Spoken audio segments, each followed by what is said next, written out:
Sister down the field more. If he has time, fires one and a drive. And he is through. Inside the 15 of the Banter.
What is happening, you guys? And welcome to another episode of the Phins Tailgate. I am your host, El Capitan. And tonight, we got a special guest on tonight. As you guys might have found out in the title or the thumbnail, that we're having TD Phins Talk on tonight. Yay! It's going to be a good show. We got a big primetime Sunday night football game against the Steelers at home. We'll be celebrating the 50-year anniversary of the 72 undefeated Miami Dolphins. One that hopefully will continue if the Philadelphia Eagles drop one eventually.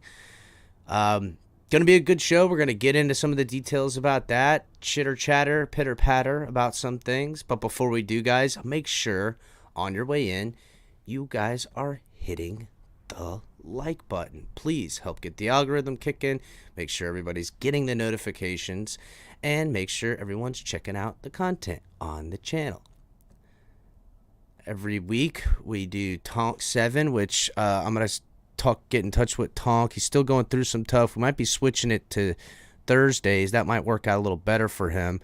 And we're going to take color commentary on Thursdays and try to switch it to Tuesdays. Do a little shifty poo. Color was on earlier today. Hopefully you guys caught that with afternoon color. Saturdays, though, we can expect Late Night Exhale with Ali at 10 p.m. And then you guys already know, every other day of the week, you got me, El Capitan. And we can expect Brandon the Bookie around here most Fridays and weekends give us some expertise on what we should bet on the Phins Tailgate, as you guys already know. Cash App, Venmo, the Phins Tailgate, help support the channel. You guys can also support the channel through the link in the description for Fanatics, officially licensed official gear through Fanatics. Make sure you guys are picking up all your good stuff. You can also pick up some of our gear. Some for the ladies, some for the guys, even little kids. Everybody knows. You guys also know that we got the special links for flags, beanies, hats, all the good stuff. Even the swimsuit when it gets warm. And then, guys, Backroom Collections link is in the description as well. And you can get 10% off of all your purchases by using hashtag TFTG. Make it happen. So, guys, I see everybody's in here. Thank you, everybody.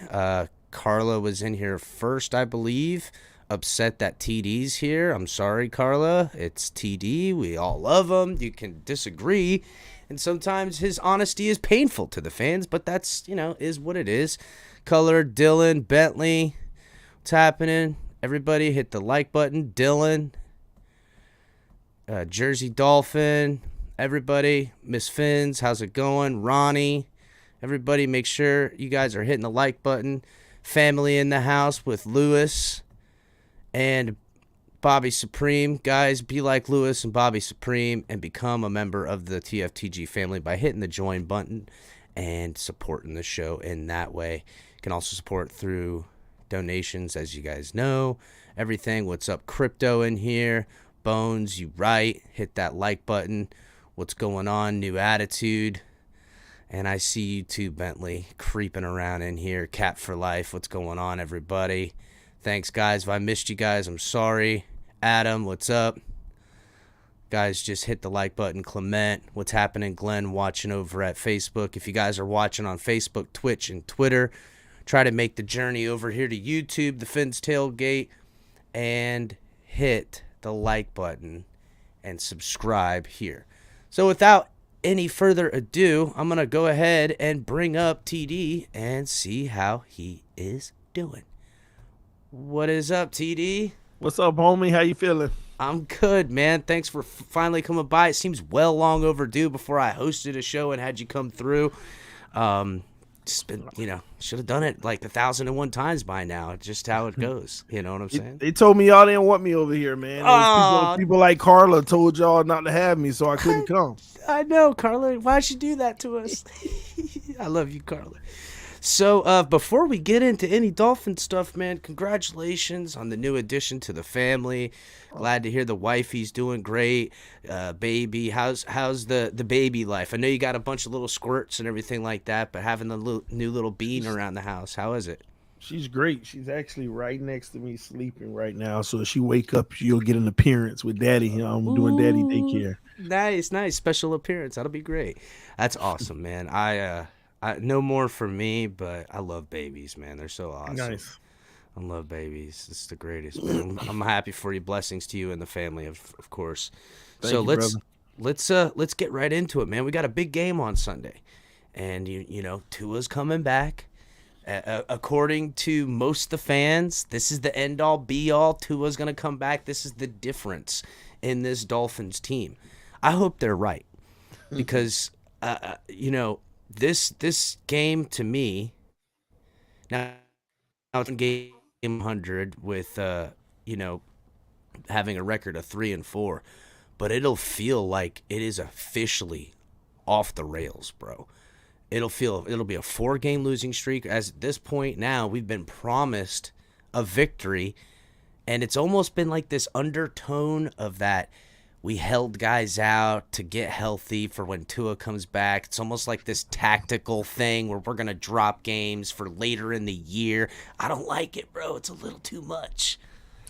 It's a whole bunch of BS. Ain't no tactical. We didn't sit guys.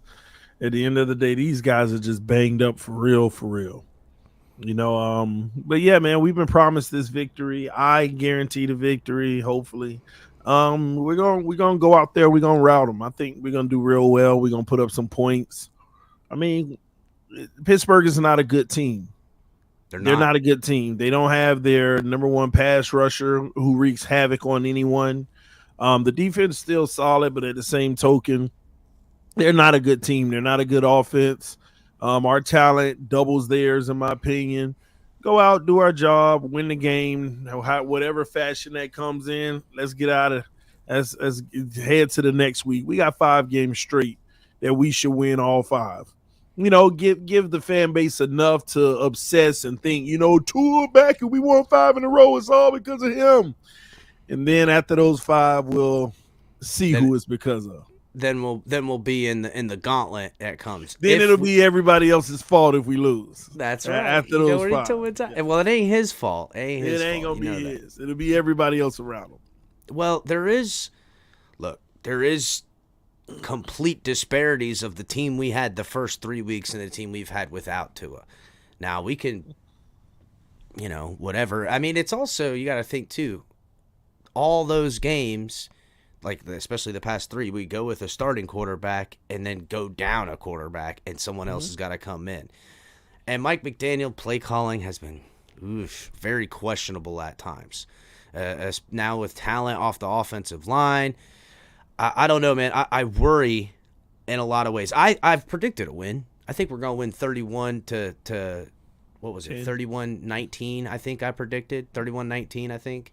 I think Tua gets 3 touchdowns, maybe 1 interception. I think Minkah Fitzpatrick figures out a way to get his hands on a ball just to poke the Dolphins in the eye a little bit. I think it comes early too, just to give all that thing. But I think by the end of it, defense comes through, couple of turnovers, finally gets an interception from Pickett, who is playing after concussion protocol. I guess there's just a whole different concussion protocol standards for Pittsburgh than it is for us. But that D-line, that there is definitely apparently, because I mean he's playing, guys. But there's their D-line is good. I want to say it's Hightower that's on their D-line. That's got he's like tied for best in sacks in the league, even though Watt is out. Hayward, he's still killing it. He still gets penetration all the time. They're okay against the run. They're 18th against the run. But in their secondary is porous. They still got some guys on injury that one guy's doubtful, another one's questionable, meaning that they'll at least be banged up in their secondary. But man, oh man, dude, it's on prime time. It's in our house. We're celebrating 50. If the Dolphins drop this is ugly. Yeah. Ugly. Yeah, if they drop this, it's ugly. I don't think we make the playoffs if we lose this game. Audio, what's going on? Are we losing audio? I see a couple people say audio in there. I can hear you. You can hear me, right? Yeah, I can hear you just fine. I don't know what's going on, guys. Yeah, I'm good on my end. Guys, I got you. We're good? Yeah. I don't know. Audio is off. I'm seeing it again and again. Let me see. Yeah, mine looks fine on my end. I don't know, guys. Maybe jump out and jump back in. Maybe something happened. I think we're good. We're getting mixed signals here, TD. Listen, Mike said you're good. One person say you're good. You're good. Some people servers. The stream's good too on mine. Okay, cool. Yeah. Appreciate it, Color. So yeah, they're good against the run, and we've been good against the run, but McDaniel, for whatever reason, has, and it's not like we've been down in games that he's abandoned the run in. I want to say it was just last week. We were on pace at halftime for almost a 100-yard game. We were only down 7 points, and McDaniel did 9 passing plays in a row with Teddy Bridgewater, which all 3 possessions went 3 and out. We got to have better balance in this team. I'm really watching McDaniel in this one. I expect to win, bro. We should win, as I think you expect too. But it's almost like Dolphins fans and everybody are just, we're definitely gonna win. And I don't know. That kind of makes me nervous, even though I agree. We don't have any identity on offense. We don't have any identity on this team, really. Yeah, well, that's true too. We're just all over the place. We're just trying to figure out how to win however we can. Whatever punch they throw us, let's see how we can counter. The one thing we haven't done all season and no one talks about, we have never been on the offensive. Yeah, you mean leading? Yeah, we've never been on the route, the charge, going up big or anything. We've either been right there neck and neck or behind, fighting to get back, even if we get back. But we haven't had the strong lead or anything like that. And that's part of the problem. See, I could see if we were 3 games in, but we're 6 games in. We got to figure that out. We got to do better. Mike McDaniel, our genius, has to bring that geniusness out and get this offense clicking. This offense needs points, and that's what it's been failing to produce. We don't produce points. We just don't produce points, and we need to. People can write this narrative all they want that, we do produce points, and I keep telling them, take the 28 points out of the Ravens fourth quarter, and we're 27th in the NFL. And when you can isolate one quarter, like think about it, we play 6 games, right? Mm-hmm. That's 24 quarters. If you can take one quarter away and you drop by 5 points a game, almost, that is embarrassing. Yeah. That is embarrassing. But people, I understand you can't take the quarter away because it's a quarter that we had. But if you're evaluating this team, you have to go off of what we've normally done. That's why I always bring up, take that one quarter out. Because what we have always done is not put up points offensively minus that fourth quarter. And that has to change. Yeah, going back, Tua's been pretty decent in the fourth quarters of games. Sometimes it's been a little too late. In the Ravens game, it was enough to pull us up, which thank God too. But we can't lean on that. You know what I'm saying? No. Like, this defense was designed to go with the lead, remember, and we haven't seen him ever be in that position since having this defense. Well, it's actually even worse than we talk about, because I keep bringing up take away the fourth quarter of that game. But we also have to look at the fact that the offense has also scored. Literally, the offense has literally scored 3 times this season off of turnovers, getting the ball on the 6, getting the ball on the 28, getting the ball on the 30, which we were already in scoring difference. You know, we need to turn into an offense that's going out there to get it off of grit 3 times a game. Not once and then, you know, a turnover and we're already there, or a situation. We got to figure out how our offense can at least put up 21. I'm talking about raw offense, 21 a game, and then the defense, special teams does the rest in the field goals.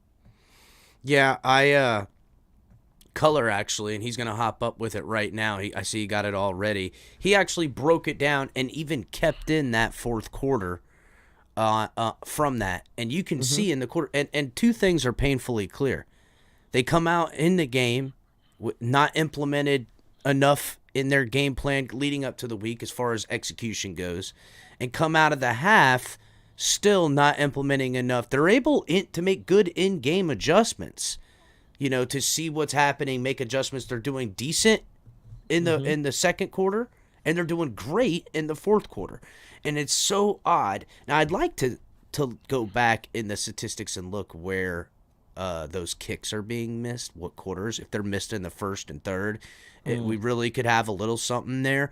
But you're right. With the weapons, the money, the coaching staff, the everything, shouldn't we be, you know, ramming it up, you know, ramming it down their throats with the ball in the air, on the ground, just, I don't want to say doing anything you want at will, because we know that, you know, other teams get paid and everything like that. But, like, I don't know. With all the talent we brought in, you just expect a little bit more than what we're doing now. That's it, man. And maybe it'll come along. But then again, looking at this injury we're already going through, we're already having to shuffle this line around. We've already seen so much of the O-line shuffle. It's like I can't remember the last time that we had an offensive line stay for 3 weeks in a row. You know what I'm saying? The same 5 dudes 3 weeks in a row. When was the last? Well, that must have been since back to the Mike Pouncey days. You know what I'm saying? Like, what's going on here? It's been forever, bro. And I don't think it's going to get any better. At the end of the day, even if Teron Armstead plays, it's just a matter of time. 1 week, 2 weeks, 3 weeks, and he's out again. You know he's playing not at 100%. Yeah. You know it. You know it's a fact. It's turf toe. It's turf toe. You sit your behind down for 5 weeks straight, and then you'll be okay. Maybe. Not what he's been doing. Well, according to O.J. McDuffie, you'll deal with turf toe for the rest of your life. He still has problems with it. You know what I'm saying? True. Yeah. I don't know if it's turf toe, but I've pulled that tendon on my toe and like messed it up bad. Had to be out a few weeks, you know, and all that stuff. And now that toe's numb. It's never been the same. Stuff like that. It's something you're gonna deal with. Color, if you want to come up here and break down these quarters real quick, pull it up. Color, my man. What's up, TD? Good evening. I'm good, homie. Love seeing you on the Phins tailgate, man. Appreciate you coming by tonight. I'm First happy to things be here, first, though, you're gonna get the same question everybody else gets. Oh yeah. Which logo, man? What's your favorite logo? The new one. The brand new one? Yeah, I like the new one for the simple fact. I mean, at the end of the day, the old one is the old one for a reason, because it's the old one. I like the new one. It's more sleek to me. The old one, as you can see, probably on that jacket right there, I brought it out this weekend. But the old one it's nice. Well, you know what? Let me be honest. I like the old one better. It's just I'm biased. You know, I'm a little biased because I got. You got to carry it on your skin. You know what I'm saying? Yeah, I got the new one on me, so the new one. Listen, I'll put that. I've been waiting to put the Dolphins tattoo on me, And I said, as soon as I'm old enough, when they win a Super Bowl, I'm gonna get it. I never thought I'd be going into my mid to late 30s now that I'd be still waiting, bro. I seriously thought I was gonna get it. And my favorite, to clarify, it's that 2002 one that we had where the Dolphins was new, and that one with the helmet. He's mean mugging a little bit. The old one's cool, but that one, the revised old one, that's my favorite. Nice. Yeah, that's the apex in my opinion. Yeah. That's why they had to change it altogether. What else? It's okay if I could accept anybody preferring the new logo, it'd be UTD, because it destroys Carla's night, man, because she thinks I agree with you on everything. You know what I mean? Yeah. Carla just got to live with it. It is what it is. Yep. So we in fact disagree about which logo we prefer. So I want to be on the record. Look at that, Carla. But to your point, I kind of followed up your motif today on my show, because I had planned to, because I had heard what you were saying, and I thought there was a couple key points that that obviously I wanted to add to it, but didn't have time to join you live yesterday, in your chat. But so. We just got to switch screen. Yeah, you just got to do this. Look. Yeah. So I did this math myself a couple nights ago in preparation for what I was going to talk about. And so now, in fairness, what I did here, I did take the liberty of adding 7 points to, taking away 7 points against the defense for the touchdown that they scored against New England. I thought that was fair enough. I don't know if, whatever, some other analysts or statisticians might not do that or whatever, but I don't care. I thought that was fair enough to do. If the defense obviously give perspective points on real performance, you know what I mean? So absolutely, you take it away because the offense didn't do it. Yeah, they didn't put those points on the board. The defense. You're talking about the scoop and score in the was that the Bills New England game, right? The New England game. So basically, that game, New England, it shows that New England scored 7 points against us, but I take that, I didn't factor that 7 points into what they scored against us because the defense earned it back. Oh, so you negated points from the defense. Right. I got Exactly. you. So essentially, rather than giving the points to the offense, you negated the points from their because offense. The defense scored points. Right. Okay. So that's how I awarded that to them. And that is the 1 point at which this take is colorified. You know what I mean? So that is my own personal it's got colors spin on it. I got you. But as far as the offense, I did what anybody else would do. I did not award them the defensive touchdown for New England. So what's the for or against? I'm still trying to figure. So we scored, the 4 is what we scored average per quarter in 6 games this year. And the against is how much our defense has given up per quarter on average. Okay. And so, as you can see, for the first quarter, we've scored 2.6 points on average. Hold on, Color. I gotta put TD on the big one for the babies. Hold on, just a second, man. I gotta. I mean, it's a special moment. We get to solo lay out the baby. Look at that. Oh my goodness, Mom must have had so much freaking heartburn. Look at all that hair. Well, did Mom have heartburn? I'm gonna give her the peer and say hi. She ain't studying. She like, I'm just trying to burp and sleep. Yep. Did Mom have a bunch of heartburn from all the hair? A little. Yeah, I bet. All of them had hair. All of them had hair. Though. All the kids got a bunch of hair. Yeah. Oh, that's awesome, man. Wow. Sorry. Go ahead, Color. Sorry. Be ready for training camp in no time. I know it. Mm-hmm. So we scored on average 2.6 points per quarter per game in the first quarter this year, and we've been when we've had 4.3 scored against us. So in the second quarter, we scored 7.8. Defense has given up 8.6. Third quarter, we've scored 2.6. Defense has given up 2.8. Fourth quarter, we scored 8. Defensive has given up 8.8. So to your point about points, I mean, if we just look, if we add a field goal in the first and a touchdown in the third, we beat everybody in the league. We're winning every single game. Even if like Mike McDaniel warned in the offseason that we might take a little bit of hit in points per game on our defense. But we thought, no big deal. Tyreek Hill, Jalen Waddle, the new Tua, which I would argue we've gotten some of the new Tua, to his credit. We have. Because, if you break down the first not the last games, 2.5 games. Well, but if you break down the first 3 games, we were scoring 26 points per ball game.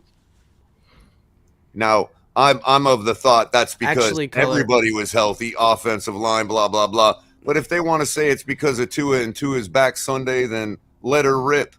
Because. But again, when we talk about pure offense, right? When you talk about pure offense, this is what Dolphin fans are getting caught up on. The first 3 games, we averaged 26 a game. But that's not pure offense. And when I say pure offense, it's 24.5 if you take away the touchdown against New England. Like if you don't credit them with that touchdown. The sack fumble, right? Right. If you take that away, it's like 24.5. If you give them both those points, they're actually averaging 28 points a game. But when you take the touchdowns and stuff, you're right, it goes all the way down to 24. And still, that's okay. But what I'm saying to you all is this. Again, it all comes down to one quarter to me. Because that one quarter is a 10-point swing. Yeah, you're talking 16 points a game if you take away that quarter. Exactly. One quarter, and this is the problem. It's almost like it's like playing it's like completions, right? If I give you 10 chances to hit a target and you try, like you do 10 sets of 10, and 9 of those sets you are 2 out of 10. You are 20% 9 times in a row. Okay? And then the last time you go 10 for 10. And that inflates your numbers up to 5 average. You think the person average, but no, they're trash and they had one good moment that skewed their numbers. And that's the issue. That's what Dolphin fans are doing. So I'm not trying to erase the 28 points, but I'm trying to put context behind the fact that we were absolute trash for 11 quarters, barely scoring, and one quarter elevated us to make us seem like we were decent. As far as the points per game, so if you go somewhere in the middle, we always like to say somewhere in the middle is probably closer to reality. You're looking at our last year's average, about 21 points per game we're scoring in reality. Well, less than that. If we're to be a little bit generous, you know what I mean? I think it actually came out to like 20.4 or something like that. Well, last year was 20.4. Yeah. So it's kind of the same thing as what we're getting is what I'm saying. To your point about Pittsburgh, though, and this is where it gets a little encouraging. Pittsburgh's scoring 16, and they're getting 25 scored against them. You know what I mean? So this is one of those games where it's like, look, if our offensive line is even Pittsburgh might have one of those games. Pittsburgh might have the game where they put up, 30 points in the fourth quarter. I don't know. But you're right about that. But at the same time, they had one of those games last week by beating a 9-point spread.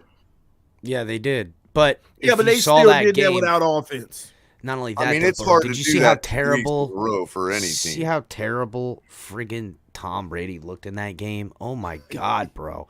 Yeah, he was putting everything. I watched it this morning, TD. I was like, man, Tom Brady. I think Tom Brady might actually be done.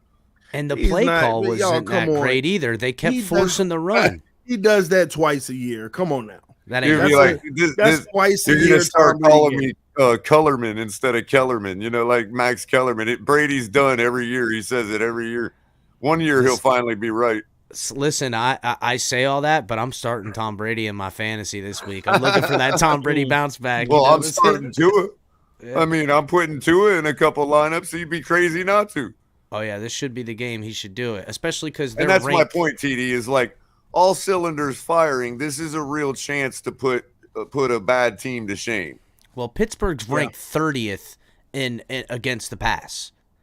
and we're ranked even now with Tua missing. We're second in passing in the NFL. I So mean, we got even my with Tua biggest missing problem these to last be few games. when you talk about points, my biggest problem is we got a guy that we brought in. We're paying $30 million, and he leads the league in yardage, yet With has only two two touchdowns, both scored in the same quarter of the same game. Well, I mean, that's what I'm talking about too. This is exactly what I'm talking about. 6 games, and you only score in one of them. I mean, when 6 you break games. it down, that's a failure in the red zone. Well, that's just it. We're 4th in the red zone. So what's going on here? We are 4th in the NFL right now in the red zone. So what exactly is happening here is what I'm saying. What is going on if we're so effective in the red zone, even with Tua being out these last 3 weeks? Night, ain't we?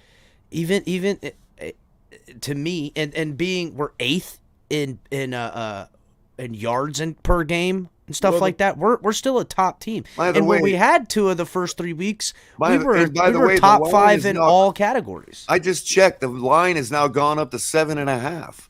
So people are taking the Dolphins to beat the spread. Wow. So the I can maybe add some context to the red zone. We actually aren't in there as much as people thought we were. We're not. We don't get to the red zone as much as people thought we were. You got to even look at the touchdowns that we score. Catch and run down the field. Even like remember the Waddle explosive play early in the season? Mm-hmm. That's a quick slant that goes for what, 50 or something like that? Right. Those are a lot of our touchdowns. So our red zone sample size is actually smaller than people know. And a lot of times we're getting up to the 21 and then getting penalized back to the 40. Oh my goodness. Skylar Thompson had us on the 3-yard line. And they brought us all the way back out of field goal range, for crying out loud. He gained 76 yards on that drive that was negated by 4 or 5 penalties for 36 yards in penalties. I don't know what happened. The discipline on the team is another thing. I get it that our stars and our starters are taking care of things. But to me, I look for discipline in a football team in A, your backups, and B, your special teams. Now, our punter is killing it. Our kicker from 50+, what happened to the guy? And then also, we're using Waddle and Tyreek in the punting game and another superstar in Javon Holland, yet we only have 14 return yards in punts right now. While we're giving up in punt returns, we're giving up all kinds of yards. What's going on? The only good news is that Sims, who had a kickoff return for almost a touchdown and a punt return that was real big last week against the Bucs, he is not playing this week. So at least we have something to look forward to. I mean, I know it sounds ridiculous talk about a guy Sims who nobody even knows who the heck he is, but to me, I'm really wondering about our coach, about our quarterback, and about the team. Now, I feel like when Tua's in there and all things are working and so much is honed in on Tua, obviously, that things are working great. But once there's some adversity to create opportunity, as they said, the opportunities have been failures. And do you think it's possible that McDaniel actually needs Tua as much as Tua needs McDaniel? The record and the numbers would say so at this point. That's what it would say. Yeah. I just think that what's been happening to us is so not quarterback related. And I tend to agree with you there. This is why I say that. Let's look at the last game in Minnesota, right? We know Teddy had one bad pick. Okay? It's true. But doesn't Tua give you one often? That one bad pick? But just Teddy, like why? But when Tua has one, you tend to see him overcome that right after. No, but here's the difference, though. But Tua doesn't have Waddle plopping the ball up for interceptions. Tua doesn't have Waddle fumbling. Tua doesn't have 13 penalties a game. Mm-hmm. Tua hasn't had this year the O-line playing like it did the last 3 games. He hasn't had to overcome the things that the other quarterbacks are having to overcome. You're right about that. And on top of it, let's keep it a buck. if that was Tua who played the exact same Teddy game, right, versus Minnesota, just put Teddy and Skylar together because Skylar made some amazing throws. Give him the Tua, right? Teddy actually played great to me because he 300 and something yards in 3 quarters. See, this is again the pushback I got to give you, bro. To me, we were down 16. I think it was 16-3 when Teddy started putting up those numbers. So, but he had 230. He had 232 yards in the fourth quarter. But we're gonna talk about Tua versus Baltimore. How much were we down? Yeah, but he won that game. It does, but he didn't have to overcome the things that Teddy did. I just looked. And Teddy put us in a position to win. I just looked yesterday. We were down by 6 when we were driving when Waddle fumbled. We were down by 6 with 4 minutes left in the game. That was the game-winning drive. Time? See, but if in the fourth quarter versus Baltimore, if Waddle would have fumbled and we would have lost, it would have been over. We would have still, but they would have still been praising Tua. Then I'll give it. He gave us a chance. Look at what Waddle did. Then I'll give both of you guys the pushback on Teddy on this. The reason Waddle's over here trying to do too much is because when you look at Teddy and his demeanor and his whole deal, it just doesn't seem like he's going to get it done. Even when the guy gets a completion, he's just moseying on over. It's like, hurry up. I get You're it. Talking about optics, bro. I know, but I'm saying, does that type of energy, and I get that this is nothing can be measured, and it can only be speculated upon when it comes to Teddy versus Tua in this topic that I'm going to say. The guys around the starters, the guys on the field, feel like they got to do more than them feeling comfortable that their quarterback's going to get it done. Well, that could be possible, but that might not be because of Teddy. That might just be the normal anxiety of having a backup quarterback in. I mean, maybe. I don't get it though. 330 yards, El Capitan. At the end of the day, he executed. I don't care how it looked. I don't care if he throws a 40-yard pass and looking like a dud. I don't care if he doesn't bring the energy. He executed. Yeah, we paid him to put us in a position to win. I don't know. We were in a position to win. Listen. I can't help but look at the stats, and can't argue them. But when you watched him play, it was like nobody felt comfortable. Starter, that's exactly right. But that's my beef. But we were still in position to win. So are you saying Tua swag would stop Waddle from fumbling? No. What I'm saying is the lack of swag from Teddy literally creates the narratives where everyone feels like they got to do more. And what I mean by that is that look, when you bring a backup quarterback in there, typically everybody loves the backup. Everybody loves the backup. Everybody loves the backup. Okay, yeah, that's everybody fine. I'm trying to understand his logic. Go ahead. Everybody loves the backup. Everybody, he's the most favorite guy on the football team. Yep. When he comes in there, he just slings it around. He has a good time. Everybody knows that so-and-so is going to be doing that. Teddy gets out there, it literally is like he sucks the wind right out of it. He moves like molasses. Now, I get it. He had plenty to overcome. He did run into 2 of those sacks himself, and one of those interceptions were bad. But up to that point, bro, every ball was thrown behind. How many balls did the guys have to go behind? He didn't start settling in until the fourth quarter. Were they completed? Because when Tua throws it behind, you're hating. It was completed. Stop. Whatever. No, TD, listen, I will give Tua. I will go at Tua as well, bro. I'm just saying. What about the 50-50 ball that was right in Gesicki's hands? Now, okay, I'm not saying he didn't do good things. I'm just saying that how we ended up far behind doesn't get no help from Teddy, dude. I just don't want to see him in there. I want Skylar to be that guy. See him Sunday night. Thank God we don't have to see him Sunday, bro. We'd be carrying this on all weekend, TD, if we had to see Teddy Sunday. Listen, to me, Teddy Bridgewater is not what I had hoped for with the backup guy. Teddy didn't affect this game in a negative way of why we lost. That's all I'm saying. The Tua wouldn't have done anything more than what he did. Because all I'm saying, El Capitan, if Tua would have came out there, threw for 420 yards, and he would have had 3 touchdowns. 3 touchdowns, 1 interception, right? Because say Waddle didn't fumble. Or give him the exact same game. Give him 420. We'd be torching Waddle. 2 touchdowns and 2 picks. We'd be torching What Waddle would everybody after that be game. saying? Exactly. They would be like, man, him, bro. Tua should have had 3 touchdowns, 1 pick. Waddle fumbled it. Tua balled out. He put up 420 yards. That ain't no lie. What more do you want him to do? He was doing he put us in a position to win. I mean, we were right. There was no way we weren't going to score on that last drive. That's all people would have been saying. That's all they would have been saying. And it makes absolutely no sense. There's a slight bias in people who are talking like that.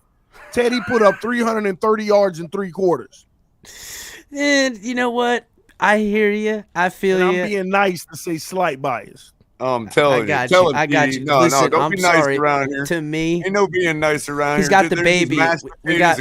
Man. We got toned down, TD, because he got the baby. Tua is better in the red zone. We didn't get in the red zone. Teddy has the longest completion in air yards of any quarterback in the NFL this season. That's true. Let that happen, Tua. Oh, what happened to the arm string? Tua has the longest air yard pass in the NFL. You guys would have been all over Twitter. It's not wrong. You guys aren't wrong. I'm just hypocrisy for me. Tua can do the same thing somebody else can do. That other person just ain't it. But Tua, they find a way to make the narrative positive and great. And I'm not saying I'm trying to play this hypocrisy with some grit on this, but you're making it difficult. You got to just hear it from the only point, and this is a little bit of rose-colored glasses. Teddy's more trash than Skylar, and if Skylar played, we win that football game, and that's what it is. I try not to even measure it from one to the other, from Teddy to Tua. I've always thought Skylar should have been usurped. Potential, then I agree with you. I don't know if we would have won with Skylar nor Tua once again. Oh, no, I don't know, TD. I think Skylar or Tua wasn't going to take. Skylar or Tua wasn't going to take away the penalties. Skylar or Tua wasn't going to take away Waddle's fumble. Well, that's true, because Skylar would have had a touchdown if not for the penalties on the first drive. Exactly. Matter of fact, Skylar was already being at a disadvantage. I mean, this man was poised for a touchdown, and they took that away. They totally took it away from him. They took it away, so I can't say Skylar would have won. If his finger don't get hurt, I think he plays with much more heart than Teddy did. That's what it is. And here's what's crazier. If Tua would have had the same first drive Skylar would have had, everybody would have said MVP. Look at what he just did out there. He overcame 4 different penalties and down and distance. Every single time he didn't blink and he nailed it. But we didn't get in. That ain't on Tua. Tua's absolutely balling, and the team around him is screwing him over. That's what we would have said with the Skylar drive. You saw those throws Skylar was making. You saw it as well as I did. You saw the poise. You saw the escape in the pocket. You saw the off-platform throws.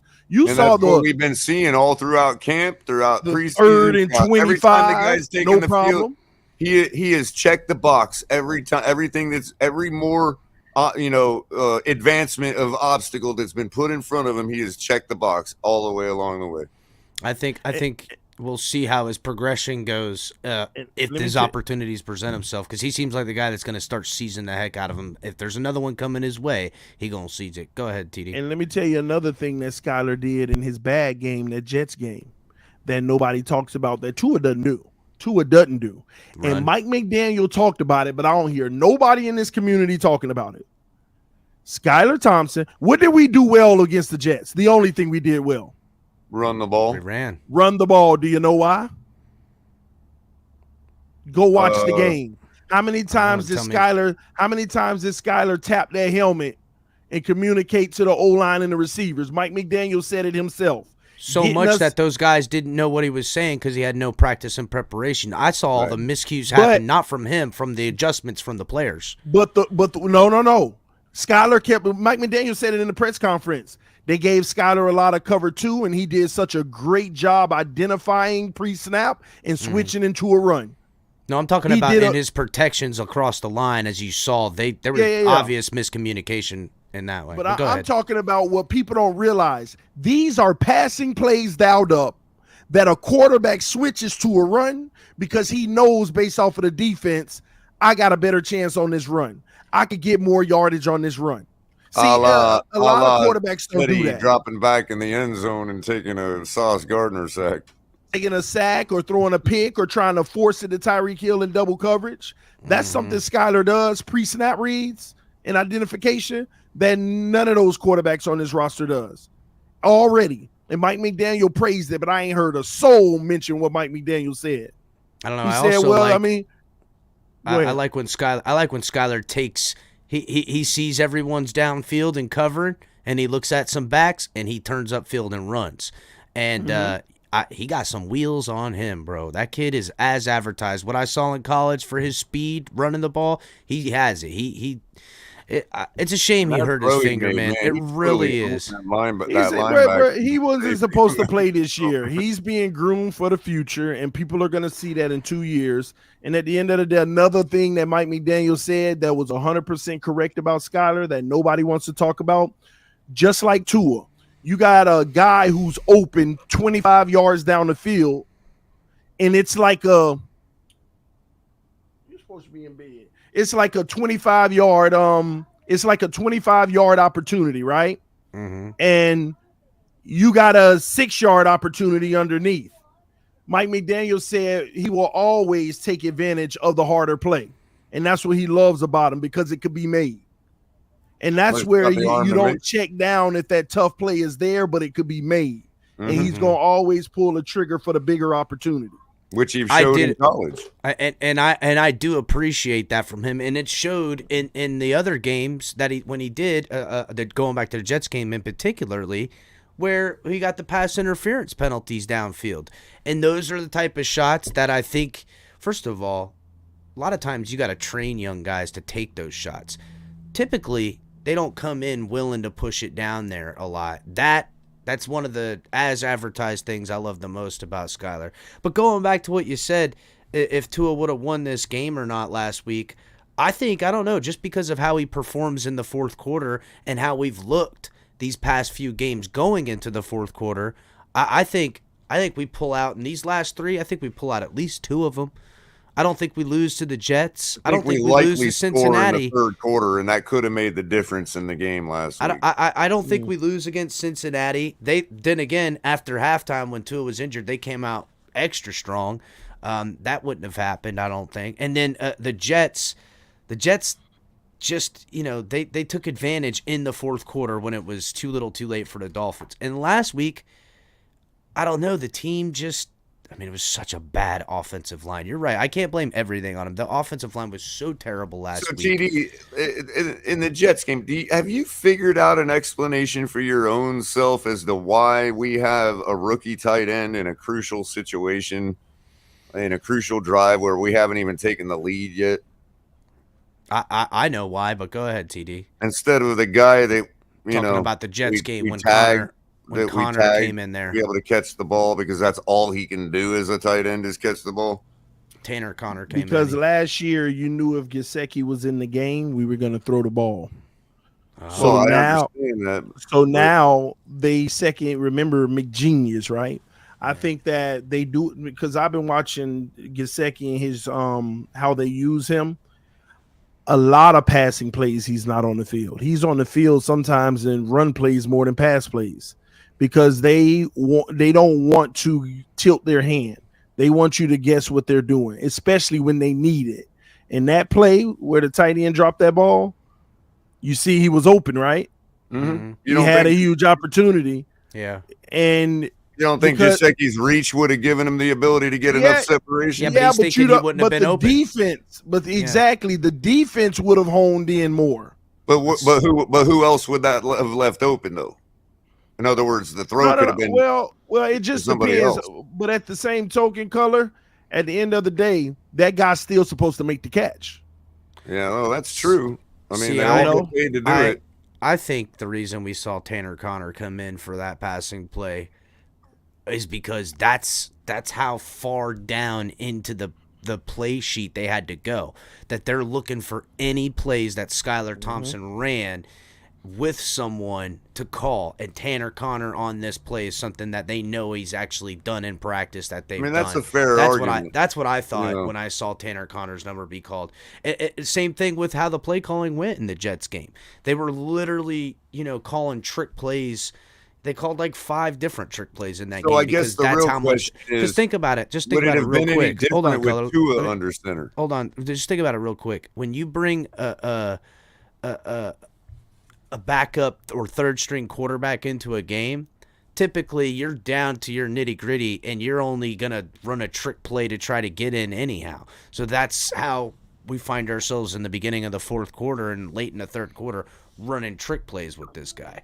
So that's kind of what I thought. You can also understand my argument about, okay, if you're up 2 scores and you're really trying to stick your foot on your opponent's neck, yeah, that's when you run a fade route to the running back in the end zone. But this idea that we can throw the ball to Chase Edmonds like he's a wide receiver in the corner of the end zone is just ridiculous to me. Like we did it in Cincinnati.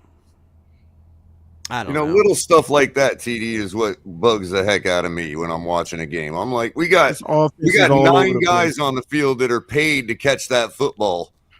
You know what I mean? And ain't one of them Chase Edmonds. It's all over the place, bro. And the one thing that I'm not liking is the fact that we're starting to force feed Tyreek. That's not good for everybody else. Well, it's gonna, Tyreek's gonna eventually. Well, if he can cross the end zone, it wouldn't be a big deal. But he's not. He's just stacking up a whole bunch of yards for us to stall late. And remember, the few times that we do get in the red zone, look at how we use Tyreek. Throwing a quick pass, he gets 1 yard, 3 yards. We can't even, and again, that speed isn't as deadly in the red zone. Yep. There ain't as much ground, because the same thing in Kansas City when he was there. That's why Travis Kelce was the guy in the red zone. Then why isn't Mike Gesicki being used? Why is our he coach was doing last this? week.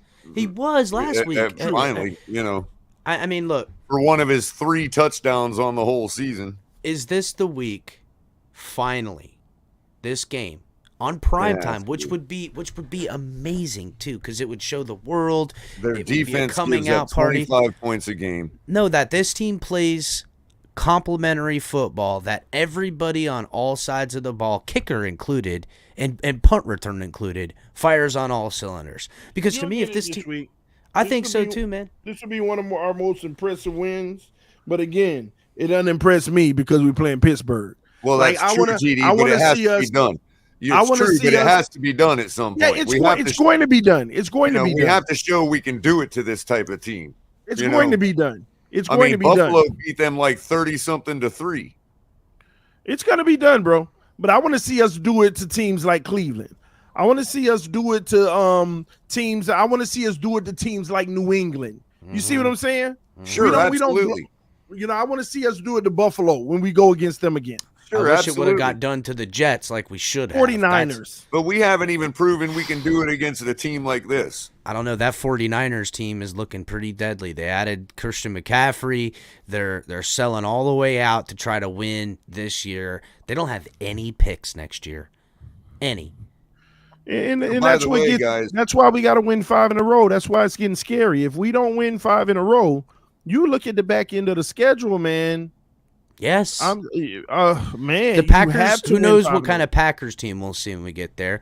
Who knows what kind of Chargers team we'll see when we get there. We go from we have a chance to blow this team out and show we can do it to a loss means our whole season's devastated. Well, that's why it irritated me dropping this game. Okay, the Bengals game, your quarterback got injured. Okay, the Jets game, your third string quarterback that you didn't give any practice came in, and in the fourth quarter you just disintegrated and their run game popped off. Fine, which I hate that. But this game, even though the quarterback went out and now Teddy came in, this last game we should have won. Now we're in a must-win situation because if we lose Sunday night, we are officially off the frickin' rails. Do you think, TD, the real question here is what Capitan is getting to? Do you believe we beat Minnesota last week if Tua played? No. No? Oh, fair enough. Because of the O-line? Do you think we'd have had a better chance? Do you think it would have, like, we would have been, like, I don't know. Would it have looked different? Would it have been closer? Here's why I'm like, I was really high on Tua after week 3, right? I was really high on Tua. Week 4, he went back into his recklessness. 3 plays almost in a row, throwing into double coverage on a deep ball. One gets picked off, the other one was short, and the other one, Tyreek saved the pick by knocking it out of the defender's hand pretty much. I remember, yeah. Going right back into reckless play. Tua does that. And let's think about some of the deep balls he's thrown. We've been lucky and fortunate to have them be receptions. Some of the ones that should have gotten picked. That recklessness is only going to get you but so far. He has those moments. He's been very fortunate though. And I would have put him on 2 interceptions, and one of them wouldn't have been Waddle plopping it up. I would have put him on 2 interceptions versus Minnesota. And I would have put him with the same amount of yardage, tons of yards, because the difference is Teddy continued to take the intermediate. Teddy continued in the fourth quarter. He hit, I think, 11, 13, and 14-yard passes. 11. And he's going to keep taking those. How many of those are Tua at least going to pull the trigger once or twice trying to hit Tyreek deep? They put up the number right there in the stadium, TD. 12.9 yards per catch we were getting during the game last week. And that's this offense. Any quarterback can thrive in this offense. Look at how open these receivers are. Well, because if they're going to run cover 2, the middle of the field will be wide open. Then let me ask this question then. Is it the run game that we're missing in this? Is it the balance? We can get trapped into the run game. You know what we're really missing? We're 30th in the run, though. You need to spread it out and let Tua, just like Flores and them had Tua do, but now get bigger chunks than Flores. You need to spread it out and let Tua throw the ball 2 out of 3 times on every down and distance. He needs to throw the ball 2 out of 3 times. I did notice, Petey, we seem to be very successful with 5 wide receivers on the field. The problem is this. This is where we get caught and end up punting on a successful, what we think is almost a successful drive. 16-yard pass. Okay, we moving. 10-yard pass. Yeah, we moving. 8. All right, 2nd and 2. 6-yard run. Yeah, we moving. We move the rock about 4 times, and then first down we run 1 yard. 2nd down we run 2 yards. Now you're giving Tua 1 shot to get 7 yards. It can be a flag. It can be a sack. It could be a incomplete. It could be a drop. It could be a multitude, or it could be a completion that's short. Or we can get the first. False start that goes back to now. Yeah, but 10 things can happen, and only one of them is what you want to happen. Right. And that's where you get caught up sometimes. But you put the ball into her hands 2 out of 3 times every down and distance, we're going to get a first. Okay, well, let me ask you this, TD. Because of what you just said, is that why Tua at times is forcing the ball at bad times? That maybe that part he's overcoming? Because then, and this is a question I asked the audience last week, or at the beginning of this week, I mean, because I was so upset with McDaniel and how these past 3 weeks have gone. Is Tua officially overcoming some bad stuff from McDaniel, or trying to? Well, that's what I was wondering. Does McDaniel need him as much? Because I know the offense is really good and the yards and quarterback friendly and stuff like that. But like, okay, Waddle trying to do too much, Tua trying to do too much. Is it because of this run game or this flow or bad play calls? Limited to creating a scheme that can only be run by Tua, or is it limited to only being a type of offense where you're just hitting it all over the place in the big time stuff? Because if so, then why aren't we just doing what is always working? And we've seen him do this too, where it's like it's working, yet you stop. We saw Flores kind of do that, and other coaches, they're like, hey, guess what? This outside right run, we're getting 7-8 yards every time we run it. Let's not do that now. You know who doesn't do that? Belichick doesn't do that. Just getting ready to Belichick will run the same play on you 10 times until you stop it. Yeah, I wonder, is our coach kind of overthinking himself? Mike McDaniel, I think he does a good job at times, and then he gets too cute. Thank you.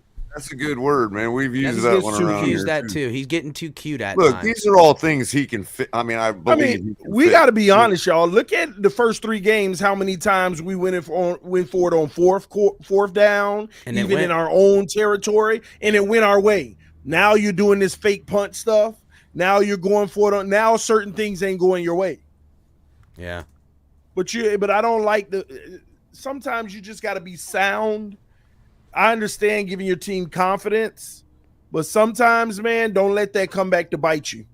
Right. Yeah, it's odd. Sometimes you do something and you look like a genius, and when it works, when you do it and it doesn't, you look like an idiot. So I don't know what Vegas themselves have as odds, but BetUS right now has the Dolphins at -9 at +105. So the money's coming in big time on the Dolphins to cover. Pittsburgh is +9 at -125, and Pittsburgh, the money line is Pittsburgh +265, Miami -25. But if Pittsburgh wins, who makes all the money? Ooh, you know who? The over/under's gone up to 45.5. See, when the spreads start getting out of control like this, I got to be honest, I start to get a little bit worried. I know, right? It is so heavy. I'm worried too. It's so heavy on Dolphins, and then you're giving 9 on a site. I mean, come on, like, oh man. I know, right? This is where my worry has been, and it also goes to where if we drop this game, losing 4 in a row, but yet we get to a back. Say Austin Jackson comes along with Armstead, all things are perfect other than Byron Jones not being out there, and we drop to a 2-4 Pittsburgh team. This could be Pittsburgh were 9-point underdogs against the Bucks last week too. So I know, man. That's I'm not shook. I'm still predicting the win, but so hold on, say that again. Pittsburgh was 9-point underdogs against the Bucks. Yeah, that's right. And now they coming up to 9 on the Dolphins. Yeah, that's it. Something is so wrong with this because they could easily cover 9. I know. Forget the win, but you putting it up to 9. Well, so that's all I why gotta the cover. do, that's why the cover is -125. There's no money to be made there. You know what I mean? Yeah, but it's money to be made on the Pittsburgh win. Well, yeah, at +265. Yeah, that's and nobody's taking it. So who's on the opposite end of that? The house. Although there is money it's +105 for Miami at -9, so there's a little bit money to be made there too. Dang, so they're giving plus money on it too. That makes me feel even more scammed. Color, not if they would have said -110, I'd have felt maybe there's. But now they're giving plus money to that. +105, yeah. Man, for the -9. I don't know. I don't like it. You know, there's also another game that's odd. The Jets are 1-point underdogs against the freaking Broncos. Yeah, did you hear that, TD? The Broncos are favored to beat the Jets, and the Broncos. I don't know, man. This is Let's just ride. Come on, bro. Peter King said somebody in Vegas is out of their mind. He said it's the craziest line he's ever seen in his life. Who said who's making it? Elmer Fudd? I think that's what he said. Yeah, he's asking who's making these things. Elmer Fudd. Let me see what it is now on BetUS. Let me see what they got. It's insane to me, man. You have the AFC roundtable tonight, right? No. Well, yeah. I got. Oh man, I was supposed to do it at 9. I'm actually over. Oh dang, you're 4 minutes late. We got to get you out of here. BetUS also has the Broncos at -1. Yeah, I was wondering what time that started because I know sometimes you guys started at 9. Yeah, I'm a little late. Well, no, I'm by myself. I'm solo. Oh, okay. I was gonna say. I'm just doing a quick 45-minute segment over there. I was hoping you could tell Master at work hi for us. Oh yeah. God, He's living on a high right now. So I know. I seen him. He's out there. He's taking his victory lap right now. Oh my gosh. And also that his team is trash. Yeah, let him know that his team stinks. I mean, they're all got Zappy Boy fever and stuff like that. Heavy Zappy fever, man. Oh my God. They're talking about not even wanting to put Dingleberry back in there. What's his name? I can't even remember his name. That's Mac Jones. Yeah. But I think Mac is playing. I think that's what we just heard. Oh, really? Man, Yeah, imagine I if If he don't know. struggles at all, bro. Oh my God. Belichick I hope is he pushing struggles that so button. then the fan base can start tearing each other apart and want to put Zap in there. Next thing you know, they got a quarterback controversy and they're bringing this guy and then he struggles. Then everyone's Hey, I still that'd be got I great. still got the Patriots finishing second behind us in the division. So Color has I'm this still holding epiphany out. that something's gonna happen to Buffalo, that they're just gonna slip back in behind and stuff like that and just completely Hey, crumble. one finger All right, injury. That's all that it would be takes. sweet. But fella, I gotta run, fellas. Make sure you Love you, add me buddy. again sometime soon. All right. Yeah, Just remember, anytime, man. TD, one finger injury away. That's where Buffalo is at. Yeah. All right, know, TD. right? Yeah, we'll All right, work love something y'all, out. man. Love you, bud. Later, man. Man, that was great to get Gotta love TD over TD, here. man. I know. I don't Oh, know by why. the way, I think you gained. I think Carla's your number one fan now that you went head to head with TD. Oh, for going against him? Oh, Well, I she gotta hates give Teddy him. Bridgewater. I gotta give him some pushback on Teddy. I'm sorry, but Teddy putting up 232 yards of junk time, and yes, okay, Waddle kind of cost the game at that point, but that was Ain't because having none of that junk time talk. Bro, you literally said junk time like 4 times in your thing earlier What? today. I listened to you. You Junk said time. you kept saying how much junk time was in the fourth quarter and that this doesn't count in the junk time. First of all, how is at Color, when I was listening to you earlier, you talked about junk time in the fourth quarter, and all I thought was, isn't fourth quarter crunch time, not junk time? You know what I'm No, saying? it's not. No, junk time is when the defense is in prevent defense because they don't care if you score. They just want you to run down the clock. Dante, With we're six- not wishing it With the on them. 6-point deficit, there is no way they wanted us to run down the clock and go prevent down to score the game-winning touchdown. It was not junk time. If Teddy's on the field, it's automatic garbage time, bro. Automatic. That's it. It's Brutal. automatic That's brutal, garbage man. time, bro. That's just brutal. They're going to be calling him Teddy Trashwater here directly. That's what they're No, calling Dante, him. I was talking about Josh Allen, bro. He's a Josh Allen fan. Look, Oh, see? I'm Yeah, sorry. yes. I wasn't wishing. I We're was not saying wishing it. We're the saying reality your is- team is built on a glass house, and Right, if that the glass reality gets is chipped you're in its one finger, injury away from losing your season. yeah. Well, Unless you believe that wholeheartedly in Case Keenum. look, I'm gonna go into a couple of things that some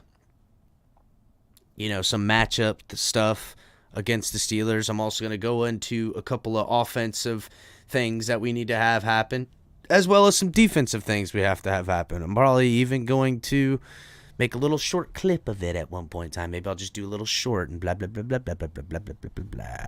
But everybody, make sure you're hitting the like button. Facebook, Twitch, Twitter. Come over here to YouTube. Subscribe here on YouTube. We're trying to hit 5,000 subscribers before the 1 year mark. That would be a great benchmark for us to make. But we have kind of plateaued here at 4,300, and it's kind of gotten still with the Dolphins now not winning football games these last 3 weeks. The team, the traffic has slowed up. Tua not being around. I mean, listen, for everybody who says that Tua, trashing on Tua brings the views in, that's not true.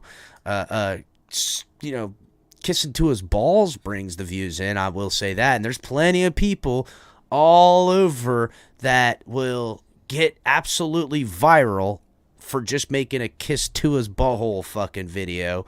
And then they'll come around and everyone will be like, yeah, Tua, the haters, Tua versus this. No, I'm sorry, guys. I don't hate Tua. I don't necessarily, I like Tua. I don't love him. I don't love pretty much most of the players on the Dolphins team because I've learned as a Dolphins fan that I better not love him because then they'll trade that guy away.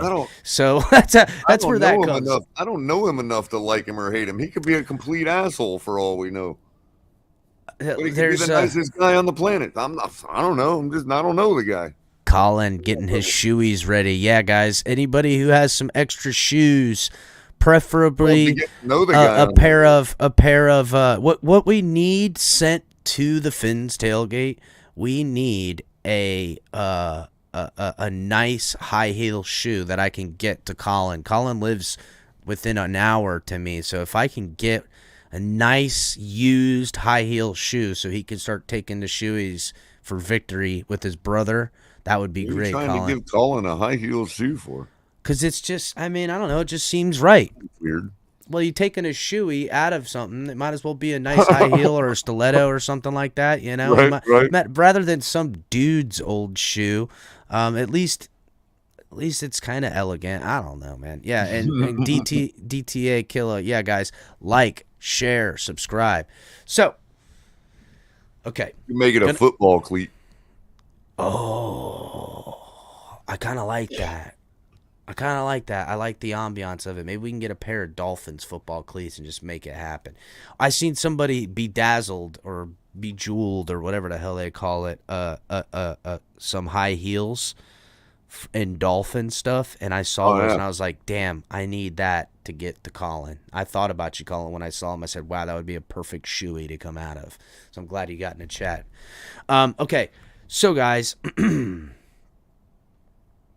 Here it is. In IT respect, he can't afford another injury, Tua, and for a myriad of reasons. Probably the most important reason is because he'll be labeled as injury prone, and that's just a fact. And the weird thing is, and you guys might find this crazy, but Tua's responsible for his injuries. And you're like, Chris, El Capitan, what are you saying? How is Tua responsible for his injuries? Well, I'm going to tell you how. And this was on a tweet. I want to say it was Joe Shad.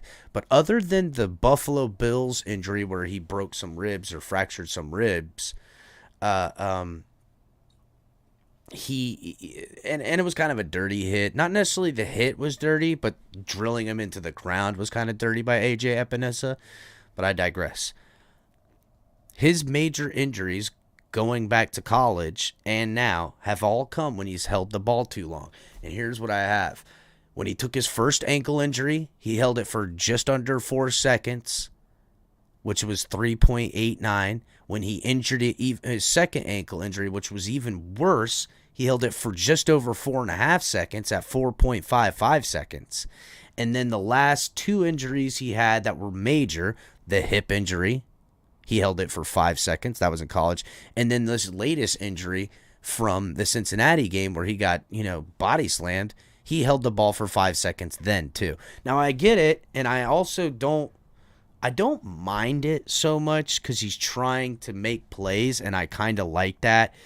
But I don't know, man. I don't know what needs to exactly happen, but I would much rather him throw the ball away. I'd rather him throw an interception.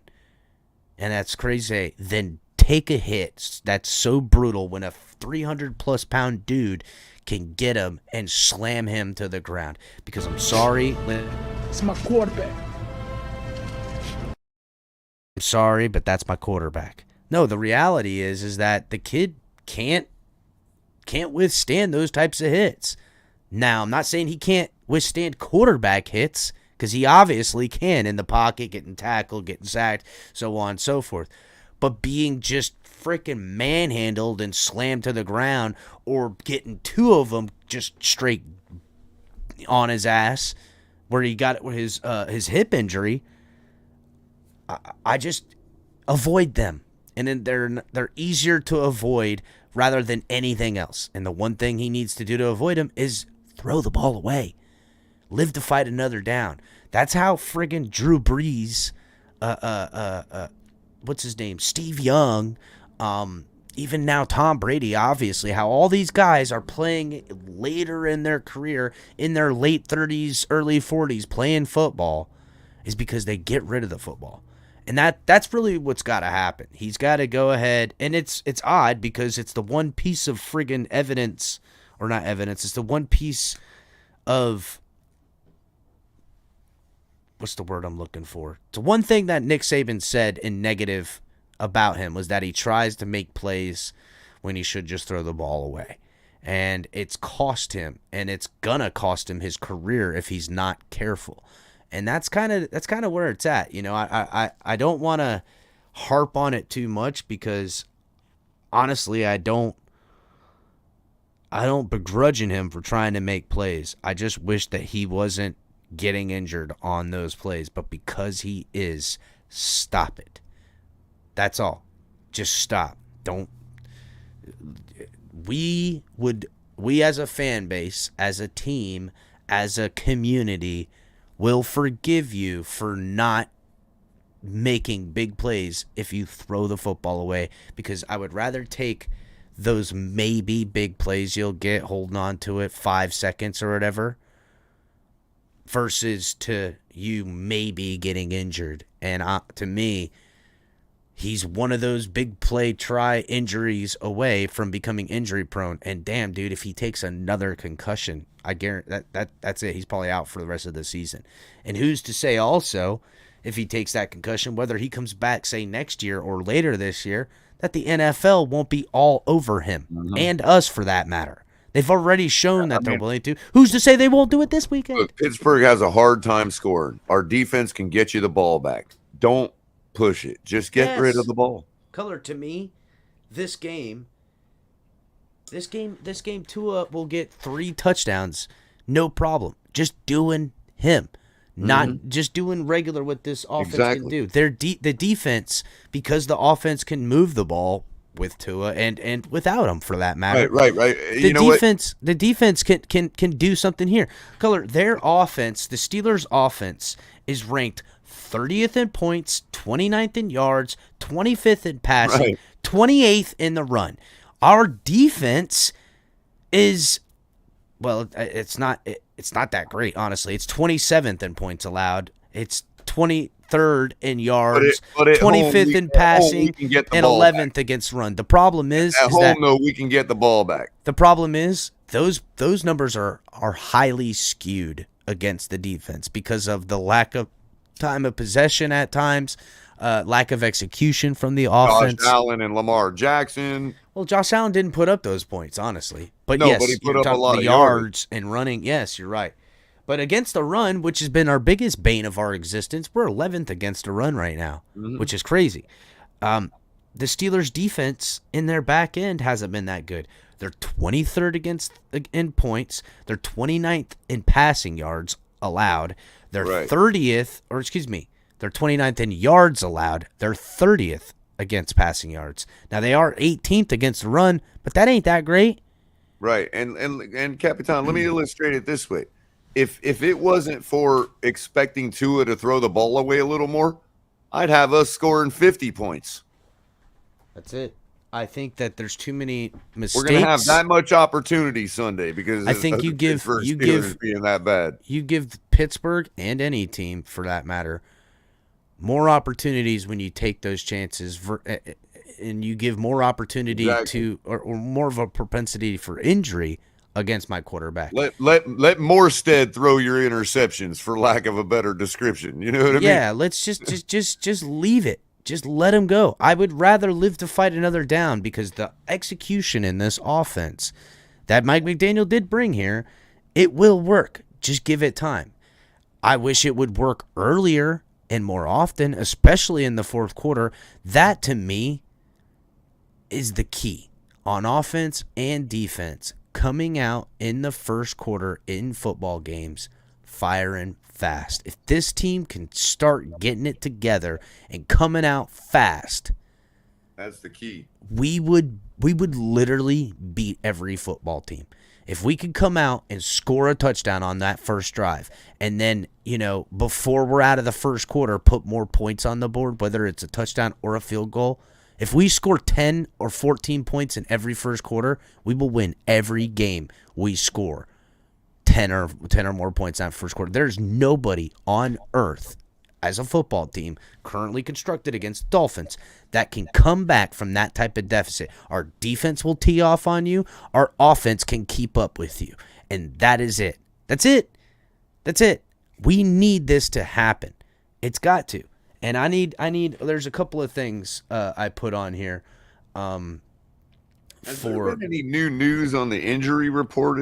I'm just really fascinated by this -9 that US has. I will give you some info on the injury report, and there is 2 of their top corners that are still. One of them is doubtful, and the other is questionable.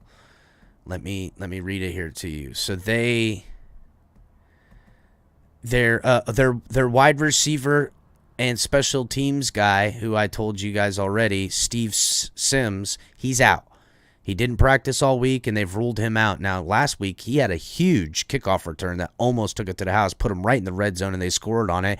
And then he had a big punt return, and they scored on that. So both of their scores came off of big plays that he had. There you go. That's how you beat a 9-point spread.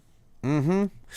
And then Witherspoon, their cornerback, he's doubtful. And James Pierre, he's questionable. So even if both those CBs play, they're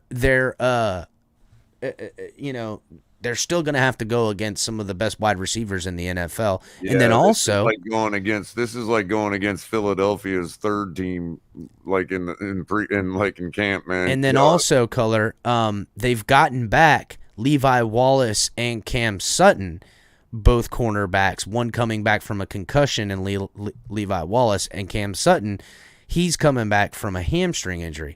But I don't know how. Now, Levi Wallace, maybe he's fully healthy because it is a concussion, but Cam Sutton with a hamstring, who's to say that re-aggravated? Those are dicey. I'm telling you. And Minkah Fitzpatrick, he's coming back from a knee injury.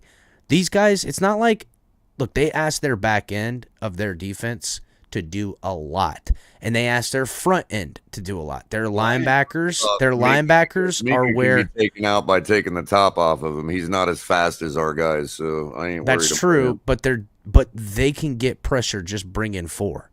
That's the problem. I get it, but I can imagine a scenario where Minkah bites on a pump fake underneath and just gets totally roasted over the top. Yeah, I could see them asking Minkah to get in the box. Remember what happened to Javon Holland? So I think Minkah, there is some things to expose out there on their defense. Really, the middle of the field is wide open against the Steelers. They have given up more right across the middle, and we're talking passes 8, 10, 11, 12, 14 yards. Right there, the meat and potatoes on passing. They have given it up time and time again. Again, they are 30th against the pass, and it's because of that, not the short pass and not the deep pass. Right there in the middle of the field, right in the heart of them. If Minkah starts taking one half step towards that stuff, Tyreek's got him torched, man. He does, but Minkah's good, and Minkah's good all over. But Minkah does do something that he did over here. Now, it's what he got paid for. It's what he got paid for, and it's what they like most about him. But it's also what can be exposed, and it's when he freelances. Kind of like Jeremiah Bell back in the day. We would, live and die by the sword. He's so tall, though, bro. He can cover tight ends. I'm surprised they have so much trouble over the middle. Well, they have trouble over the middle because they're not. I'm telling you, dude. You don't. Right. Right. Exactly. He don't want to do. They're looking to jump routes. They're trying to multitask too much. I'm telling you, they are that seam route is wide open. As soon as it gets about 8 to 10 yards downfield, the linebackers stay short and the safeties stay too wide. I'm all for going like 2 tight ends, like even Tanner Conner. I just want him to start the game if that's what they're going to do. Don't let him get used to catching passes. Don't throw him in a clutch situation. You know what I mean?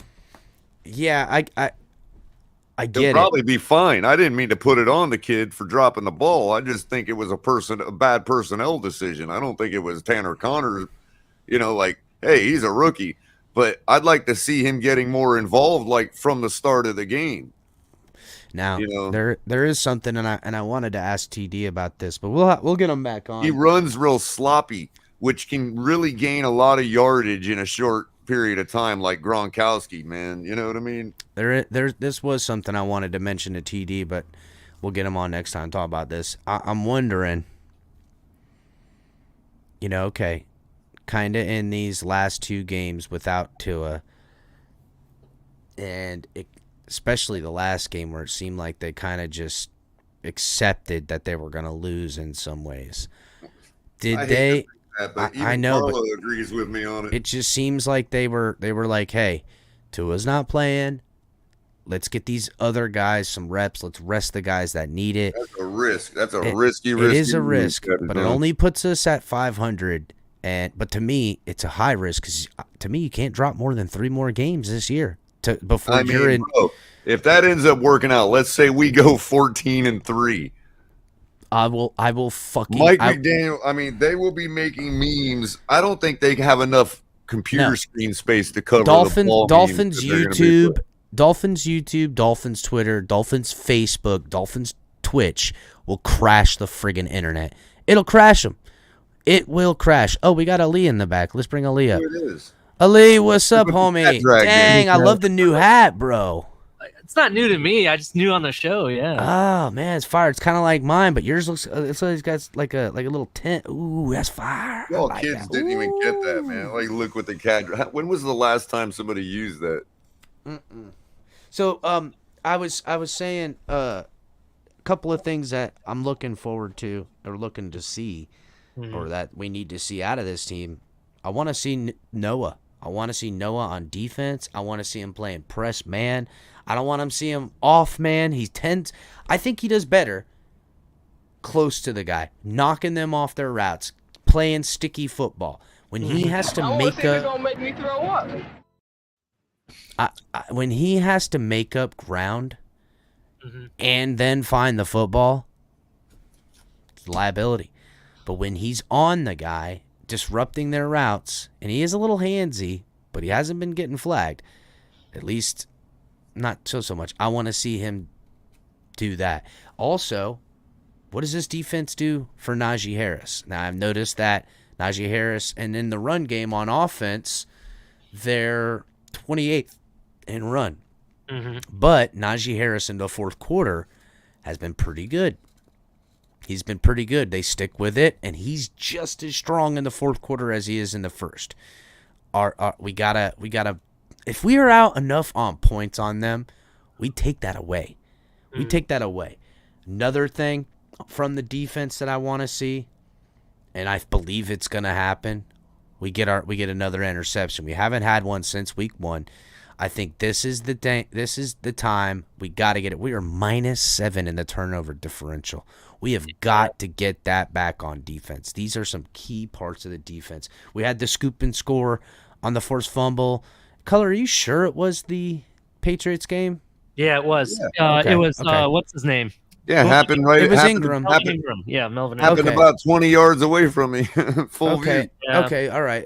I don't know why. I just thought it was in the Bills game, but okay, I believe you. The Bills game, we did get a fumble recovery because remember they were driving. It was on the 1 or 2 yard line. Mm-hmm. I believe we got a fumble recovery. I knew we got a fumble in that game. It was at my end of the field, so it was literally like I was holding the first down marker or the line of scrimmage marker down on the field. That's how that's the view I had of it. Yeah, we got to win the turnover battle. We really need to this game.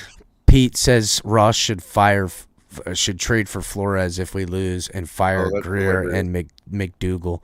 No, but if we fired Boyer and traded for Flores for our DC, that'd be hilarious, That man. would be crazy. I honestly, if they would actually do that, to be honest, I would be down for that, to be honest. Having McDaniel on offense, and Flores on defense. Listen, That would if be like the best Flores would come back and take a piece of humble pie and everybody can get things worked out as far as Tua All and you Flores Flores goes. haters know that if your ex-old lady came rolling around and wanted to give you some, you would take it. So don't even try Well, that. no, wait. Not just your ex-old lady coming around and wanting to give you a piece, but saying that your new old lady says that she's down for the threesome. And the ex-old lady wants it. Now you talking. Exactly. Now you talking. Don't tell me you guys turn that down. All right, everybody takes that. I'm glad TD got his infant out of the room, man. Yes, I know. We were very listen. Even though a baby, I can't. I'm not in front of children, and certainly not in front of a baby. I gotta have filtered Capitan. That's just it. I gotta have filtered Capitan. First question: you end up going, right? And number 2, how excited are you if you are? Okay, yes, I am going to the game. I am going to be in Miami overnight, so I'm very excited, extremely. extremely excited. I can't wait. This can be a Bro, great. I am so excited for So you. have you 100% honest. have you divulged the location of your hotel room so we can crash it or what? No, I have not yet. Damn, man. To be 100% honest, this is my first primetime game.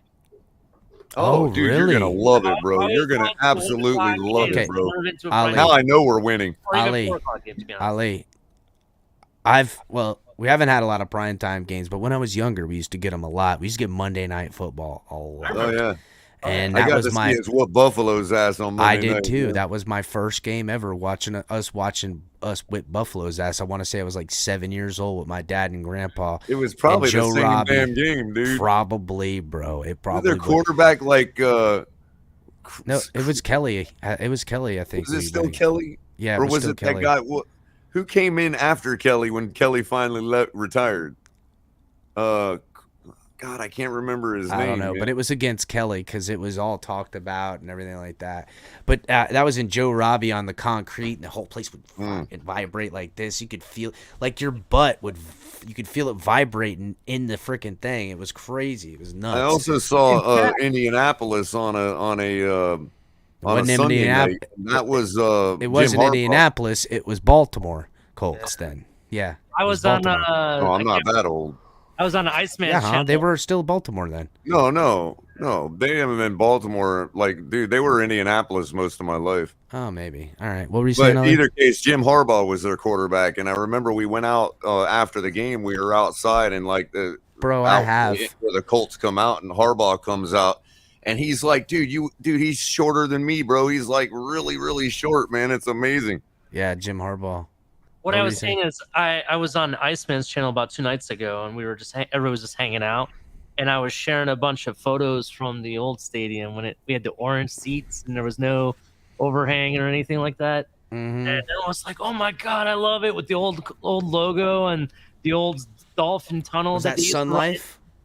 Was it Sun Life then? Um, Thanks, Michael. think Appreciate it, so. Michael K. Michael K may come in here and Capitan me, but at least he supports the channel. I appreciate Yeah, no you, bro. doubt. I appreciate. And guys, yeah, let's do that rundown real quick. Guys, hit the like button if you haven't already. I don't know why you haven't. Facebook, Twitch, Twitter. If you're watching there, come over to YouTube. Subscribe to the channel over here. Check all the great content we got. Probably going to end up switching Tonk 7 to Thursdays, and hopefully that can work out with some of his personal stuff he's going on. Make it Thursdays. We're going to end up switching Color to Tuesdays. So then Color, maybe he'll feel frisky, and later in the week, catch you guys with some coffee and a cup of Color. Yeah, and that'd be much easier. Also, guys, you guys know Ali's going to be coming tomorrow with the late night exhale. I can't I got wait. an announcement for not this Saturday, but for next Saturday. Ooh, we'll hear that in just a moment. I can't wait to hear that. Oh, and and then also- you can catch ahead. me, El Capitan, every other night of the week, just trying to get it in. I'm going to be trying to do some more pre-recorded videos, some shorter stuff for you guys. Be testing that out here directly. Cash App, Venmo, help support the channel, guys. Also support through the link in the description for all of our gear. There's secondary links for some of the specialty items like the beanie and the flag and some stuff for your shorty and, some fire hats, all that good stuff. And then Fanatics link is in the description, as well as Backroom Collections link, which will give you 10% off if you use offer code hashtag TFTG. And guys, we also support or appreciate support through, regular old super chat. Anything and everything helps the channel, guys. And it also helps the channel in the algorithm. It shows that it's profitable and YouTube helps and all that stuff, man. You guys would be surprised. So what were you going to say, Ali? So for Late Night Exhale on Saturday, October 29th, that's 2 days before Halloween, we're going to have a Halloween party here at the Phins tailgate. I invite everybody to come up on the channel, wear a costume if you want. We are going to have a giveaway, which I will be talking about that. So yes. So check us out. I'll talk more about it tomorrow on my show. So stay tuned to the details. I'll get with Color, and we're gonna have some fun stuff for you coming up soon. Yeah, we're having a hard time on that bet with Detroit. Oh, man. my We're God. taking it- Detroit is killing us right now, bro. Yet they're the highest scoring team in the NFL. I don't I I know. know, bro. I know. And that's the thing. scoring team and still suck. How can we be so right yet so wrong at the same time? Listen, Vonjo, just don't get too crunk yet, because if they ever friggin' get it figured out, that division is in trouble. I mean, let's be real. Who's running it right now? The Vikings. We just seen the Vikings. Do they look like a team that's gonna be anything in any? The Bears look like a total shitstorm, and the Packers. I don't know what the hell's going on with them. Just wait until the final quarter of the season before you start. If you guys remember, the Dolphins went on a 7-game winning streak and was 1 game out of first place of their division. It's very possible that the same thing could turn out. Not saying it will, but you never know. All that needs to happen is their defense get it figured out a little bit. Their defense figures out something.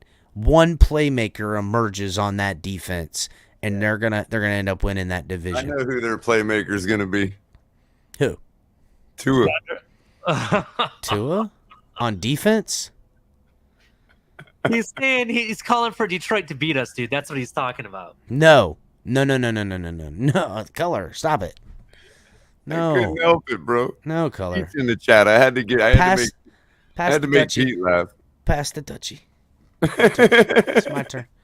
It's my turn, buddy. No more for you. Hey, I did just pick up 2 jars of high society, man. On DJ Watt, by the way. Dude, I haven't had any flour in like a week. I'm literally. We need to develop transporter technology so I can send you some, bro. Or what we need to do is get a TFTG drone. That's what we need. Oh, and yeah. It can, and it has charging we can make stations. that happen, bro. I could totally make that happen. Why do you think I talked about it, bro? I'm not an idiot. I think we can do this. Do you still have to register them, by the way? Probably won't be registering. For a certain altitude. If they have a camera, I'm pretty positive you have to have them registered or something. I don't know if we'll be registering ours. So, but I would like to just use this to have 3 bases, one here, one at Ali's, and one at Colors, and we could just freaking zip that bad boy between all of us. So, it's the same thing as having a freaking one of them pigeons, or maybe we'll just do that. Maybe I will get a home for some pigeons. And then I'll go down to a Dolphins game, and I'll give you guys a few of them, and you just, send them to me. And I'll take some of your pigeons. That'd be hilarious if we had, like, little nuggets tied to pigeon legs. Oh, man, the FBI would totally be all over that shit. They'd be like, Dad, look at this freaking thing going on. They're delivering up to $100 million worth every year. That's what they would say. I wonder if anybody ever thought of that. Like, think about it. What do you mean? Of course they thought of it, bro. Ain't you ever heard of Birdman? Somebody in Colombia could tie, like, a quarterback to, like, a billion pigeons and just set them all free and have them all fly up across the border. Oh, my God, Michael K. What? What did he say? Flores is swinging 10. Damn. McDonald's has an inning. Oh, my God. Wow. Oh, my God, bro. Oh, God. One thing for certain, Michael K doesn't care for McDaniel very much. Bro, I'm sorry, but calling dude with an innie is fucking hilarious. I might take that from you, Michael K. I might have to slant some. Shut up, dude, with your innie.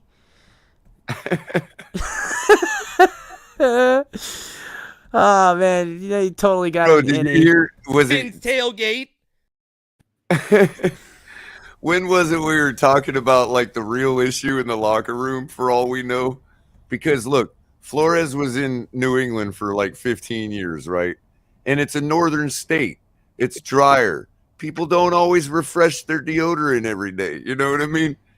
And it's like, I'm just wondering if like that's really what turned everybody off in the building, is like he really stunk really bad and nobody. Oh yeah, he just had bad hygiene. And they're all like, when he finally got fired, everybody's like, "Oh, thank God!" God, dude, buddy, fucking stank. He every time he would go in, he would get there first in the locker room, take a massive dump. It stunk. Everybody knew it. Smelled like nastiness. He would never flush. He thought it was funny. He didn't want to be in the meeting room with him. Yeah, didn't want to be. Here's the code. The players told us. Remember, what's his name? Lewis, I'm gonna have to. I'm gonna have to call you up for reals, dog. We're gonna have to work it out. Like, what's that guy's name? I'm gonna have to work it out now. What's the guy's name that was saying that Flores was making everybody walk in a single file line through the hallways? Oh, it was. Oh my God, who was it? Albert Wilson, was it? Yes, it was Albert Wilson. Okay, so that was code. Okay, because he didn't say that Flores ordered them to walk in a single file line. It could have just stunk on one half of the aisle, on one half of the hallway, and they were forced to walk in a single file line. Friggin' Tryhard is onto something. Everyone said he's a breath of fresh air, talking about McDaniel. Hilarious. Color, you might be on the money with this, hilarious. Bro. He's a breath of fresh air, literally. It wasn't a figure of speech. Though, you know, I mean, if you can't handle somebody's BO, what, you know, it is what it is. Phins tailgate. So, yeah, man. Now imagine him coming in out of the Miami Heat after practice. I'm dropping the link, everybody. Anyone want to get up? I'm dropping the link. We could start in and get crazy. Stuff like that. I've already gone into everything I wanted. Shout out to TD coming by. I really appreciate it, man. I shame on me for not hosting him and having a show, bringing him on earlier, especially because he's been so kind to me and the TFTG family and just all the stuff he does for the community and the Dolphins community. And everybody knows in the off season, he brings up the small channels. He helps get people going. He helps boost up everyone's numbers. He, he's just he's a class act, bro. He really is. 100%. And I wish I would have had him on earlier. But I just kind of got backed up against it, and I know how busy he is and everything, but we're going to work out getting him on more. And going to try to work out maybe doing something, you know, you guys, like we had the Dolphins debate show. I'm going to try to figure out something to do a little bit regularly and maybe, you know, rotate. Thinking if Mike McDaniel goes and shakes Flores' hand after the game, he should let out a fart on his way back. He goes like this. Yeah. I want to see. No, he wipes it on the guy next to him. I want to know what the over/under is that he's holding hand sanitizer in his pocket. Man, or a freshie wipe, one of those fucking wipes you wipe down with. Yeah, a dude wipe. Yeah. Oh man, that would be awesome. Oh, the old deer piss trick. No, friggin' what's his name? Channing Crowder says he used to piss himself. He didn't give a damn. Said I'd piss myself. Yeah, it's brilliant. Listen, ain't nothing like a tactic, bro. Ain't nothing like a tactic. What's up, CT? I hear you piss yourself on the regular, CT. CT, you piss yourself on the regular? CT, as our resident medical professional, do you think there's any validity to Hell yeah. Hey, the only time I fucking piss on myself is if I get stung by a jellyfish. And that's it. Hey, Pete, buddy. Hey Pete, you got feedback, buddy. Yeah, there you go. You don't piss yourself drunk? Nah, now, hey, we've all had, now we can all admit to this shit. We've all trusted a fart you shouldn't have trusted. Now that ain't no lie. Everybody has trusted one you shouldn't. That's right. I've never pissed myself. I've never pissed myself. If you start peeing yourself, then it's time to really start talking about it. What up, Cap? Color, what's happening? You gotta ask Color about how Pete, how many times you pissed yourself, Pete? Oh, or been in the condition of tip? Man, I mean, I just jump out. I never pissed myself, never in my life. Bro, I mean, if I gotta go, I gotta go, but I'm not gonna do it on me. You're like my ex-wife's uncle, bro. He would stop the truck in the middle of nowhere to jump out and piss, man. It's like, gotta go. You can't back up your bladder. It's unhealthy, man. Yeah, bad for you. Hey, my grandfather used to tell me, I'm just wetting down the back tires so we can get some better traction on the road. Can we get to the bottom of this? Can we get to the real conversation? Like, seriously, let's stop dancing around the major issue here. What's the major? Brian Flores is in the Hard Rock Stadium Sunday night. How are you going to sit here, Capitan, and try to convince the fan base that Rusty Tua, coming off all his injuries, is going to come out and throw 3 touchdowns? Because we are savvy enough to have convinced the Tuaneers that rust is not going to be an excuse. Pete, rust is not an excuse. Rust is not an excuse. It is. He's going to come out slow. No. You get, Capitan, you know you played, boy. You know when you're on a weekly thing, you're having momentum, you start getting it fired up. Once that goes away, your body goes away. There's a little early rust to it, but that's not an excuse. Pete, I got to be honest. It's going to happen.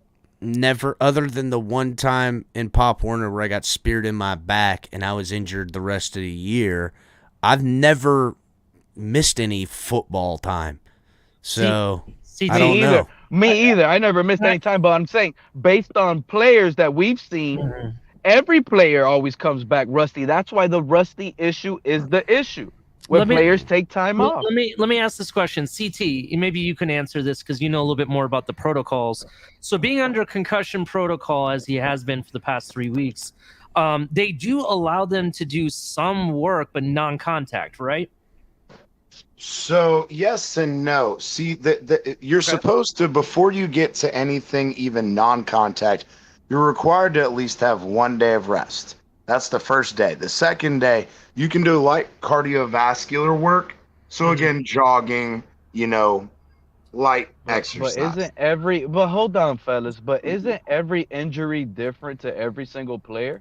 Yes, it is. But the protocol doesn't change. The protocol does not change based on the severity. If you're in the protocol, you're in the protocol. The protocol does not change. So you have to, on a daily basis, you have to go 24 hours without having symptoms reoccur. So again, on that first rest day, if he has symptoms, you have to restart that first day. If you get through the first day without symptoms, you move on to day 2. So say day 2, you do light cardiovascular work. Say you have a headache afterwards. Say you have some blurred vision while you're exercising. That's a sign. That's a symptom. You restart day 2. The whole purpose, though, is the whole issue I have is, at a minimum, you have to have 3 days of work with no contact before you can go on to the 4th step. So at a minimum, he shouldn't be practicing with the team.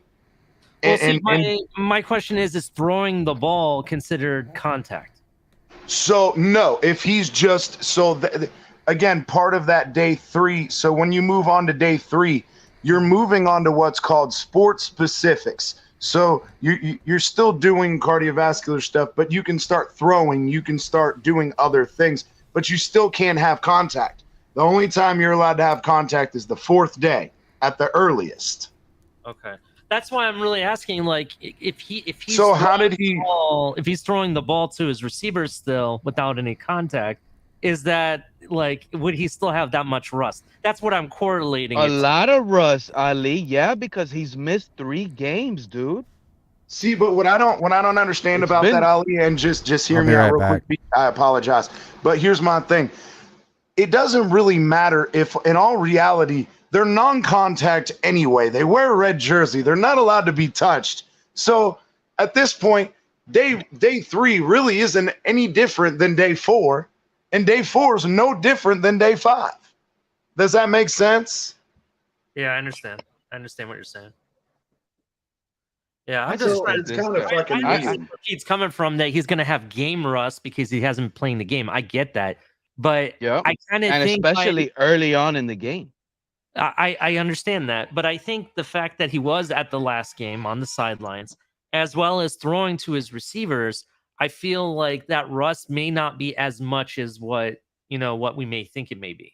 Besides, and you know what? And Ali, Pete, let me just finish. And I'll let you interject all you want, bro. I'm sorry. The last thing is this defense against the Steelers. People are saying, well, they have Flores. They can have Flores all they want. He's not the defensive coordinator. Their defense has not been performing as well. Yes, they've had flashes here and there with Mika Fitzpatrick, but that's about it. TJ Watt being not on that defensive line changes that defense up completely. It opens up the middle, like what people have stated here. And I'm not that afraid of the Steelers defense. So yes, he can very well throw 3, maybe even 4 touchdowns. Who knows? That's a very big possibility. But go ahead, Pete. That's all I wanted to say. Go ahead. I mean, wow, Ali, I can't Made him believe you just speechless said that. there. Made him speechless. No, because what I was gonna say, now I gotta switch it because Ali, how are you not respecting this Pittsburgh defense? Because their linebackers are slow and terrible in coverage. So that's one. You go by what you saw last in the NFL, Ali. And the last thing I saw from this relentless Pittsburgh defense was they were almost manhandling that Tampa Bay offensive line. They truly did. And that offensive line for Tampa, yeah, they got some injuries, but they're way better than ours. And if they were able to maul through those guys, stop Fournette, and they were shutting Tom Brady and those receivers down. Tom Brady has weapons, dude. Mike Evans, Godwin was out there. He had Russell Gage. He had everything at his disposal. Tom Brady looked worse than Tua in Tennessee last year, Look, bro. only a Dolphin fan would feel that way, but that goes more to what the Steelers defense did to Tom Brady bro. Let me ask you and pushed and harassed Tom Brady. Right now, who do you think has a better defense right now, Minnesota or Pittsburgh? I think I'm gonna give it Pittsburgh. And why are they giving up 25 points a game, Pete? Yeah, I don't agree with you, bro. I think because okay, look, first of all, hold on. You guys don't have to agree with me. You just got to look at the defense on. You're going by stats again. So this is another thing I have to sit here. Not going by stats, Pete. No, that's what I hold on. I'm not going to let you get away with that. No, you're going by stats. Points. They're giving up 25 points a game. That ain't no stat. Exactly. So you're going by stats again. But if you look at their defense has been playing good, actually. They have been giving up points, but they haven't been able to move the ball. The Steelers are just like the Dolphins. They've been dancing around the quarterback position and not being able to score points. I think that's Beer Guy. It's DTA. Where's Tua? Oh, it's DTA. Oh my God, it's not DTA. The Steelers, if you go by stats, God. You guys are gonna be surprised on Sunday. Keep thinking the Steelers defense sucks. Hey. No, it's not for me. It's for Iceman. We're playing men tomorrow, and that's what it's for. To be honest, it is pointing at you. Yeah, it is pointing your direction, bro. Actually, it's pointing more toward Ali. Here in the bottom corner, he's in the middle at the top. You know what's funny, and what's up, fellas? What's going on? But you know what's funny? What's up, Lewis? What's up? We're talking about Pittsburgh allowing 25 points per game, and that's a stat, right? Well, everybody wants to throw in our face, though, that we're averaging 24 points a game, and we all up here know the truth that that's not the case neither. Because Tampa only scored 18. Pittsburgh's only scoring 16, so what are you going to give them out of our 24? 20? Listen, hey, I got us losing on Sunday. I don't care what we give them. I got us losing on Sunday. Everybody don't want to come out and say it. Tua Tagovailoa, when he comes back, let's say he's better. He is going to come back rusty. That man hasn't touched the football in 3 weeks. I don't care about this practice now and stuff. And we got to also remember, whether you like him or not, or whether you want to hear it or not, that's fine. I'll leave that up to you. That's y'all's problem. Brian Flores, if there's one person that knows Tua's deficiencies, and everybody has those deficiencies, I have them. Everybody has them. If there's one person that understands Tua's deficiencies, that's Brian Flores. So let's say Tua even plays a pretty good second half or whatever. This first half, we better come out. I heard you guys saying it earlier with Chris and Color when the TD was up here. About starting fast. We better hope as Dolphin fans we start off fast, because I don't think Tua's going to come out and just be ready to go off the gate and just tearing this team apart. I don't think so, man. I think we always underestimate every team we play. We always do this.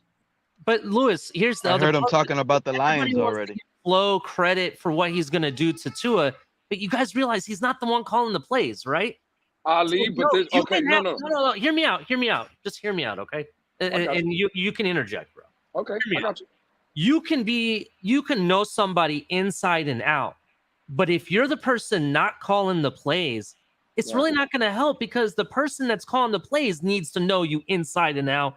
And that person doesn't know him inside and out. He's getting it secondhand, so he has to rethink, redo stuff. And in addition, what's to say that Tua hasn't fixed some of those deficiencies that Flores may know of him? Well, you know what I mean? He did say in addition, Lewis. So, you know. Listen, I would just say this. If we're going to sit here and be naive to the fact, this is going to be a Brian Flores game plan. I don't give a shit who the defensive coordinator is. He's the defensive coordinator Sunday night, in my opinion. Exactly, Pete. If you don't think that Brian Flores has a big influence on the game plan on Sunday, we could play this naive game. Well, he already does, and no, Lewis, real quick. I just wanted to say this real quick. Hold on, CT, real quick though. It was just because we always talk about, like to Ali's point, he's not the person that's calling the game, right? Okay, if that's true, then why do we always make a big deal when a team gets traded or a player gets traded to another team and then those teams play? We're always like, oh, that player's going to give inside information. That player's going to do this. But that player's not calling the game. Man, but that's what I was trying to get at, though, is you guys can't forget, though, what is his title? Brian Flores. What is Brian Flores' title?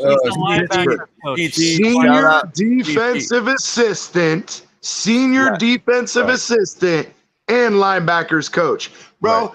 He has say in game planning. Now, does he make the calls? No, but you damn straight that he's up there trying to give him a piece of his mind. Try hard for pointing out the same thing. And now, hold on, Pete. Hold on. Thank you to Try Hard for the $2 donation, pointing out the same thing. Flores, CD said Flores might not be DC, but this is his game to call. 100%. And also thank you to Michael K. Hard, man. Yes. And also thank you to Michael K for a $2 donation. When the fart dries up, it's gonna itch. What is wrong with that guy? No, we were talking about trusting one earlier. Oh my God. That's what he's talking. And also one other thing, shout out to Bentley. Capitan informed me that he donated $5 on the Cash App. Appreciate that, Bentley. Thanks, Bentley. Shout out to all of you guys. Shout out to every one of you. But listen, this is what I want to say. Now that at least somebody's on the same page, and Lewis, shout out to you, dude. And Try Hard for that donation, because I know these guys are on the same page, and this is what's concerning. I'm talking to you guys that are the real, that will accept this, all right? Sunday night, Flores is going to call the game defensively.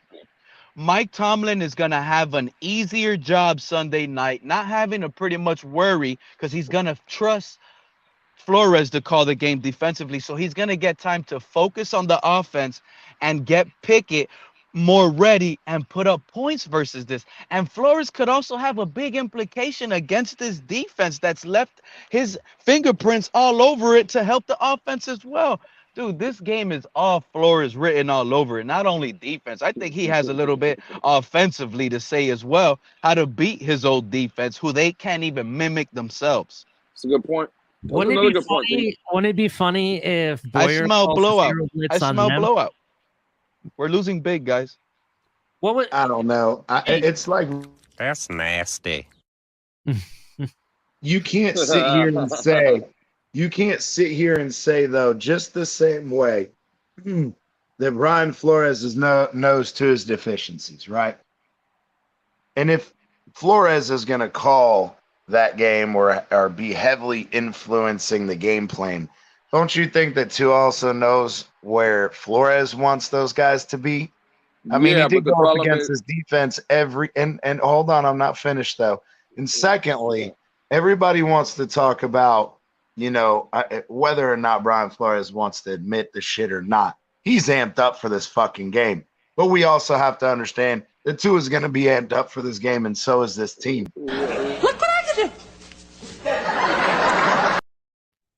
Listen. I think, again, we said this on Batman's show. I think we either win fucking big or we get our ass whooped.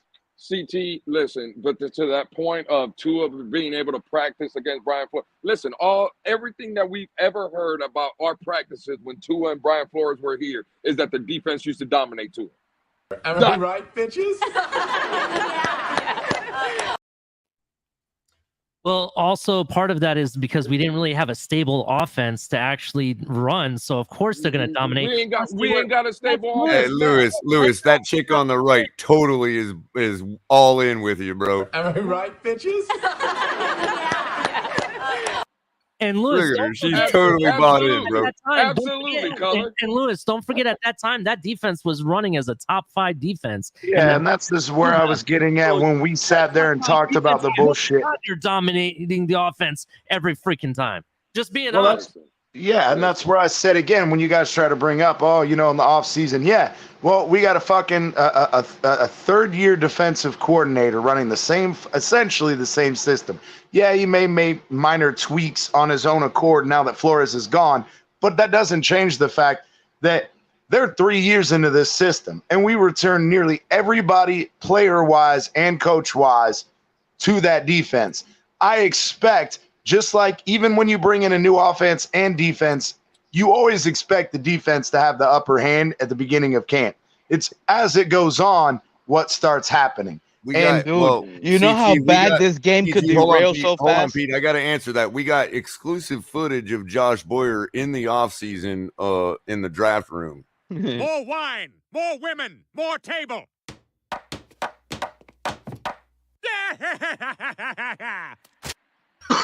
Oh, that's funny.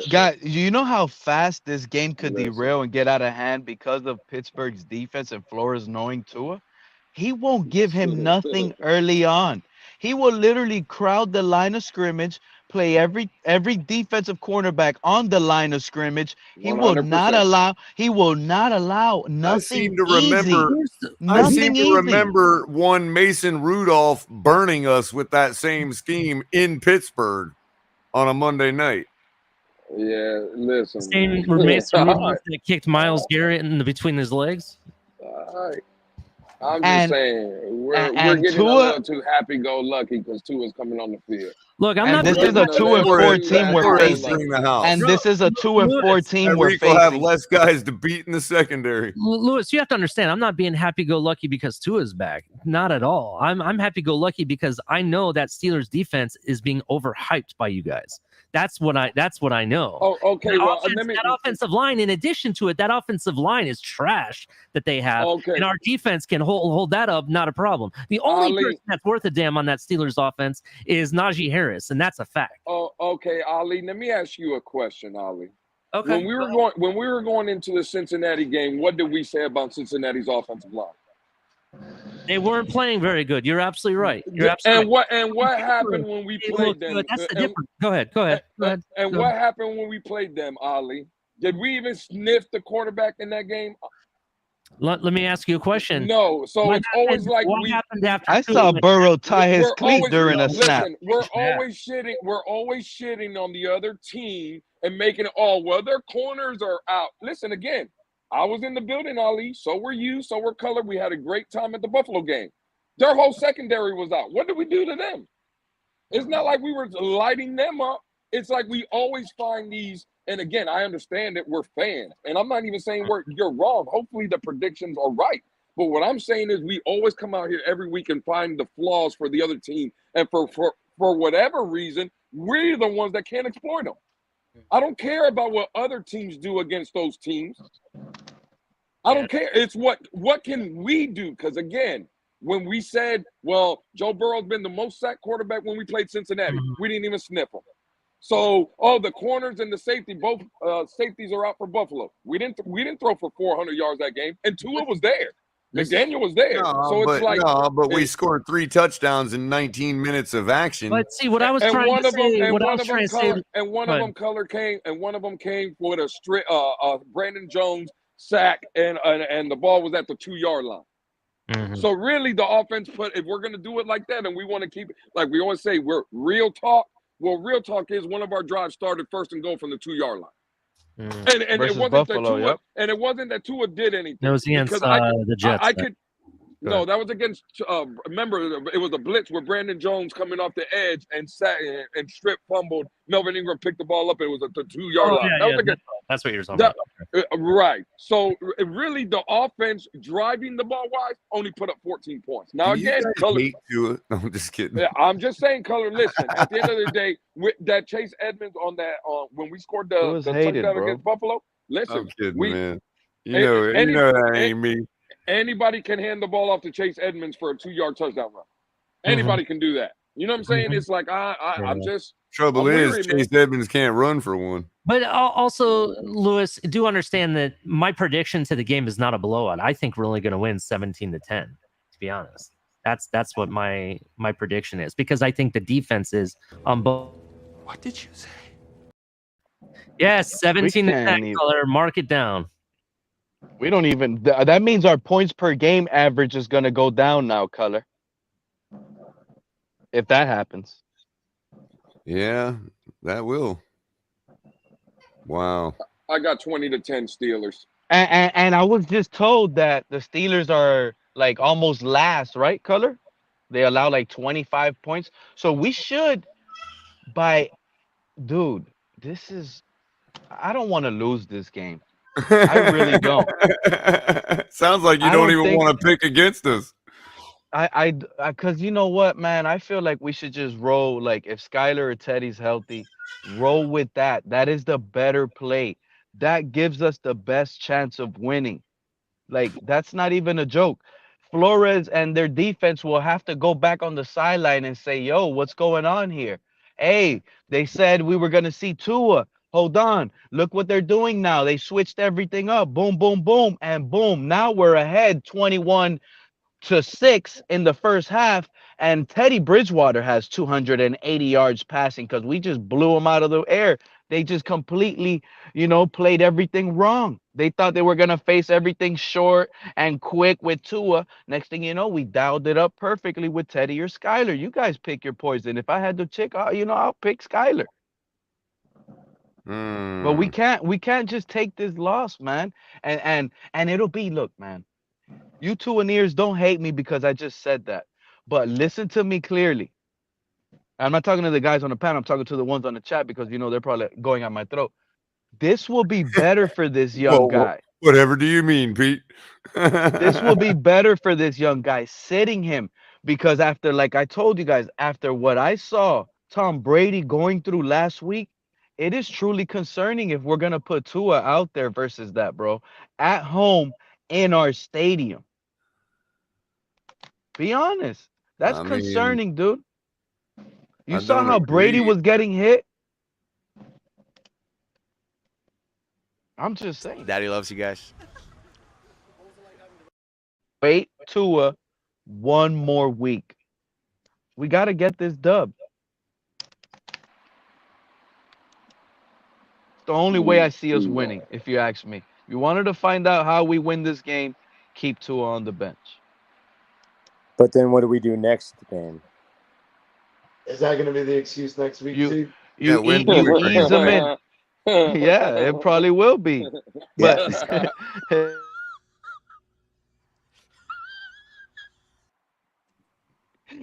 if Skylar goes out. Talk to him, Pete. They don't want to hear Skylar, it. Talk to him. Skylar beats Pittsburgh, dude. 420 yards passing, 5 touchdown passes versus Steelers, man. You could put it in the books. Forget Tua, dude. We don't want to see that guy leaving on the stretcher ever again. That is scary. I do want to give Pete his credit, though. Pete, before the Minnesota game, he was saying what happens if Skylar throws for 400 or something. Again, I'm not going to say 9 because I keep the same energy. Tua got hurt and Skylar got hurt. So that's on Skylar. He wasn't able to finish the game. But I'll pose this question to the 2 gentlemen that were in the building with me, Color and Ali. If, in your opinion, from what you've seen on the first, because he only basically played 2.5 drives, or let's call it 3 drives in the game. That one drive alone, bro, it was enough for me. He's a lot better than what people give him credit for. I mean, I actually got exclusive footage of what Skylar looked like on the field. What I was going to ask y'all, in y'all's opinion, do you think if we seen Teddy Bridgewater throw for 330 basically in 3 quarters, do you think Skylar could have hit Pete's mark of 400 in that game? I think he could have. He was throwing it all over the place, and they just wouldn't allow him having it. You're not allowed to have it. I agree. Well, like I said, I'll show the footage, and you guys can be the judge. Oh yeah. King Kong ain't got shit on me. That's absolutely. Hey, T-Soul. Skylar would have beat the Vikings, guys. T-Soul in the comments. I believe it too, Pete. Those flags are all bullshit. I believe it might sound, you hate Tua, so you want to say that, but I truly believe what Skylar did in that first quarter. I do believe that too. Oh my God! Hey, T-Soul. Look. I believe Skylar would beat Minnesota just the same as I think Josh Allen would have lost to Minnesota had his finger got hurt. Yo, T-Soul in the comments says if you keep putting Pete up here, he's not coming in anymore. Who said it? T-Soul. Who's that? He's I don't know. Someone in the comments. I have no idea who he is. I just read it. All right. Well, we allow everyone. You're allowed to come up here, T-Soul. Why don't you come up here and speak? Yeah. We don't have anybody. Like tied up or nothing. Guys, that don't happen here. Guys. I'm sorry, guys. Listen, this is what's going. That's why I shouldn't be on the panel. Yeah. I don't want, you don't want me to respond to T-Soul. Like I don't. But I don't know. We don't have nobody handcuffed. It's not like we're forcing him to stay. Yeah. No, color. I apologize to the chat. You don't gotta, bro. No. I apologize. You don't gotta apologize, bro. No, I have to, bro, because I'm wrong. Tua's gonna come out Sunday, since he knows Brian Flores. Tua's gonna come out and throw for 543 yards. He's gonna have 4 touchdowns. 1 rushing. The 2 interceptions he throws are going to be dropped by the Tanner Connor. It was going to be Tanner Connor's mistake. That's what's going to happen. So we could wave those interceptions away, but Tua's going to come out rocking.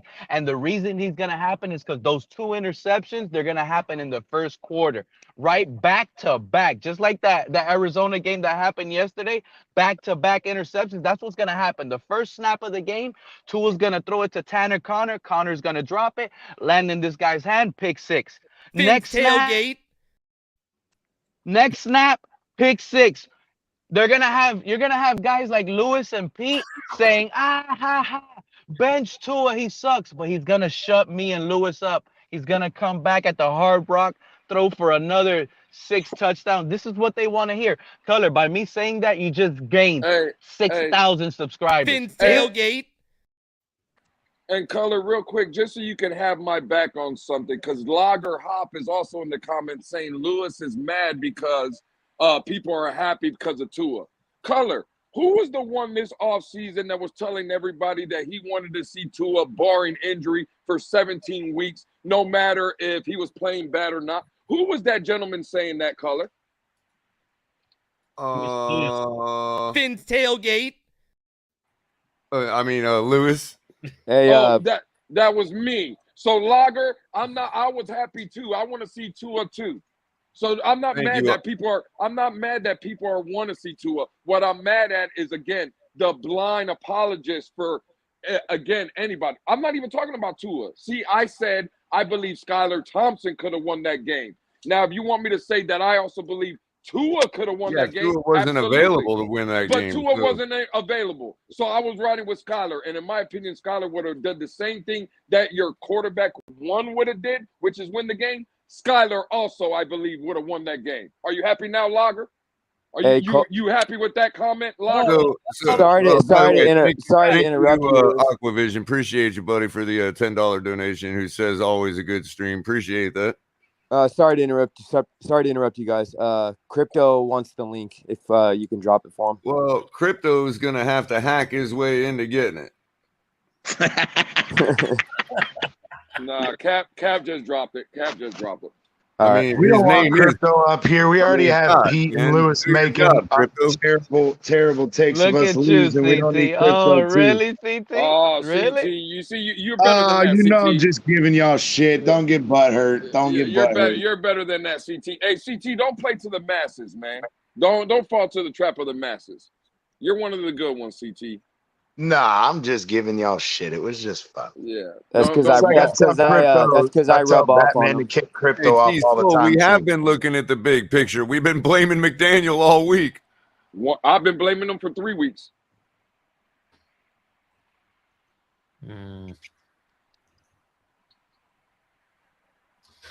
So, what do you got? Oh,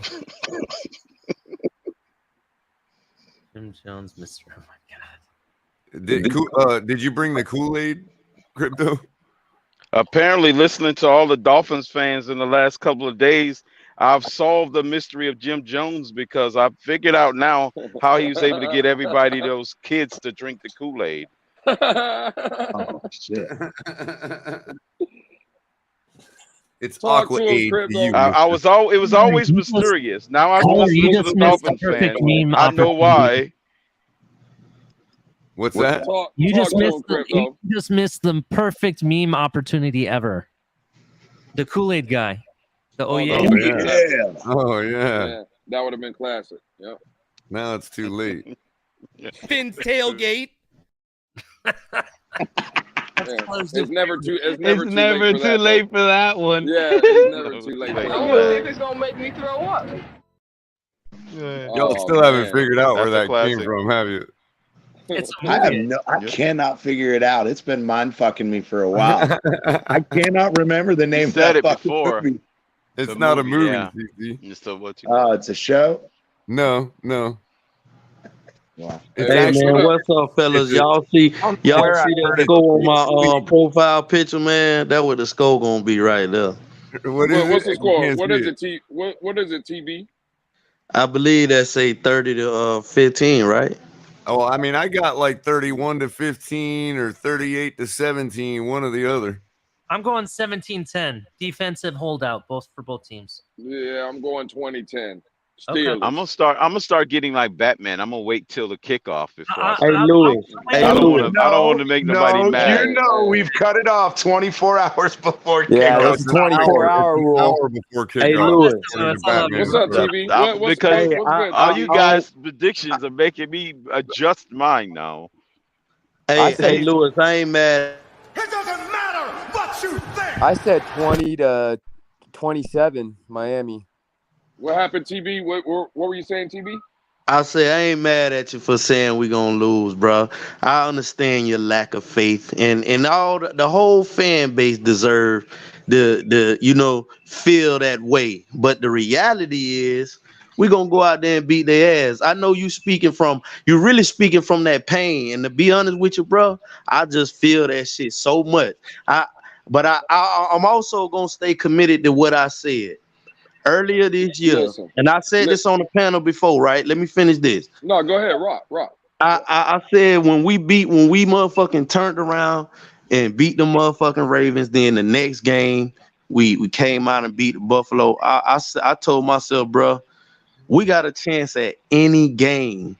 And I never go unless this shit is clearly above us. Like Buffalo is the only team that I really say that we gonna lose to. That's just my opinion. Everybody got their own opinion. Right. TV. That's the only motherfucker I feel like I'll actually go in the beginning of the game and feel, oh, we might lose. Everybody else, bro, I feel like we can beat their ass.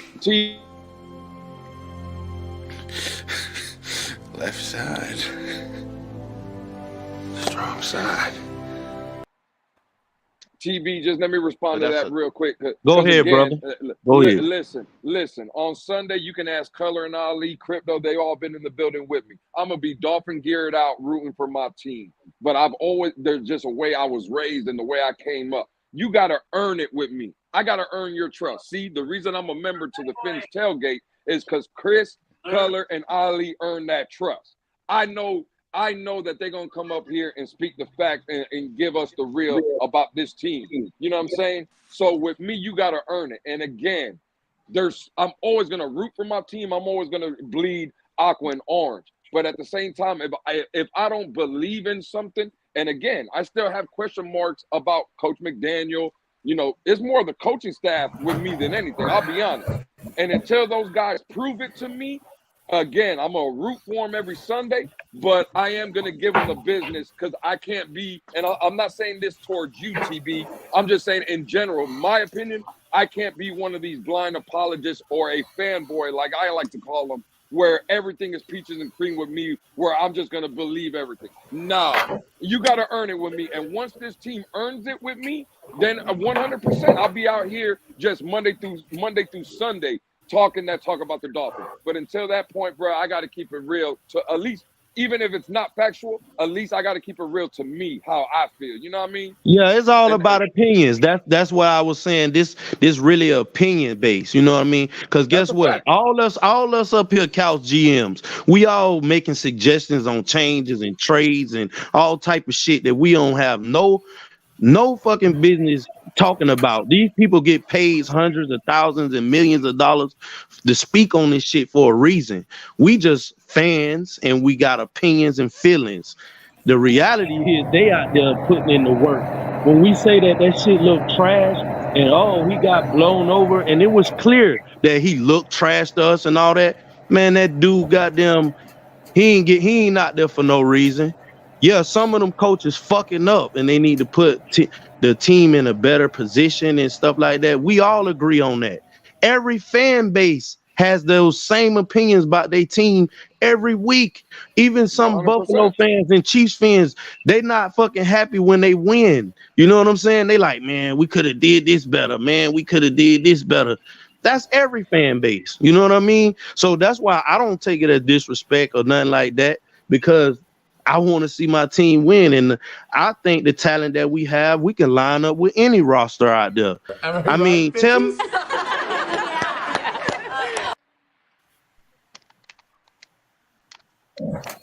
I totally agree, T-Berry. I agree. Welcome 386 and welcome 386. Finn, yeah, but unfortunately, the game is played on an NFL football field, but not a big How you guys doing? Good evening, everybody. How we doing? Pretty good. 386. I'm coming in cold on this. I don't know what y'all been talking about. I just want to get in on a little bit discussion here.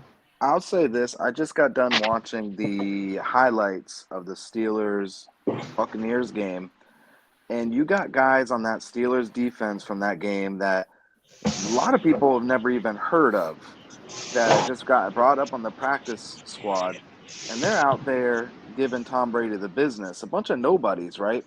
And that's a true testament of Brian Flores really finding diamonds in the rough and making the best out of talent that really isn't grade A.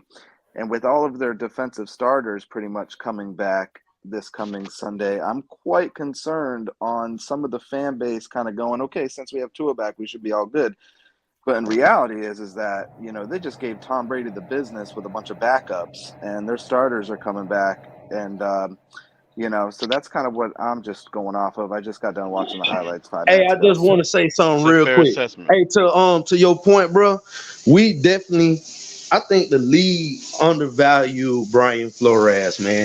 If this dude could have just got along with goddamn Stephen Ross, man, it wouldn't be no Mike McDaniel. Well, that's what I'm saying. So Brian Flores, let's not forget Brian Flores made Nick Needham. I mean, he picked up Nick Needham. He was an undrafted free agent, you know. And then when we were in that 2019 tank year, you know, we had a bunch of guys on defense that no one had even heard of. And there he is now with the Steelers with a well-run organization. So to your point with Flores. Yeah, to piggyback off that, you're right, because that same team he took and went into Gillette Stadium with a 4-11 record and went and beat a team that was poised to get first in the conference so they can get home field advantage and beat a Tom Brady-led Patriots with a 4-11 team. Right. So also to piggyback on that, one of Color's favorite players from last year, he developed Durham Smythe. That Durham Smythe had a great catch percentage. I think Color always goes over the numbers and stuff. So look at that's. I'll give you an offensive player that thrived under Brian Flores. So with the whole Flores topic right now, do y'all think at any point in this game, do you think they'll have him calling plays on defense? I think so. Yes. He's I going to think have they a major will at some input in the point. game Yeah, plan. 100%. as far as the Yeah, I game think plan he's goes, I heavily think involved. for game plan, I yes. think he's literally going to suit up and go down to the field and play. I would not be shocked to see Flores. To answer that question, I already said it earlier. I think he's gonna have say on both sides of the ball, defense and offense. I truly believe that. I don't know about offense, but Nah, man, there's only one head master on every camp, bro, and that's Mike Tomlin on their camp. On the offense. offense. Pittsburgh is already a blitz-heavy team, which is to yeah. Flores' style. And I'm not saying that this is necessarily the case, but I've heard in the past, like say Andy Reid, right, in Kansas City, they will actually have coaching assistants call plays at certain points in the game just to give a different look. And I would not put it past Mike Tomlin to just go give Mike Flores a play card and have him just run the defense for a quarter, a half, whatever. Hey, didn't they just fire their offensive coordinator? You know what? You know how deep this let me tell you what just crossed my mind. You guys remember Mike Tomlin is too hippity hop. He was one of the first ones that the race allegations started coming out of here. Don't forget, Dolphin fans, when we with Miami, when we spun him out of here. Oh, he's too hippity hop. We have two guys that hate this team with all their guts. I promise you, they're whispering in all those players' ears. They're in those players' ears whispering. They're telling them, listen, hit them here. Do this, do that. Look what they did to me. They tried me.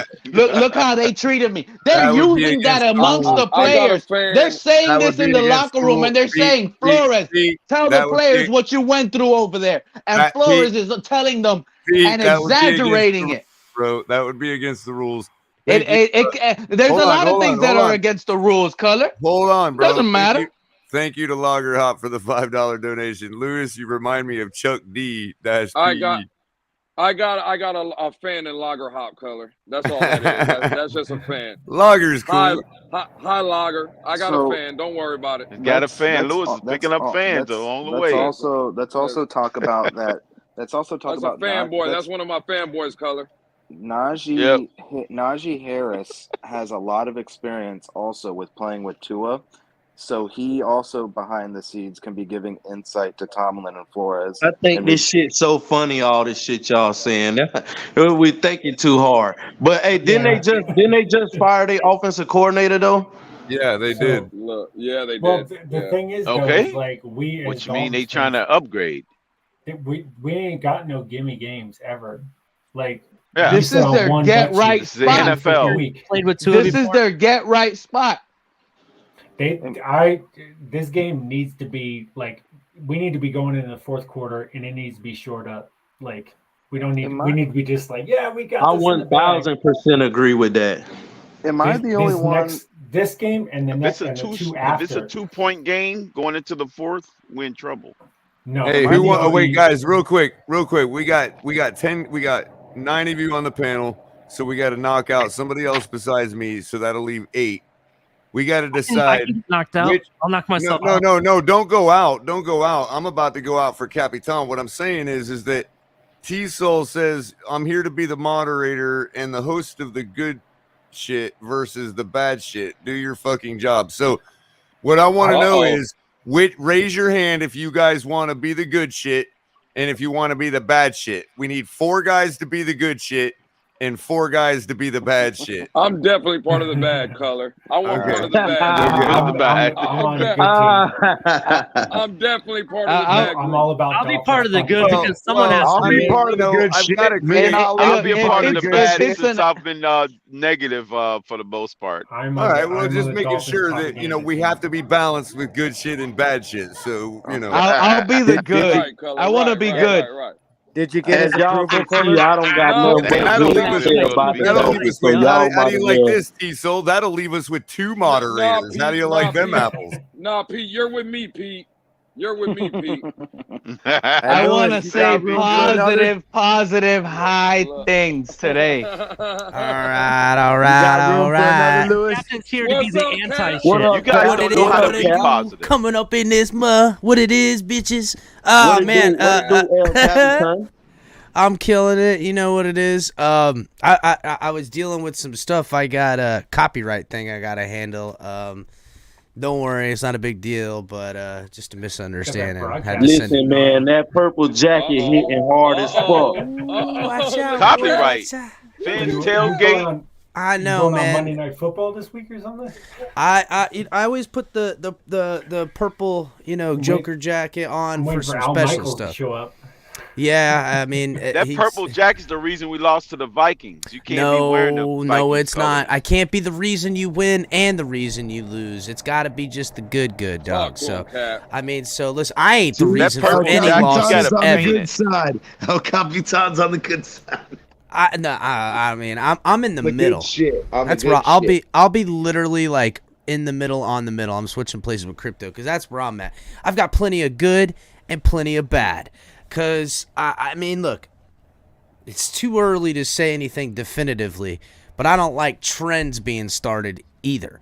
So I won't ever pull punches because who the hell am I pulling punches for? Ain't nobody giving me no money or paying me nothing to lie, and I don't like lying anyhow. So it's easier for me to just tell the truth. So I will be truthful in that. Now, on the other end of that, I like being optimistic, especially when I've seen so much good out of the team. But that's why I come down when I see hard. That's why. Because I'm not...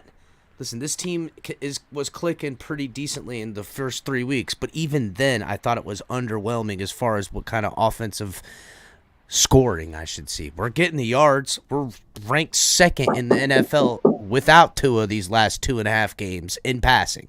We're ranked friggin' 8th in yards. We're ranked 17 in points. Now, when Tua was in here those first 3 weeks, we were top 5 in every category, number 1 in most. And if that narrative comes back, I'll feel good, especially about Tua. But I'll still have some doubts about can Tua overcome adversity when it's extra, bad, like injured players, a lot of penalties by people, stuff like that. But I also got questions on my rookie head coach. And I'm sorry, that's what he is, guys. He's still a rookie. McGenius, McDoofus, whatever people want to call him. He's going to have some growing pains. That's okay. It happens.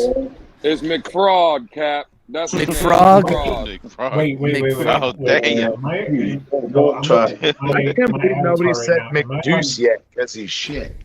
Am I on Pete's side, which is the good side right now? Because I'm sure no Pete ain't on the good side. I don't know if we've made sides yet. All right. I'll put myself on a good side, and then I'll switch back and forth. I'll sit here at the bottom.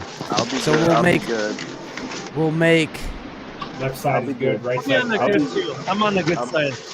I'll be good. Yeah, me and Ali are on the good side. All right. Or bad. I'll be on bad. the good side because every time I open my mouth, I'm a bad boy. Hey, be on the bad? I kind of ride both, so I'll be both. Or I mean, we know you ride everything. Yeah, I know Pete and Chris. I knew it was coming, CT. I knew it was coming. All right, let's get it. Hold on. Okay. All right, let the games begin.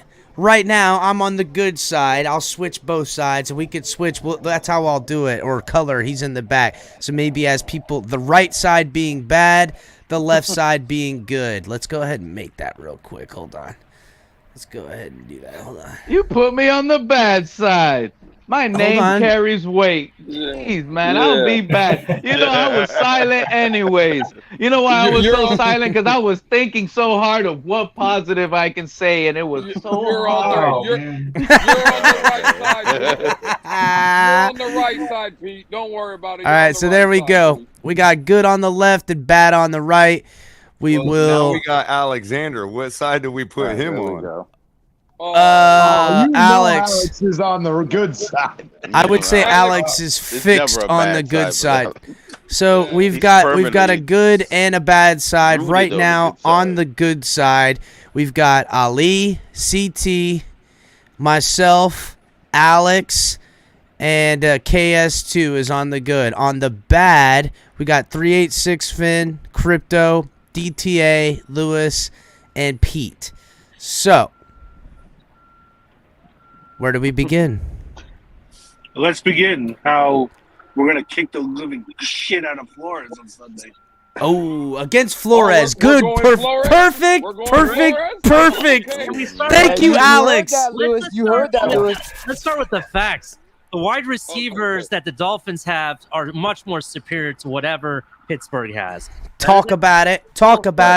Pittsburgh sucks. Pittsburgh is 30th against the pass, and Tua is the #1 quarterback rated in the NFL, even after missing 2.5 games. And he's gonna light it up. That's a small sample size. Is irrelevant. No, small sample size is nothing. Just because it's a one-night stand, don't mean it's a small sample size. It doesn't matter. I mean, I don't know. It depends on the jizz amount. I don't think that Flores never figured out, and that was how to use Gesicki.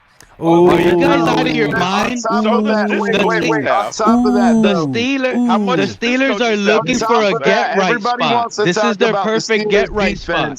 This is where they're going to get right. They're going to get right, all right. We're going to lay them down and treat them right. We're going to take them out to a nice steak dinner, and we're never going to call them back. You want to know what's crazy? This is unreal that so many of you could actually be on the good side and believe that. I'm not playing this game because I know y'all believe that. And I've said it multiple times.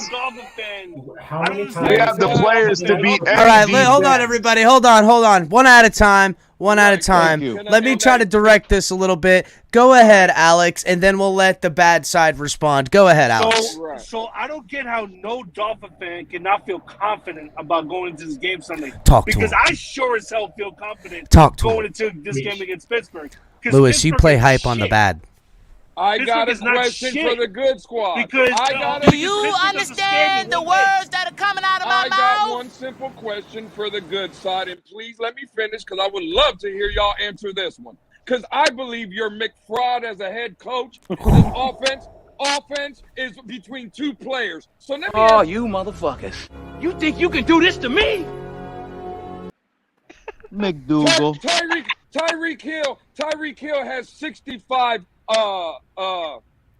targets. Waddle has 50. The next closest has 19, which is Mike Gesicki. So let me ask the good guys a question. If your little fanboys Tyreek Hill or Jalen Waddle go out the game, what is your coach going to do to handle that? I'll handle this.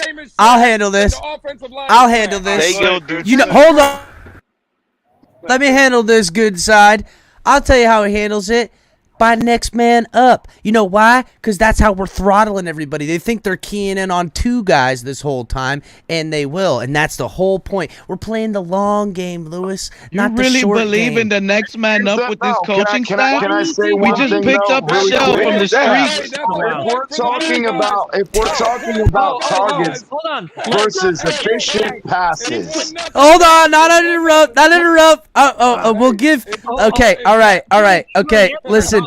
Guys, all right, in the chat, we're going to let the chat control this, okay? Chat controls with them putting a G for good and a B for bad, and we're split down the middle here. This so thing is rigged. They hate us. They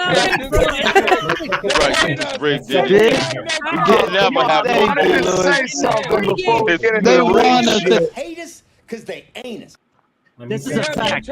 In the 3 games that we lost, we have not properly used Craycraft at all. He's gotten maybe 1 target in the. And thank you. That's what I was trying to get at. Is y'all want to talk about? Wait, let me finish No, in the 3 games we won, he ain't been targeted that much neither. Again, can I finish that quick point? Can I please finish that quick point? Because you brought up the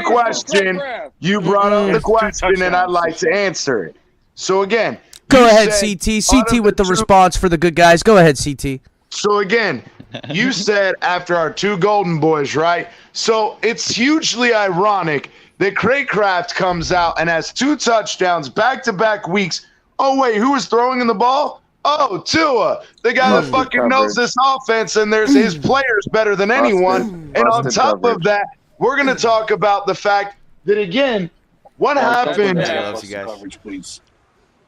Don't go there with that busted coverage. What happened in the 3 games when Tua wasn't playing? Oh wait, no. Can I please finish? God damn it, Crypto. Out-of-body My thing is when someone else came in, whether it was Teddy or Skylar, they were fucking staring down Hill and Waddle, and those are the only fucking guys they wanted to throw to. Go look at Tua. That was Sheffield not running versus routes, breaking off his routes. Here's another fact that He no one wasn't wants to staring talk down about. wide receivers. One guy that's not on the injury report now. Easy E. Guess what? This is his homecoming game. It's going to happen. Let's No, they're ignorant. That's ignorant.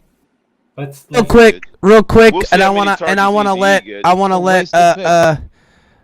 let really like we to lost a respond to man. Lewis. We lost a man. We lost a man on the good guys. Get up here. You want to talk? Vonjo don't want this smoke. Vonjo's so shook he won't even come around here no more. Vonjo, come up, Vonjo. Vonjo's scared.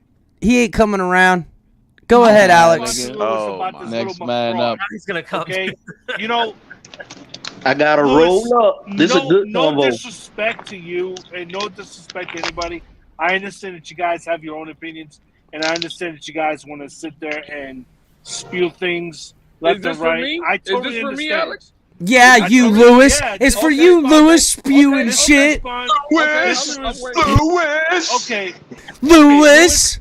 I don't want you to get mad for what I'm about to tell you, bro, because here's exactly what I'm going to say to you. Okay. Okay. Hold on, let him finish. Let him finish. Let him finish. Let him land. And this is no disrespect to you, Lewis, because you have your own opinion, but you sound like an idiot if you sit there and say that McDaniel is a fraud, especially when he's a first-year head coach and he's still trying to get everything in order, and he's faced so much adversity that he's trying to the same thing that Tua did last year.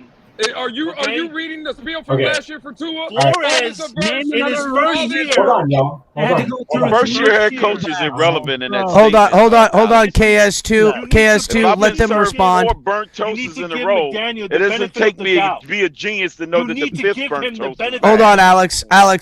Let them respond. Go ahead, Crypto. If you got a response, go ahead. You seem to be piping up for the bad guys. Let's go. I'm just saying that's nonsense that Alex is spewing. First-year head coach, I don't know. It's Crypto. It sounds like you're surrendering a loss right now, Crypto. It sounds like a loser talk to me. Because the fact of the matter is, if you served 4 burnt toast in a row, it doesn't take a genius to figure out the 5th burnt toast is worse too. Maybe I like a little char on my toast. This nonsense that you trying to say this is a first-year head coach and we can't make the judgment that he's failing at his job is asinine. He's not failing. That's the thing I'm trying to say. He's giving you nothing more from what he came in here to do. Fix the offense. The offense is not been what's happening? Listen to me. Hold on. Alex. Go to Barry. Hold on, real quick. Capitan, hold on, real quick. Let Pete go. Go ahead, Pete. Go ahead, Pete. 16 points a game. Hold on, Crypto. You lost already. Go ahead, Pete. Alex needs to get through his skull that the reason that the Dolphins are 3-3 are due because of Tua Tagovailoa. He's at fault for this. It's his fault. So someone not there on the good guy's side, someone not there, it's their fault. That's who we're gonna blame. Oh yeah, 100%. It's not. going to respond to that. It's his fault. He's made out of China. He's made out of glass. Oh my God. Okay, so listen. Let me get the flow for one second. Hold on, Alex. Let T-Berry go. I called him T-Berry. T-Berry. I said T-Berry. To y'all point right now. Yes. If I had to blame anybody, it would be Tua Tagovailoa because best ability is availability. So T-Berry goes over here. Bring TB over here. No, don't bring me over there. Don't bring me over there because I'm about to argue this. Let me finish talking. Wait a second. Let me finish. Yes, it's his fucking fault that we lost them games. But back to McDaniels. Listen, man, all this shit y'all want to holler about is his fault. How in the fuck? I seen on every play, I mean every one of those plays, the players was in position to make the play. Did they make the play? That come down to the player. not the fucking coach. Every one of them plays, they were Bad in play position to make calling. the play. On fourth down, he's Oh, getting no. And on fourth down and 1, he wants to go for a fake punt. Stop it. I'm not talking about no damn fourth down. Hold on. All right. Hold on, T-Berry. Puts us behind the 8 ball. Hold on, T-Berry. Let go ahead, Lewis, with your question, and then I'm gonna get KS2 to get up there. Go ahead, Lewis.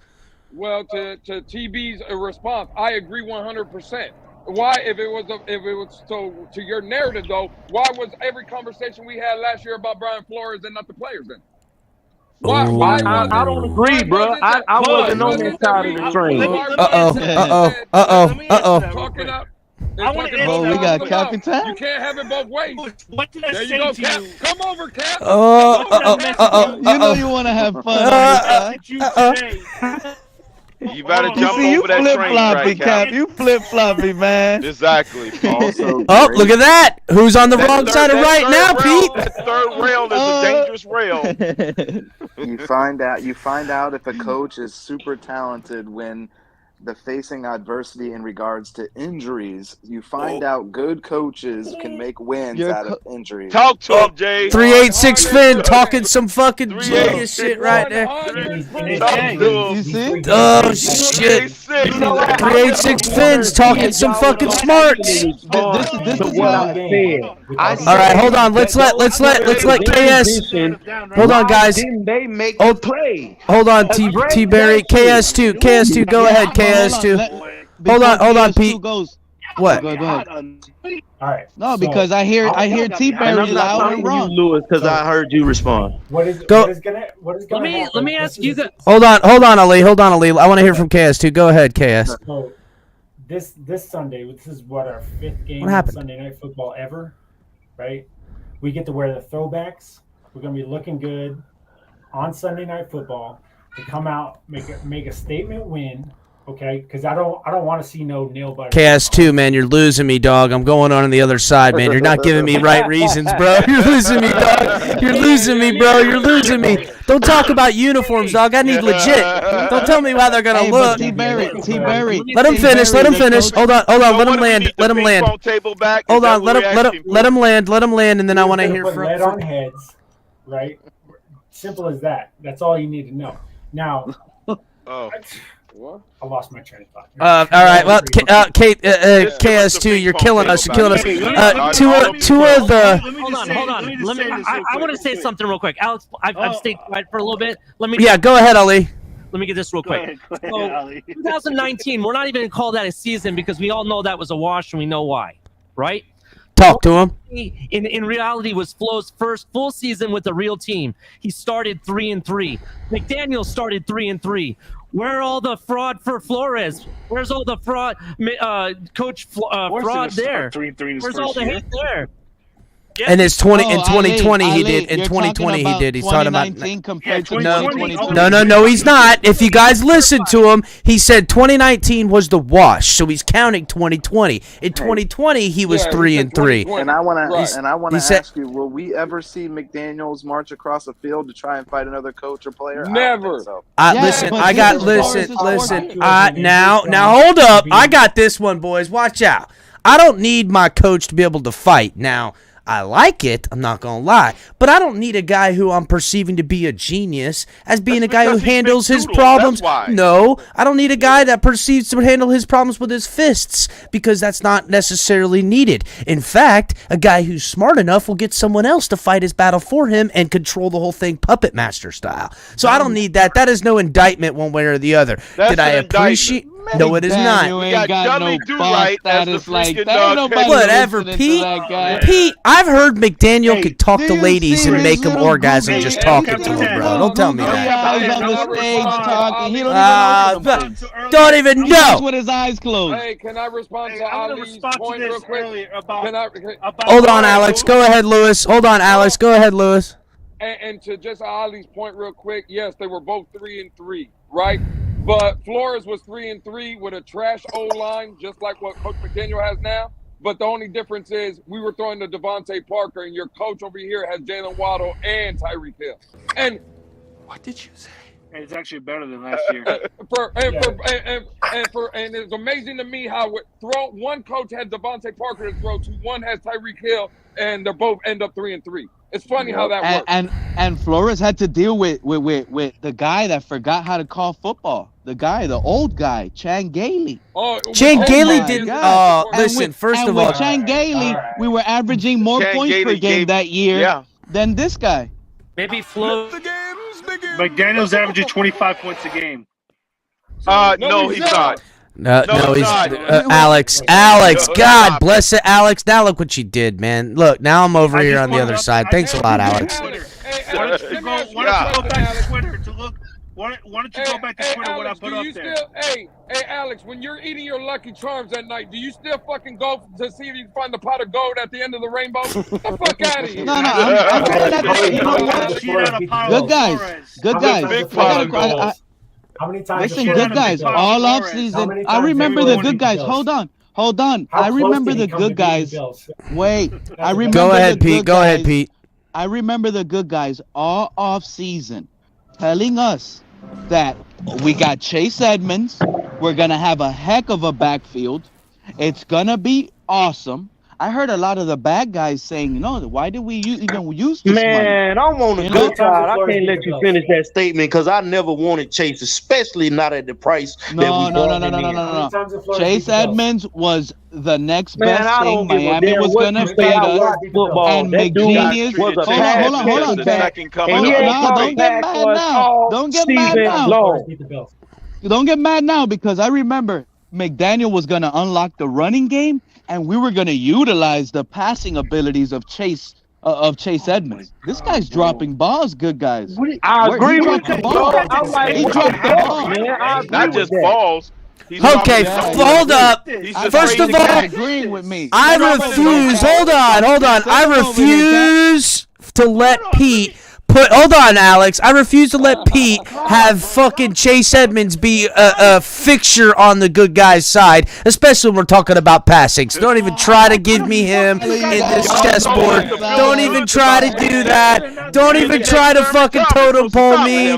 Don't even fucking try that. Hold on. I'll go a little deeper. I remember the good guys selling me a dream that our center was going to be elite.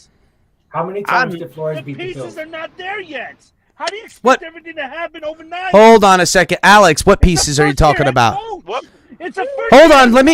What pieces are you talking about, Alex? Hold on. Let him talk. Let him cook. Damn it, Crypto. Let him cook. Let him cook. I want to hear him. Alex, what pieces are you talking about? Shh. Hold on. We do not live in a microwave society where we expect things to happen overnight. The hell if we don't? Oh, fucking A. Alex, he did it. That's it, Alex. God damn it, Alex. I am officially on whatever side. I can't. Alex! Son of a bitch. Alex, you're fucking killing me right now, bro. You're killing me. Alex, you're killing me. We can't afford everybody to be on the 12-year plan. You don't believe you know what? Either? You don't believe what I'm saying either? I don't believe what you're saying, Alex. I gotta say, I'm not trying to be on that side. I gotta be honest. No, put me on the good side. I'm with Alex. We're on a 7-year plan with Tua. Alex is right. This is year 1 with McDaniel. We don't live in a microwave society. Send Pete's ass over there, Cap. He's already there. No, hey, wait. I want to come in and say, okay, hold on. This is the 7-year plan. Guys, hold on. I've been listening in back, and I just switched with Alex here it real comes. quick just to say, Crypto, I think we figured out why the toast is burnt. Because Alex been using a Dutch oven on the shit. Exactly.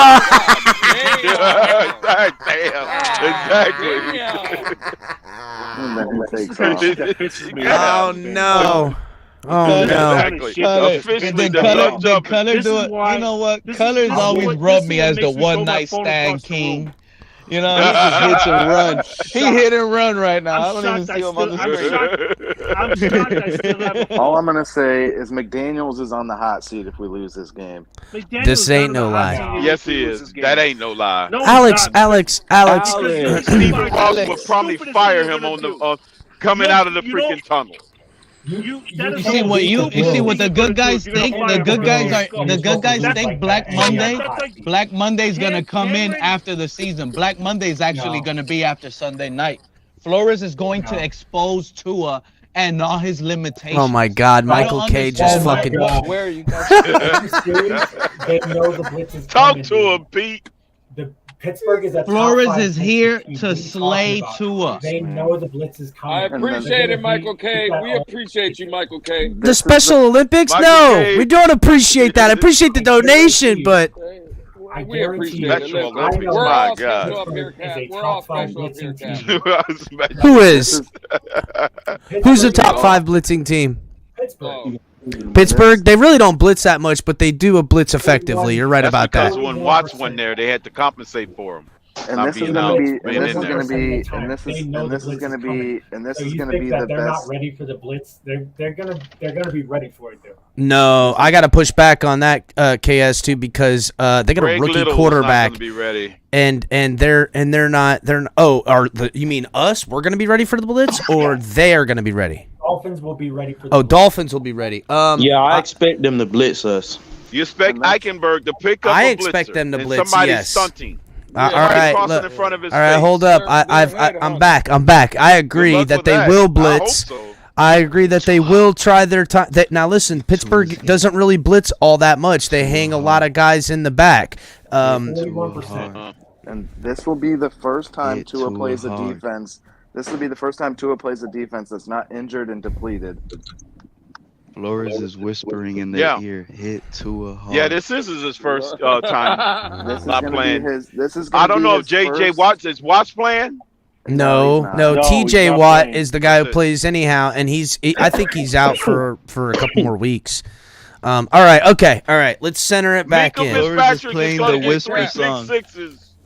Hey, What's Cap, up, Lewis? You believe in conspiracy theories, right? Oh, you know it, brother. I love me a good conspiracy. I got- Hold I on, got- let him I got- finish, Alex. Go ahead. Okay, then I got something to say to y'all.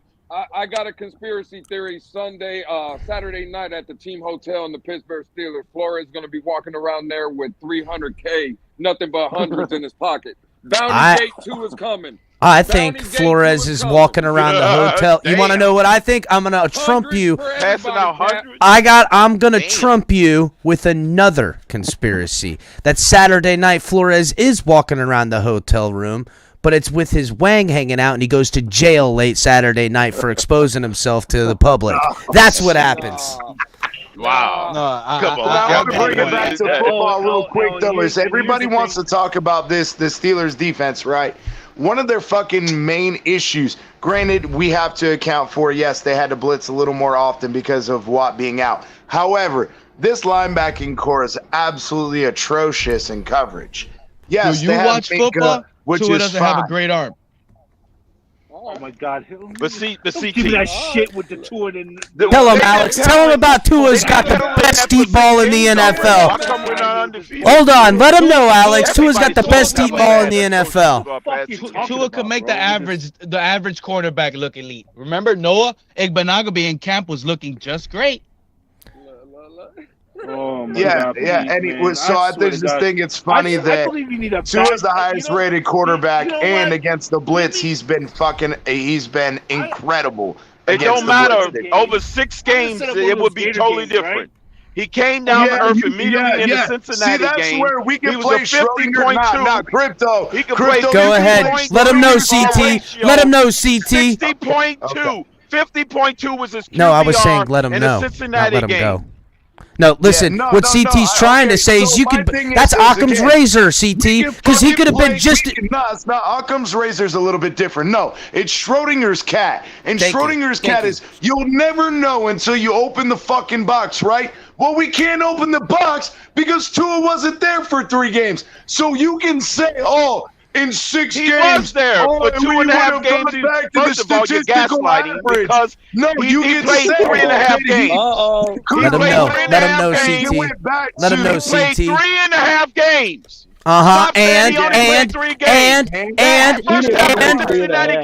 Crypto, and he had a 50.2 rating. No, listen. So you can say again. Sunday after the game. Oh, if he went back and played 6 games, things would have statistically returned the point is, to the you're trying to say he only played 3 games. He played 3.5 games. You just want to conveniently forget the terrible first half in Cincinnati he played. It's something that you can never know. What happened? Again, he only gave us 6 points against Cincinnati.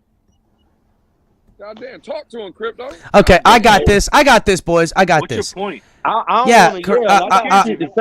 That's what I'm gonna say. I got this. Crypto, what are you saying? He would have been worse if he played, or he is worse because he didn't play? No, I'm talking about he would have. He was on pace to only give us 12 points in the freaking Cincinnati game. Let's not act like the Cincinnati game didn't happen. Crypto bullshit. Bull fucking points. shit. Bull fucking shit, Crypto. That's fucking bullshit, bro. 6 points. Bro. Crypto. He only gave us 6 points. Crypto. And even if the touchdown that he got, that was only 20 points. That means he only scored 10 points in the first half. Crypto, how in the fuck can you look? 10 points then. I like the energy, Crypto. No, the missed field goals by Sanders happened on Bridgewater's watch. Yeah, again, that's my point. So it could have been. It could have been. I want a Bridgewater watch. I want a Bridgewater watch by sitting here and saying that Tua fucking scored 1 touchdown, right? So again, he was driving and ready to score a touchdown, which would have given him 13 points in that first half. Tell him, CT. Tell him, CT. He had a field goal in that one. No, it wasn't. He only had his second drive was a field goal. Hey, listen, man. What about the motherfucking drop pass by Chase? Yeah, 3-2 field goals. Can you let me finish? Goddamn no, 2 field goals. You just said again. So 2 field goals, and we were driving and literally past the fucking 50-yard line, driving for a fucking score. Okay, no, he wasn't. It didn't happen, though. It didn't happen. His frail ass got hurt. You can say it didn't fucking happen because he got injured, but you can play Schrodinger's It didn't happen. I'm playing the same shit. It didn't fucking happen. No, it didn't. No, you're saying he would have scored a touchdown. It could have happened. It didn't happen. It didn't happen. The point is, he only produced 6 points. He only produced 6 points when he was in there. What are you waiting for, huh? What are you waiting for? It could have happened. His QBR was subpar. It was terrible. He threw an interception in that game. He threw an interception in that game. Because he didn't. Stop saying he didn't. Because he did. He did. The point is, he was terrible in the Cincinnati game. Period. And then CT. It was terrible. All right. Terrible in the Cincinnati game. All right. Reality tailgate. Let's relax. Let's relax. Crypto, CT. This is supposed to be fun. Not you guys aren't making it very fun. You're making it. Tailgate. I'm gonna get off. It's all in fun. Hold on. Let Alex go. Go ahead, Alex. You two need to kiss and make up now. Yeah, you guys put tongues together right now. Go ahead, Alex. I just got home. Sick fuck. I just got home. I'm gonna sit down and eat something to eat. Sit down and eat and get something to eat. Excuse me. That's the same thing Tua's gonna say during halftime. I can't wait till I come back on. Or is it that Brian Flores is gonna be on an ice cold one? I can't wait till I come back on this panel on Sunday, Monday, and then say, "I fucking told you so, motherfucker." Ooh, can't wait, Alex. So. Hey, Alex, don't wait that long. I told you so, mofos. Guess what, Alex? You're gonna eat a Tua type dinner. You said you're gonna go inside and eat. You're gonna eat a Tua type dinner right now, dude. What's that? It's not gonna be fulfilling. Victory, bro. You've been saying that every game, bro. The last 3 he actually said that. Yeah, he's been saying that every game for the last 4 weeks. You've been saying that shit, Alex, and we fucking lost. You've been saying that the last 3 games, bro. Yeah, but you know what? So have I, because I believe that Teddy Bridgewater and Skylar Thompson can win us some games, and they failed to win one motherfucking game. CT, don't do that. Genius head coach didn't have draw up a game plan because he don't know X's and O's enough to draw up a game plan. Alex, against a subpar team. We'll see you, Alex. Hey, Alex, before you go, listen, on behalf of the bad team, I just want to thank you personally for the demise of the good team, which you wanted. Yeah, Alex, you didn't give me. Alex, we should have stuck the points we could have won with. Hold on. We appreciate you, Alex. Hey, I got 2 words for the bad team. What is it? 2 words for the bad team. Don't say. Oh my fuck! God damn it, Alex! Now I lost. Thanks a lot. Not Alex. fulfilling, Alex. Diaz, tell him, man. Tell him, Skylar Thompson's coming in at halftime. Alex got jealous all over his dick. Hey, Alex has to go. He's got an appointment with McDaniel. He's laying naked in the bed waiting for him. Because it's going to be a bloodbath. All right, Alex, later. Can I ask an actual question? All right, yeah, I'll let Ali go. Let's let Ali go. Go ahead, Ali. I tried asking this before, but we want to sit here and argue back and forth, the good and the bad and all that. But to the bad, I want to ask this question. I want legit answer. Let's say the Dolphins win and Tua actually performs. Then what? What do you have to say then? Yes. Well, he just Boo! That it was a good game, and we keep moving forward. Yeah, I like to see consistency. You have 4 games. What about Flo? What about the stuff you said about Flores and how big a mistake we made? That our coach is a fraud. I still think. See this again. You think if we win this game, I'm going to change my opinion on Brian Flores? No. I believe strongly that Brian Flores should be the coach of this team. One at a time, Pete. One at a time. I don't care about one win. Okay.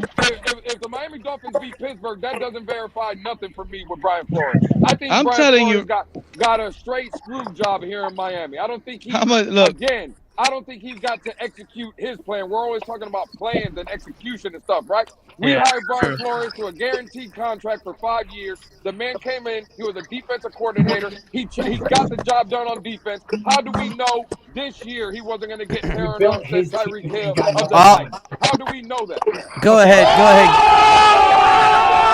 Your plan. Go ahead, KS. He never got a chance to execute his full 5-year plan. He got the green light to get whoever he wanted, bring in whoever he wanted. He brought in all his people, and he came up short. Period. So why? No, he didn't. How do you know that? How do you know that? Short won double-digit games. To the argument, please. I'm gonna let you go right now. Okay, go ahead, Bruce. But that's a bold-faced lie because your head coach that's coaching your team now, Flores wanted him last year, and it wasn't because Flores your coach didn't come. It was blocked by the 49ers. Okay, what about this? And Shag Phins makes the point. Flo's fate was sealed on that 7-game losing streak, in that those games we picked up winning later down the line were against inferior. No, it's not. We went against inferior points. Quarterbacks. Stephen Ross said that. If I That's a BS talking Lewis, point. Again, so hold on. Because that is, you know what, Crypto? Yeah, you're right. That is a BS talking point. But you know why? Because if we're blaming Flores for a 7-game losing streak, a lot of the excuse was because Tua was missing. So now we're not going to blame McDaniel. Common thread there. We're not going to blame McDaniel. Common thread. Exactly. Well, no. That's why it's a double standard. Shut up, bitch. About 7 games. He didn't have 5 years. He didn't have 5 years, right? So y'all are gonna cry about that bullshit. Then why is it that 5 of our last 6 coaches had less than a year? The only exception was Joe Philbin, who got 3 years and 3 fucking games before he fucked that up. So if you're gonna blame hold on a second, CT, other than hold on a second, guys. Other than interim head coaches, everybody saw their 3rd year and got fired. Right. Yeah, that's what I'm saying. They got interim coaches don't ever get nothing. Oh, I thought you said 1.5 years. The 3-year head coaches The common thing with them, those three head coaches was born in the dugout. They started from Walmart employees. This one didn't. That's the difference. Expectations is different. So Adam Gase, Joe Philbin. Yeah, well, hold on, CT. How about this? Flores is such a bad coach, you can't even lose right when you're supposed to. How about that? Hey, can everybody? This team was the most stacked team for a brand new head coach in NFL. Are you stupid or something? Stupid is and stupid does, sir. Stupid is and stupid does. We were supposed to lose and have the first overall pick, and stupid is and stupid does, and he didn't do that. That's why he got fired. Flores got fired a little bit 3 years late. Oh, look at who it is. You can't fire nobody. Look at who it is. I'm sorry. Hold on a second. Let me where's that? I gotta take you out real quick, KS2. Von Joe coming up in this month. I'm gonna go ahead and put you on down yonder anyhow. What's up, Von Joe? From this morning. What's up, Phins tailgate? Phins tailgate. What's up? What's up, Von? You motherfucker. BJ. You motherfucker. You trying to gaslight me? You trying to gaslight me? You motherfucker. Do you want to play I'm what? about to. Okay. Say hello to my little friend. Let's go, Von Joe. Let's have it. Come on. Where's it at? I'm bringing the gas lighter here directly. So I'm actually gonna get with HB in the back, and I'm gonna see if we can get on our site a Dolphins gas lighter, so we can get that hooked up for the fans. Boy, goddamn it, Alex lucky he ran. Goddamn it, cause boy, he's on something. You guys have problems with. You guys have problems. Hold on. You guys are worried about Minnesota. Were we worried about the Jets? Would they drop 40 on our head top? Were we worried about Minnesota? Come on, were we worried about the Jets? Yeah. Oh, we beat Buffalo. I've never been worried about the Jets. I'm still not worried about the Jets. I said it loud and clear. I'm not goddamn it, I'm not done. We rested against the Jets. We beat Buffalo. McDaniel is such great. He beat Buffalo. That's right. Flores He never beat Buffalo. That's right. Flores never lost to the Jets either. You don't beat Buffalo and you go lose to the Jets. I'm pretty sure he lost to the Jets at least once in those 3 years. He never lost. He never lost to the Jets. You know what? Then I appreciate the goodie bag. 12 straight games. El Capitan. In the The division. Jets haven't won in the AFC East. Yeah. for Okay. 3 You know. fucking years. Listen, Von Joe. years. Just so you guys know, just so we're all clear, okay?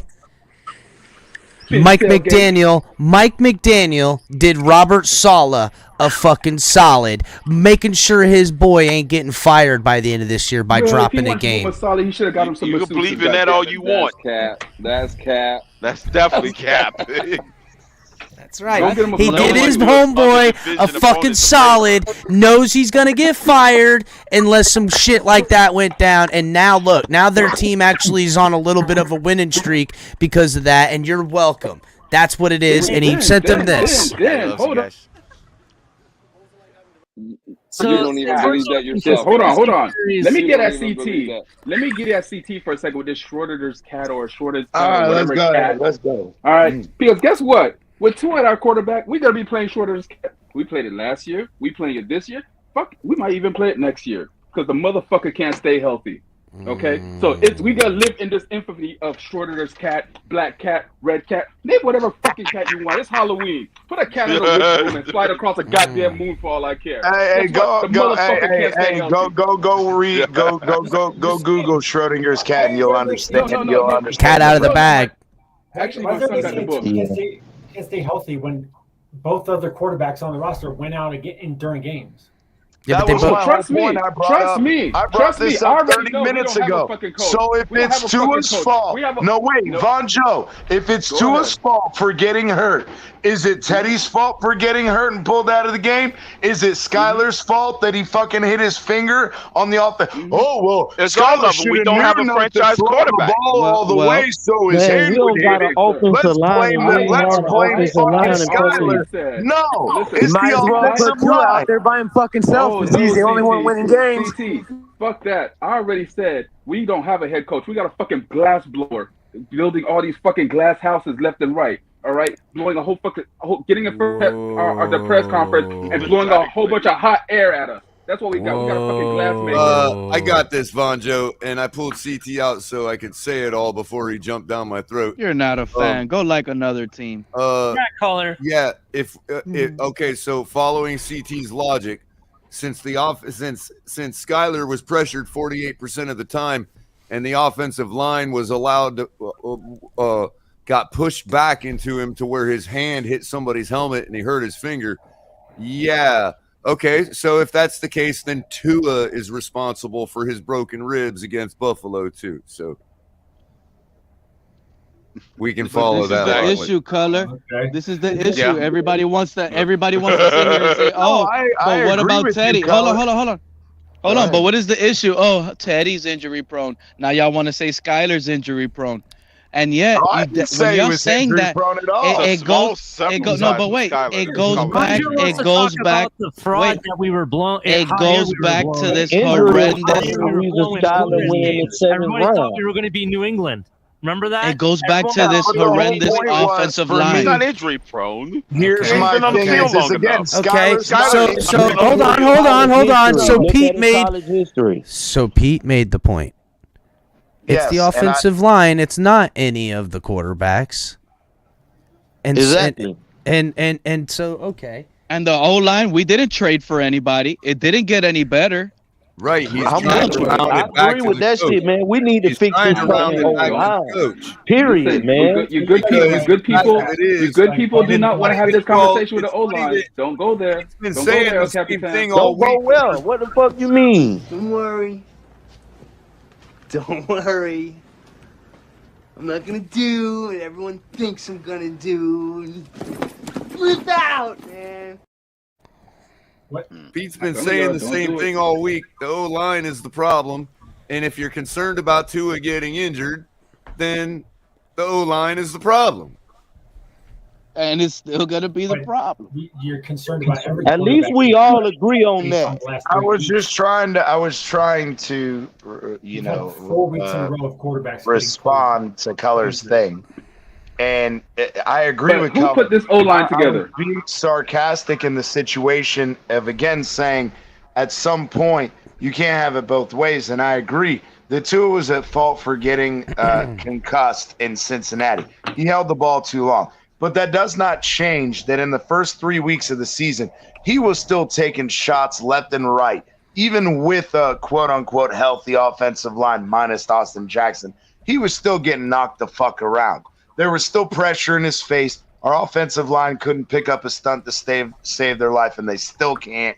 And in all reality, my whole point is at some point, the fact that we've had 3 separate quarterbacks knock the fuck around, one fucking getting knocked out and concussed, the other one getting knocked down, and then they fucking said he was concussed, and that's horseshit.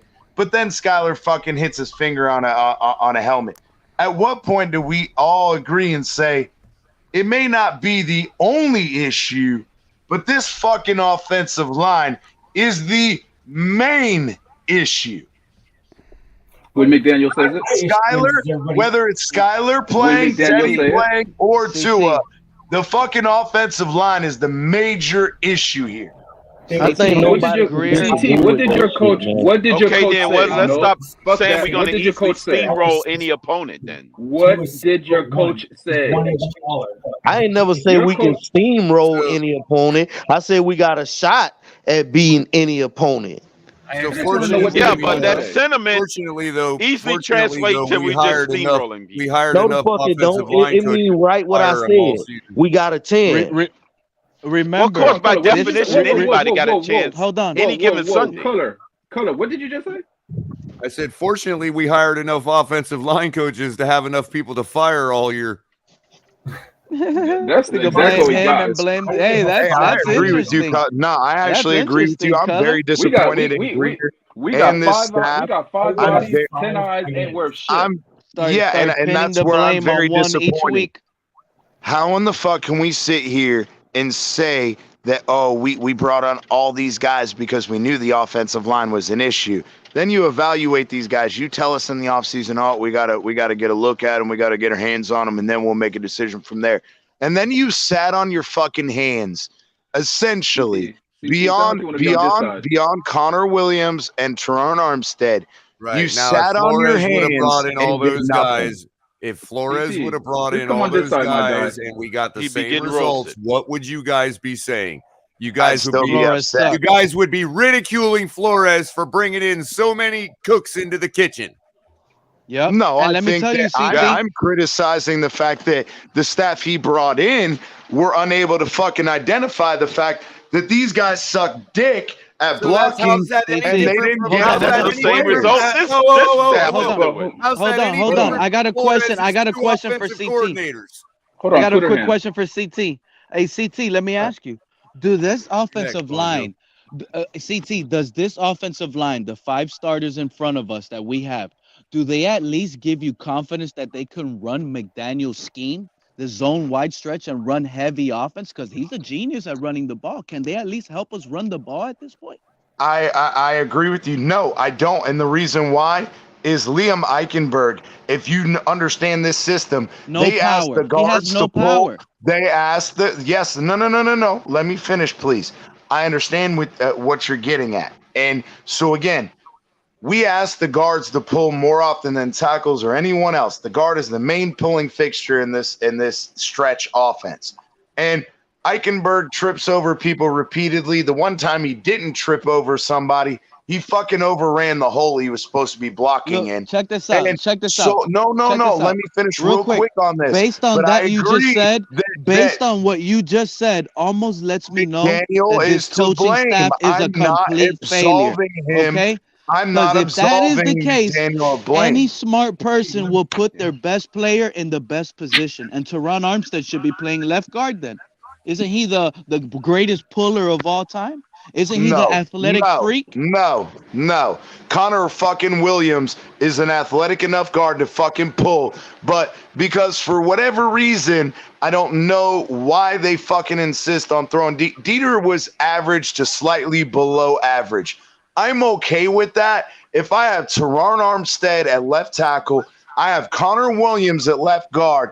They can Connor Williams can help him. We got Robert Hunt at right guard, who's a fucking beast. And if we had anyone, we were talking in the offseason, bringing in the guy from Tennessee that they were having contract dispute with. The guy was like a 25th ranked last year, but the guy was solid, right? And we talked about this shit all offseason. And what did we do? We sat on our fucking hands and didn't do a damn thing. happen. That's all we were trying to say. Go ahead, Von Joe. Exactly. Guys, I don't understand why you thinking this staff was going to make any changes when the head coach came in and said, you know what, guys? Hold on. As I take a look here, I actually had high grades for Eichenberg. Like, wait, what the fuck are you talking about? Yeah, Austin Jackson too. I had high grades for Austin Jackson. This came out of his high grades on Tua. Hold on. He named Tua the starter on the private jet. Arguments good. Finish, bro. Go ahead, Von, and then I want next because I got a comment to that. So at that point, when you say you had high grades on these people, okay, now we have to ask: could you truly evaluate talent? Because this is a total shit show. So go ahead, Ali. No, Von Joe. Before you go, Ollie. They came in thinking that everything was Flores' fault, and there's nothing wrong with these guys.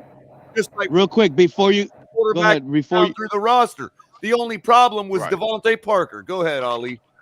What I was trying to say, and even color has been recorded down here on the Phins tailgate talking about this. When we did your stats extravaganza, what do you want to call it? We talked about the extravaganza. Yes. We talked about it, and in the second half of that season, the offensive line started performing, even without Teron Armstead or Connor Williams. But Von Joe, they were putting up numbers. And that, therefore, maybe he's looking at that. Maybe he knows there's talent there. It's just a matter of figuring out how to unlock it. And let alone, he even said it himself. Listen, and to Ali's point, look no further than what the Niners did last year, and how they start off kind of rocky, and then as time goes on, the implementation of the run game and the hold on. This ain't the Niners, bro. I'm just talking about the emulating them. No. That's got No, it's not a bad example. We're talking about Mike McDaniel himself said himself that he wants the Dolphins to play their best football going into November when it gets into November. But to what Von Joe said, let's try emulate teams that actually win titles. Von Joe asked. Hold on, let's hear it. Go ahead, Von. Von Joe asked. What was the salary of the O lineman for the 49ers? I don't know. Why don't you tell me? You obviously know, so tell me. They was one of the highest paid O line, and you talking about they came to a slow start. They sat there, put all their money into the fucking O line. And it's still listen. Look at Von Joe making my point for me. Hold on, Crypto. Let me rebut. Crypto, stop yelling over. Crypto, let me rebut. Von Joe making my point for me. They spent all that money and it still took time to pinnacle. Exactly. They spent all that money and it never got them a title. Hold on, they put all that money on the O line, right? Somebody's got feedback. No, somebody's got feedback. Whoever came in, they have to open. So hold on. So this is what happened. They put all the money in the O line, right? So they didn't develop talent. They bought talent. Meanwhile, we telling this guy to develop talent, right? No, I brought him Teron Armstead and Connor Williams. What are you talking about? Before you speak, you need to have the facts, bro. We said the 49ers, they had injuries, bro, that they had to deal with on that offensive line. And they brought in Trent Williams, and they deal with him with the injuries, just like Teron Armstead. If anything, we've more implemented that exact ordeal. That makes it even worse. So Ali, that makes it even worse. If they had injuries, hold on. If they had injuries and they just sat there and made it work, why are we not making it work? Hey, listen, it's only his rookie coach 6th game. And I'm just saying, I think the struggles with the younger guys, Keon Smith, Snell. What is freaking table I agree. Now we're dissolving. Now we found our middle ground. Is Applebaum over his head? Was that the real thing? Is Applebaum over his head? But is it really Applebaum, or Applebaum is only going to work with what he has? I am not finna sit up here and have Applebaum be the scapegoat. Real quick, guys. KS2's avatar. Hold on. KS2. What the fuck is that, dude? That shit's fucking nuts, bro. What is going on there? Oh, I made that. That's years ago. That's fucking terrifying. Like Kerry Varnerick or something, a fucking Ultimate Warrior. But Von Joe, to the point you made before we got on that offensive line earlier, you asked, "Oh, Mike McDaniel is not or you said he's not a good talent evaluator, right?" I said I'm questioning it. You're questioning it, but look, I'm questioning his ability to evaluate talent. Let me tell you, you shouldn't even be questioning that, because it's clear he's not here to evaluate talent. He's here to just implement his game plan, his offensive coordinator. That all of the scouting is left to Greer. He's just here to fix the offense. Oh shit! That's all he's here for. This guy, Von Joe. When this guy got hired and they put him on the private plane, he FaceTimed Tua and told him from that day on, "Hey, you're my quarterback. You're the starter." Okay, that's not evaluating talent. That's not coming in and saying, "I need to see these guys in person practice, and I need to see what I have to work with." Pete, we didn't need him to evaluate the talent of our quarterback. No, we did not. That's not why he got the job. No. I don't need him to evaluate my quarterback. I brought him in to fix and make the quarterback. No, I don't need that. I don't need that. This is a new I don't need that. He got the job. All the quarterback power to the new head coach. He got the job predicated on him being able to bring this system that Chris Greer saw was tailor-made for the quarterback he drafted, and he was supposed to make it work. Now, come the end of the year, then we will get his evaluation through Chris Greer, and that's how it'll happen. El Capitan, he forgot an important component. What's that? Hold on, What's CT. that? What's that the you actually have to coach. You have to coach because he's coaching. He's coaching. No, he's not just coaching because the level of discipline that's on this team is. No, I agree, but here's here's no coaches when it comes want to know. Now listen, and I have been big about the discipline. I agree, you guys.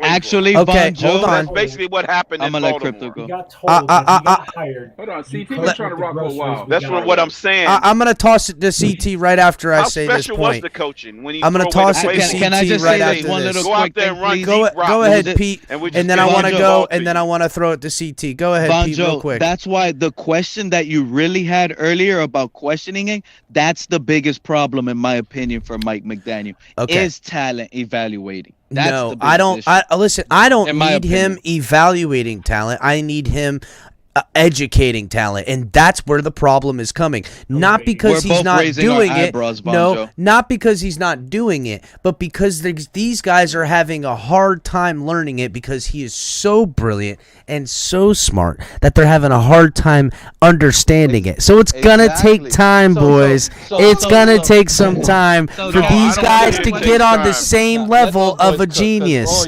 That's it. No, I don't want to hear that nonsense. Yeah, he's about to make me go ahead. No, it's not fucking nonsense. So if I can go, It's the fucking truth. CT, go ahead, CT. Back me up, CT. Go ahead. Go ahead, CT. Let them know that it's hard. When you're a fucking rocket science, it's hard to talk to a bunch of gym rat doofuses sometimes and get them to understand. Let them know, fucking CT. That's true, but that's a whole other story. No, my point, though, again, you guys seem to forget. So if you put yourself in Mike McDaniel's position, you are not only bringing in a completely different offense, okay?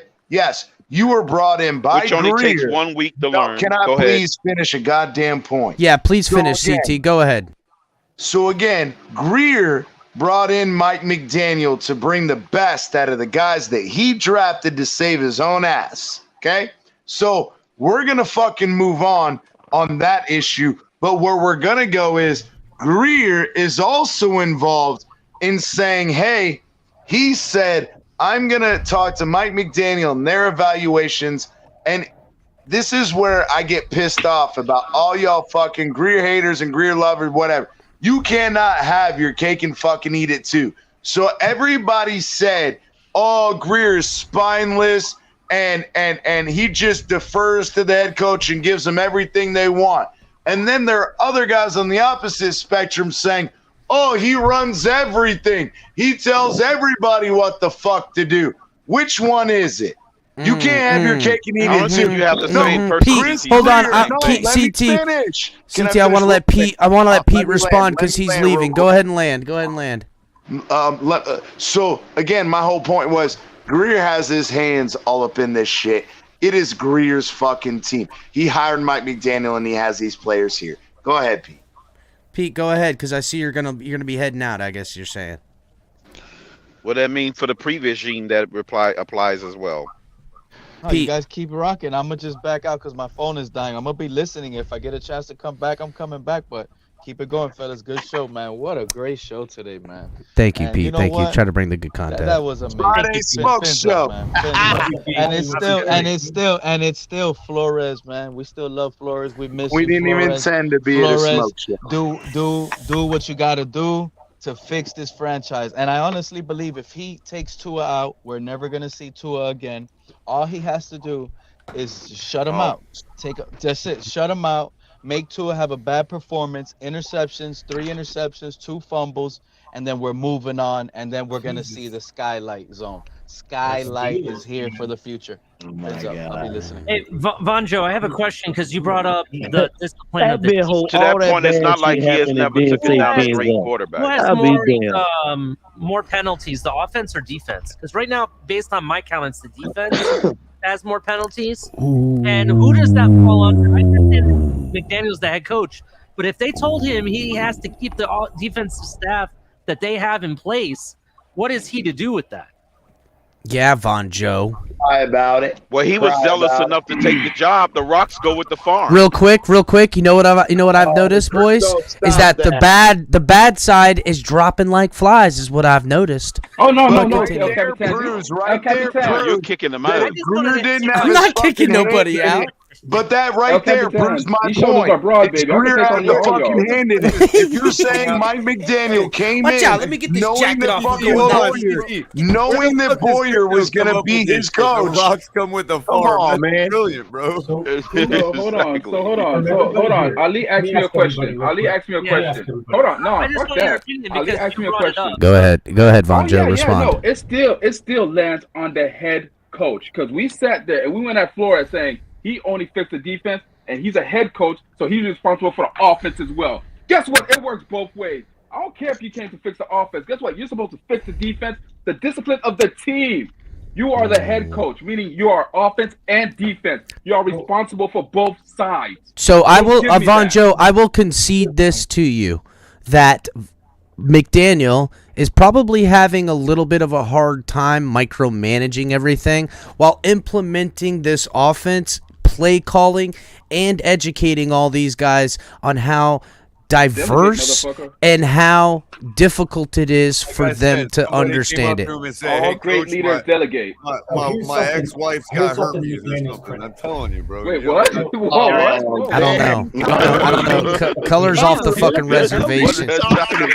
I immediately regret this decision. Colors off the reservation, bro. I see you in the comment, Pete. I tried to tell you. Peanut butter and jealous. We've had that's an admission right there. That's an admission. Put it down. Head coaching was about way more than just X's and O's. That he's going to have somebody coming up to him, one player going, "Coach, I got some kind of itch. Coach, it burns when I pee." Yeah, Shit. I mean, They got some that Ajax and Hold on. This is coaching for the average fan base. Picking up a Madden controller and putting it in coaching mode and being like, "Oh, I got Tyreek and he's a so color. I think there is. I think you're going a little old school now.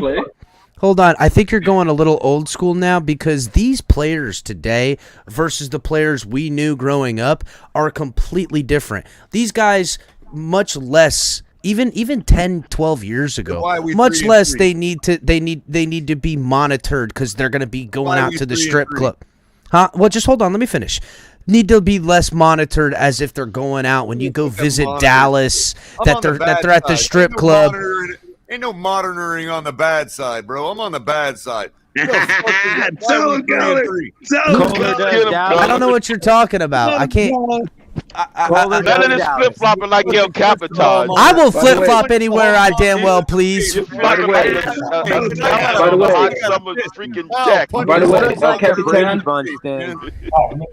El Capitan, you mispronounced vagina. Okay. No, I did not. These players are vagina. No, I'm saying, and this was my point. These guys don't need to be so on top of anymore. You don't have to know. I mean, like, they're not sneaking out and stuff like that. They have full on fucking committees of people that they're products now. They're just a different type of athlete. Now, if you want to make sure that these guys, I'm saying the product is spoiled. That's what I'm saying. Well, that's a different conversation. The milk's gone bad. The milk's gone bad. That's right. No, the milk has not spoiled yet, guys. The farm is full of rocks, man. I don't know, man. If we lose this week, I think the fuck. I'll tell you what. If we lose Sunday, we're in a world of shit. We're in a world of shit, guys. We are in a world of shit. It'll be the worst 3-4 team as far as how the fans will take it. Because to me, guys, and this is a reality, I don't think we can lose more than 3 more games. I don't think 10 games gets you into the playoffs in the AFC. I could be wrong, but I really don't think so. And I don't want to be that team that, we had 10 wins, but we didn't get in. 10 wins should have. That's just, we ain't that fucking lucky. Let's be real. We're actually so unlucky that 11 wins could not be enough potentially. That's how fucking much. I would rather only drop 2 more. That's what I said earlier, Cap. What happened to 2008. Real quick, according to the statistical predictions, 11 wins gets you in 61% of the time.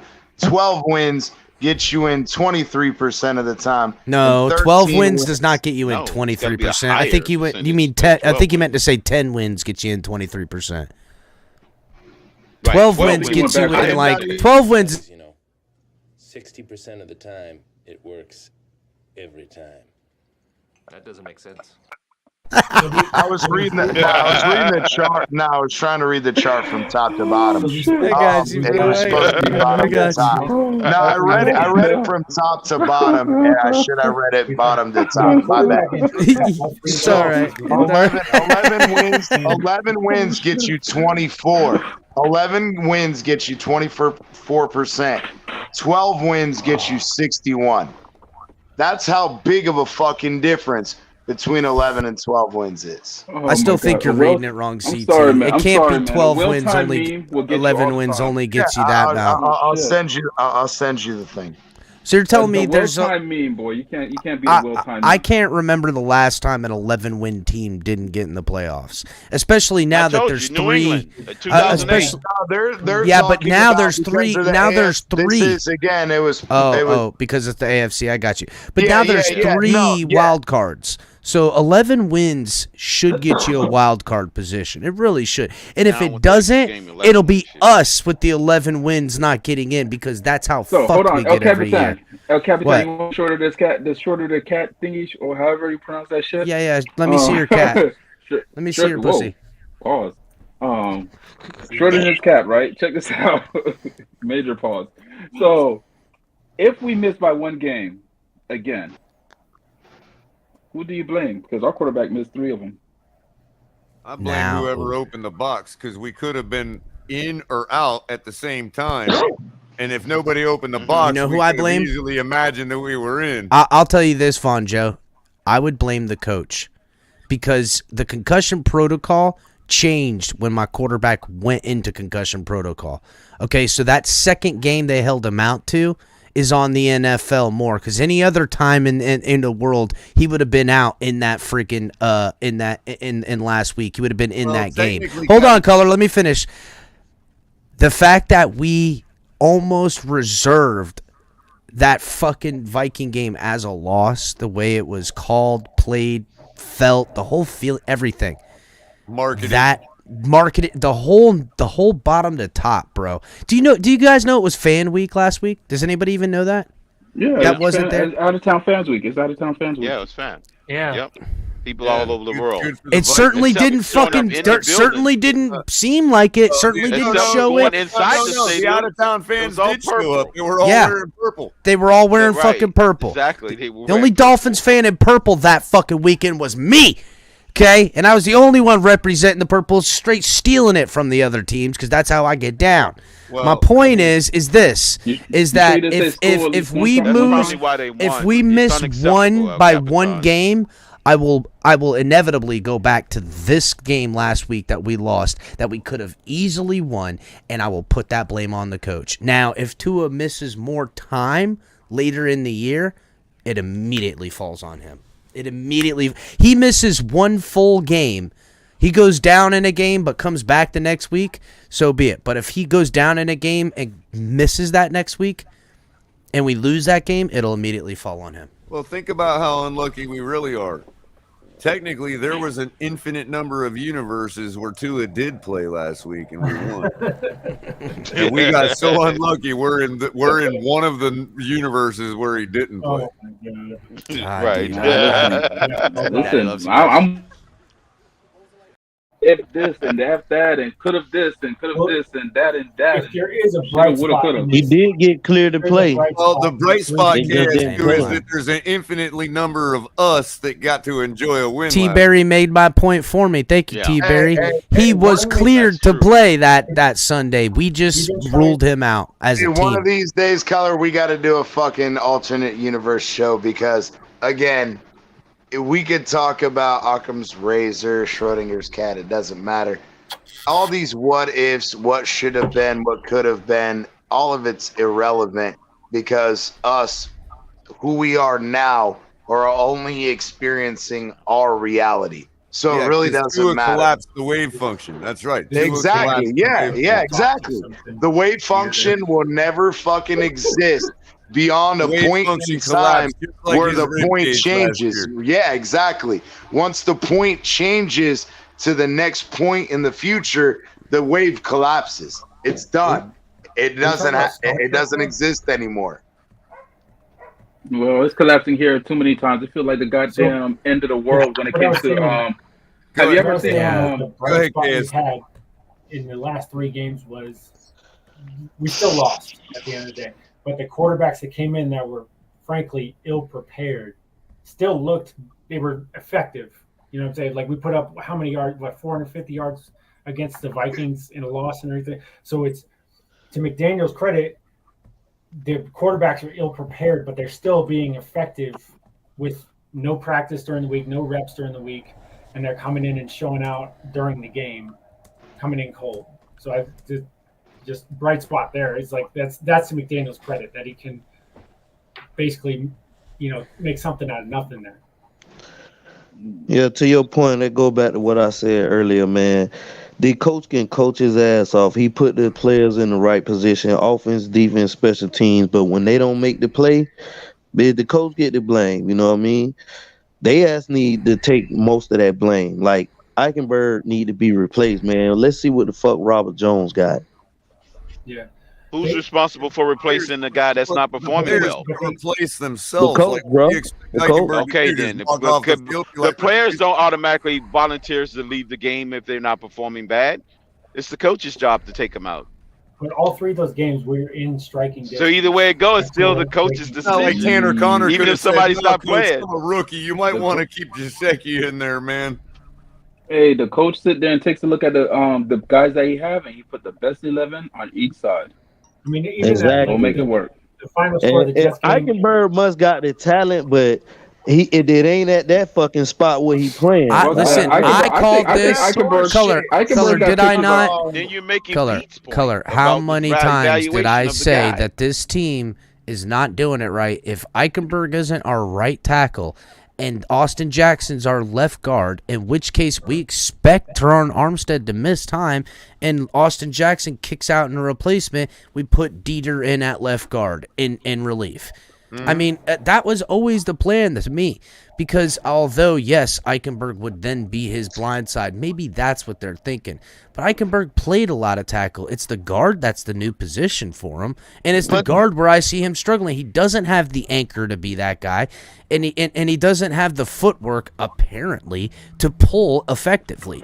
He would be much better put out on an island where, yes, I know that there's limitations with arm length and stuff like that, but I just think that he would do better. Okay, here's a question for you. Hold on, let me just have a real question. I got a real quick question. All right. If we don't make any moves by the trade deadline, what does that mean to you? It means 2 things. Of going for the chip. It means 2 things. One, they've either figured it out by then and or believe they have it figured out and things are going to be better. Or 2, they don't want to give up any of their draft capital as a just in case this shit don't work out. I agree because here's what I was trying to make my point is I really feel like, and I said it during the offseason, both Austin Jackson and Liam Eichenberg, we didn't really have a good grasp on. They were moved all over the place, which you Especially brought up, Capitan, and I agree. Yeah, and I agree. But what I have the issue with as far as Eichenberg is concerned, and I even brought this up last season and in the offseason, just like Austin Jackson, Liam was touted as a technician. He knew how to get in. Yes, he has short arms, but he's still in the right position. He can hold himself, blah, blah, blah. Well, just like the same argument for Austin Jackson, he has all the physical skills. The problem is I feel like, and I said this multiple times, I don't think that they're developing the mental aspect of the game. And we talked about it. We had opportunities this offseason to improve it. And that lays at the feet of both Greer and Mike McDaniel's coaching staff to say, hey, think we're good enough to ride with these bitches into the season. Mm-hmm. So who's a good trade partner right now if you want to fix the offensive line through the trade? Like I would say anybody. Listen, for me though, no. See, here's the thing, guys. Any trades coming to the Dolphins won't require us acquiring anything. It'll only be picks we acquire.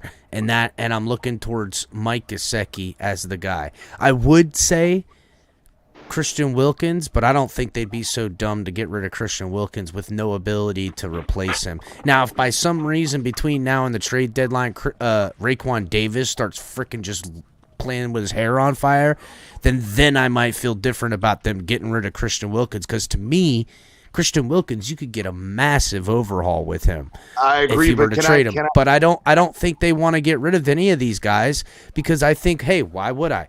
The return I would get from losing Mike Gesicki with a compensatory pick at the end of the year, if we don't re-sign him, which I don't think we will, versus to what I would get from getting rid of him in a trade, but also loss of the value of having him on the team the rest of this year. That's a dicey number for them to try to figure out. To me, someone would need to give him a first, and I don't think anyone would give him a first. And so because of that, they're not going to trade him. Now, Christian Wilkins, on the other hand, I think you could get a first and then some for him, being a young guy with coming up onto his contract. But I think they plan to re-sign him, number one, and hopefully get a sweetheart deal. Number two, he might ball the fuck out in the playoffs if we get him. And I'll tell you what, if he balls out in the playoffs, I will predict now, we play one or two playoff games and we win because of him. Or he play. Just hear me out. Playoffs? We will trade him because he will price himself out of being a Dolphin, wanting $100+ million, and we will get a return. We will get a freaking Laramie Tunsil-ish type of trade for him. Mark my words. Well, Can I respond, please? I'm Can I listening. respond, please? We're listening. Yeah, I didn't know. And I agree with you. My thing though is, I truly believe that we have an ability. Carolina's fucking quarterback needy, and yes, they would absolutely be interested in Gesicki with their fucking absolute shit wide receiver core. Whether they played him at tight end or wide receiver doesn't fucking matter. But if you put Teddy and Gesicki in a 5th round pick to get fucking Taylor Moton, who is the 11th ranked right tackle in the NFL right now, I would do that in a heartbeat. So and the reason you why, would need a 3-person trade to get Moton right now, because unless we're going to give away a bunch of Pat. Go ahead. No. Here's why. They're not going to take Gesicki.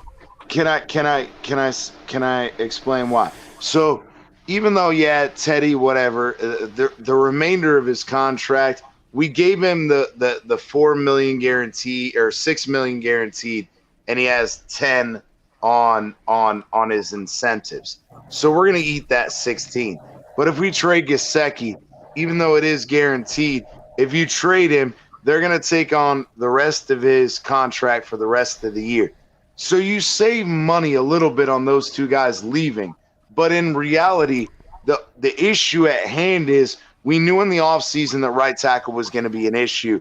I think that if just like you said, if he goes and balls out this year, he's going to outprice us anyway.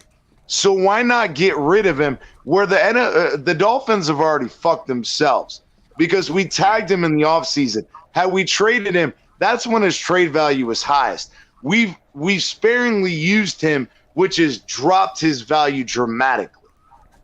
Yeah, so at this point, I get that, CT, but to me, the Taylor Moton, first of all, Carolina would carry a hefty amount of dead cap trading him to anybody. That's number one.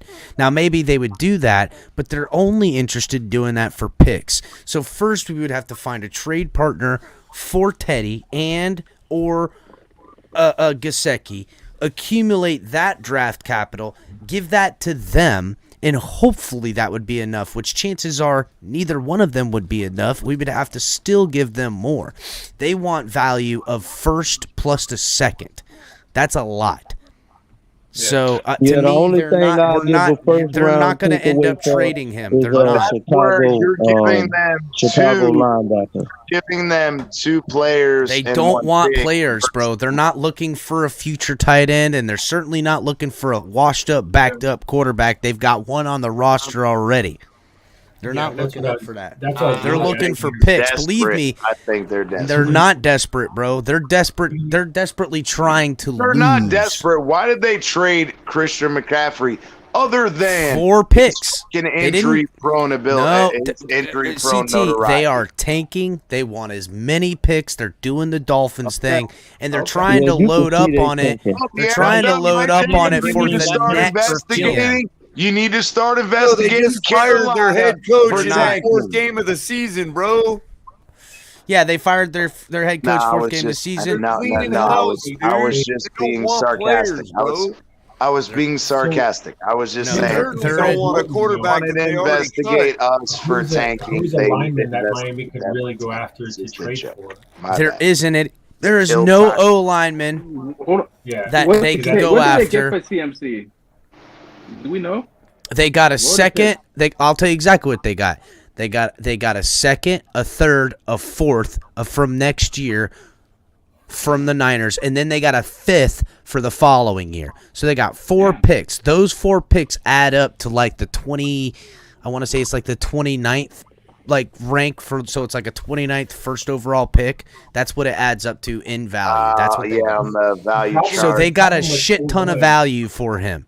So they did trade him for a first round in value. So that's number 1. So they're gonna want more than that for Taylor Moton, who is No, of course they are. They've already signed him, and he's good, as you just said. They're gonna want at least a first and then some. They want a first and a second, and no one's gonna give it to them unless there's a team that can afford it and somebody goes what down. I'm getting at that though. CT, that comes also with Chris Greer does not want to give up that first round pick. We already will have none. He is not going to sell next year's potentially moving off of Tua for this year's certain O line. Promise. They keep Moton. But that's what I've said, and not this year in 2020, our first round. That doesn't mean that we can't give up a first or a second next year in 2023. Does that Chris Greer is not going to mortgage our future for right now. It's just not going to happen. Moton's position is not the type of position that burns out quick. Who says they don't want to keep him and use him as a cornerstone for their rebuild? Because he's already said publicly he's asked for a trade on the podcast. He was on a podcast. He does want out. He does want out, but to Color's point, I'm not saying that they're going to give him away for nothing. Want to keep. I'm saying I'm not going to say they're going to give him away for nothing. I'm saying he's already expressed his displeasure. He said, "I don't want to be a part of a rebuild. I don't want to deal with this bullshit. I want to go to contender." And he was specifically asked about the trade rumors that were coming out on ESPN and whatever about him going to the Dolphins, to the Packers, and what was the other team? Tennessee, I think it was. One of them. And he was like, "Yeah, I've already made my point clear to management that I don't want to be part of a rebuild." So again, that doesn't mean they're giving them up for nothing, but if we can make a deal, if Greer can make a deal that makes sense, please do it. That's all I'm saying. I would like that, CT, but I got to be honest. I don't see that happening unless a few weeks or next week Mike Gesicki gets traded, which I have heard that there's a few teams interested in the NFC in Mike Gesicki. One of them is we the have Packers, 1.5 weeks. One is we have 1.5 weeks. Then it ain't happening. I got to be honest. I don't see it happening. I don't see us even November 1st is we're gonna have to trade. Not this upcoming Thursday, but the next Thursday. We're gonna have to trade Gesicki, then take that capital and probably still borrow some from our future. And I just don't see it happening because to me, especially with first round picks, the Dolphins are prepared. And this is what I was told earlier this year. They're prepared to take their first round picks from this coming up year, next year, and potentially a third year to go and get either up in the draft, depending on where the Niners pick is, or go and get a veteran to move and switch from the Tua situation if it doesn't work out this year. Now, God willing, Tua just works out. We ain't got to worry about it. But I do not think that they're willing to go ahead and bet against that right now. Now, if we end the season and we know Tua's the guy, we were in the playoffs and yada yada yada, then maybe then we'll go get him if he's still on the Carolina Panthers. And you know what, guys? Y'all think our takes are so bad sometimes, but you know what? Maybe the Dolphins agree with us. Oh, no, maybe they want to know that Tua can overcome this offensive line. They definitely agree with before they give him a bag. I've got the emails and the text I'm down messages with that, to prove Color. I'm down with that because I agree. Hey, I'm a supporter of Tua, but goddamn it, if you're not going to hold serve at this point, I'm not handing you shit. That's what I was saying. At this point, again, he's got to prove to us because I'm not handing you the fucking bag.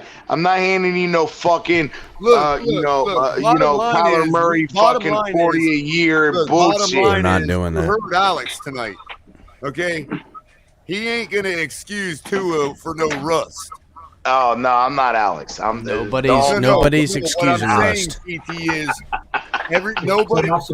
If you ask me, if Teron Armstead doesn't play, or if he goes out earlier, if he's on and off, you're looking at the same situation that both of our other quarterbacks have played under.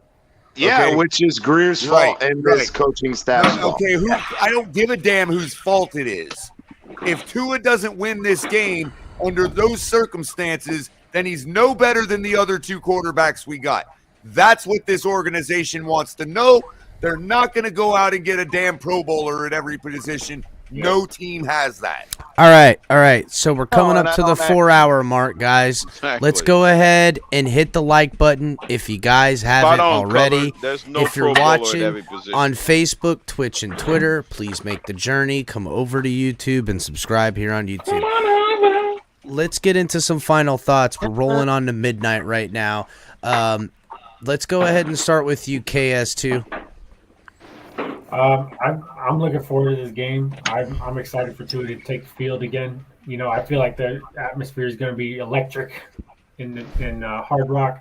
I really want this dude to ball out and drop 400 and a couple touchdowns on the Steelers. I think he can do it.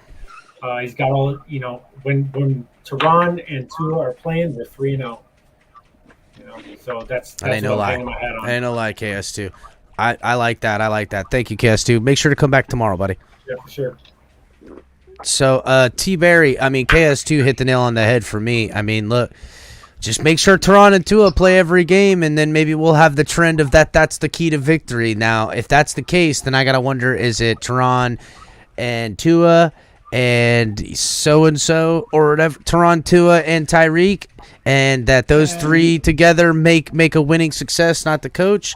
And you need the other team to have a couple injuries also, like their secondary's decimated, things like that. Exactly. Go ahead, T-Berry.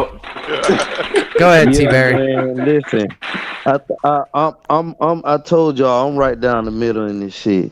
I think old boy gonna get a chance to do the little what is called the Star Zero Wars Blitz. shit. No, they're gonna do the student gonna become the master. I think he gonna show him that he did learn from him. He was paying attention, and he gonna bring that defense. Let him know. And you know what I'm saying? He gonna show him what we supposed to do, bro, with it. And the scope gonna end up 30-15 because of the defense gonna have a couple turnovers. They might not score, but they gonna give the offense short field. Ooh. And Tua gonna take advantage of that shit like he been doing all season. T-Berry on it, bro. I like it. You know what? It's close to the score I picked too. I think it was 31-16 is what I predicted. 31-19, something like that. But one of them's going to be a junk times touchdown. I do think that Tua does get an interception, and it will be Minkah Fitzpatrick, and it'll be early in the game too. It'll be like in the first quarter. We'll all go, Tua rust. That's what we'll think. And then we'll also be like, freaking Minkah Fitzpatrick. He'll kind of rub it in Dolphins fans' faces, but before you know it, it will be nothing from that. It'll be the only moment that they have outside of in the fourth quarter and junk time when we throttle them and let them just have a couple of something. Other than that, it'll be y'all Dolphins remember control. Xavier Howard used to get interceptions in pairs? Mm-hmm. I think that we'll see a little bit of that type of shit. I think you're right, T-Berry. All right, buddy. Thank you, man. We'll see you tomorrow. By the way, y'all know goddamn Boyer's a retarded student. Stop it. Okay? Oh. You don't have a fucking clue right now. Joe's talking about he got special needs and shit. He's Special on the Boyer shore needs. bus? Was that what you're saying? He's on the shore bus? Oh my You don't have a fucking clue what's going on out there. Oh my Dolphins could goodness. overtake the No, Browns, Von man. Joe. This is where Josh Boyer, and when we heard at the end of last year, it was Josh Boyer calling plays. No, it was Flores. No, it was Alexander. He was calling the plays. His wife said so on Twitter. Didn't you hear? No. Boyer comes out literally just floating on cloud 9 above the field, throwing lightning bolts at everybody when they're on defense. That's how that's going to be. King DTA. We'll find out it's a fucking leprechaun What's the whole up? time. Let's get some final thoughts, bud. Final thoughts. I don't know, man. I want to see. Just like in general, or about the game. Wherever you sit with your final thoughts, brother. It's not like it has to be the final thoughts of your entire life or about the Dolphins. He said I love ice cold dicks. Hey, bro, this is your kid to get into heaven, bro. This is it, man. We ain't got enough time for that. Tell him all his final thoughts. He'd say, I love ice cold dicks. Hey, Or guys, Valhalla. I got the chat. I got the chat to prove it. I'm on that chat. Ali? Tell him, Ali. Tell him. It's all good, DTA. Just tell your final thoughts. Go ahead, DTA. So, yeah, man, final thoughts. I'd like to see him do something before the trade deadline, honestly. Oh, yeah. I would too, but I don't think so. Exactly. We both know what's probably going to happen there, but I was hoping to see something. And I'm kind of in the same boat. I think if we lose this game, because what you were saying, Kat, earlier, I was trying to say I agree with you. Someone in the chat earlier said, I think it was Carla or something was saying, 11-6 is what she thinks we'll finish with and get off in the playoffs. There's no effing way. I don't even think, dude, if the Jets keep doing what they're doing, we got the Bills. Patriots started to wake up a little bit. I don't think 11-6 would be enough. If we lose 3 more, there's no way. I think we need to win this game. Listen, everybody's within really a game or a game and a half of each other in the AFC. I got to be honest. There's going to be at least 2 teams with 11 wins. And I really think that all 3 teams that are our wild card teams will have 11. That's what I think it'll be. That everyone else in their division, other than the AFC South, will have 12 or more wins as the winners, and then it'll be 3 wild card teams with 11. That's how I think it ends up. But go ahead. Yeah, I just know that we need to win this game, man. We need to win it bad, and we need to take that momentum going into the next game and then continuing that success and seeing the consistency out of the team. Whatever that looks like. Me personally, I would have liked to maybe bring in, grab a veteran cornerback and then, one O lineman. And we don't need someone that's like a superstar or nothing like that. Just someone that was starting caliber, maybe plug and play would be great. I think, my prediction was 27-20, I think, for Miami winning. I don't know, man. I've heard everybody say, 30-40 Miami to 10. I don't know about that. But, yeah, man, I don't know. I want to see us get back the momentum that we had. I'm excited to see what Tua can do, Yeah, me too, bro. Me too, for sure. I definitely want to see what Tua's going to do, because I'll tell you what, it's going to go one or two ways with and thanks, DTA. We'll see you tomorrow, buddy. Yep. It's going to go one or two ways with the Tua saga situation. It's either going to be, yeah, this team does operate at a full clip when it's a little bit healthier and Tua's out there playing quarterback and it looks different and the scoreboard is most certainly different. Or if there's injuries and or if not, if we drop one to a team that even Vegas has us beaten by by more than a touchdown on national television on Sunday night and prime time with the world watching, this fan base will not only devour itself, but I think officially we'll start hearing the shit come out in the media from the locker room, people talking, the players that don't like Tua, that whispering. Even if they're lies or rumors, we are going to start to hear that. This Dolphins team needs a victory badly. And we know this fan base, you know that, right? Yeah. CT, go ahead with some final thoughts, bro. Oh man, so long story short, I want to change my prediction. I'm gonna pull a Batman here.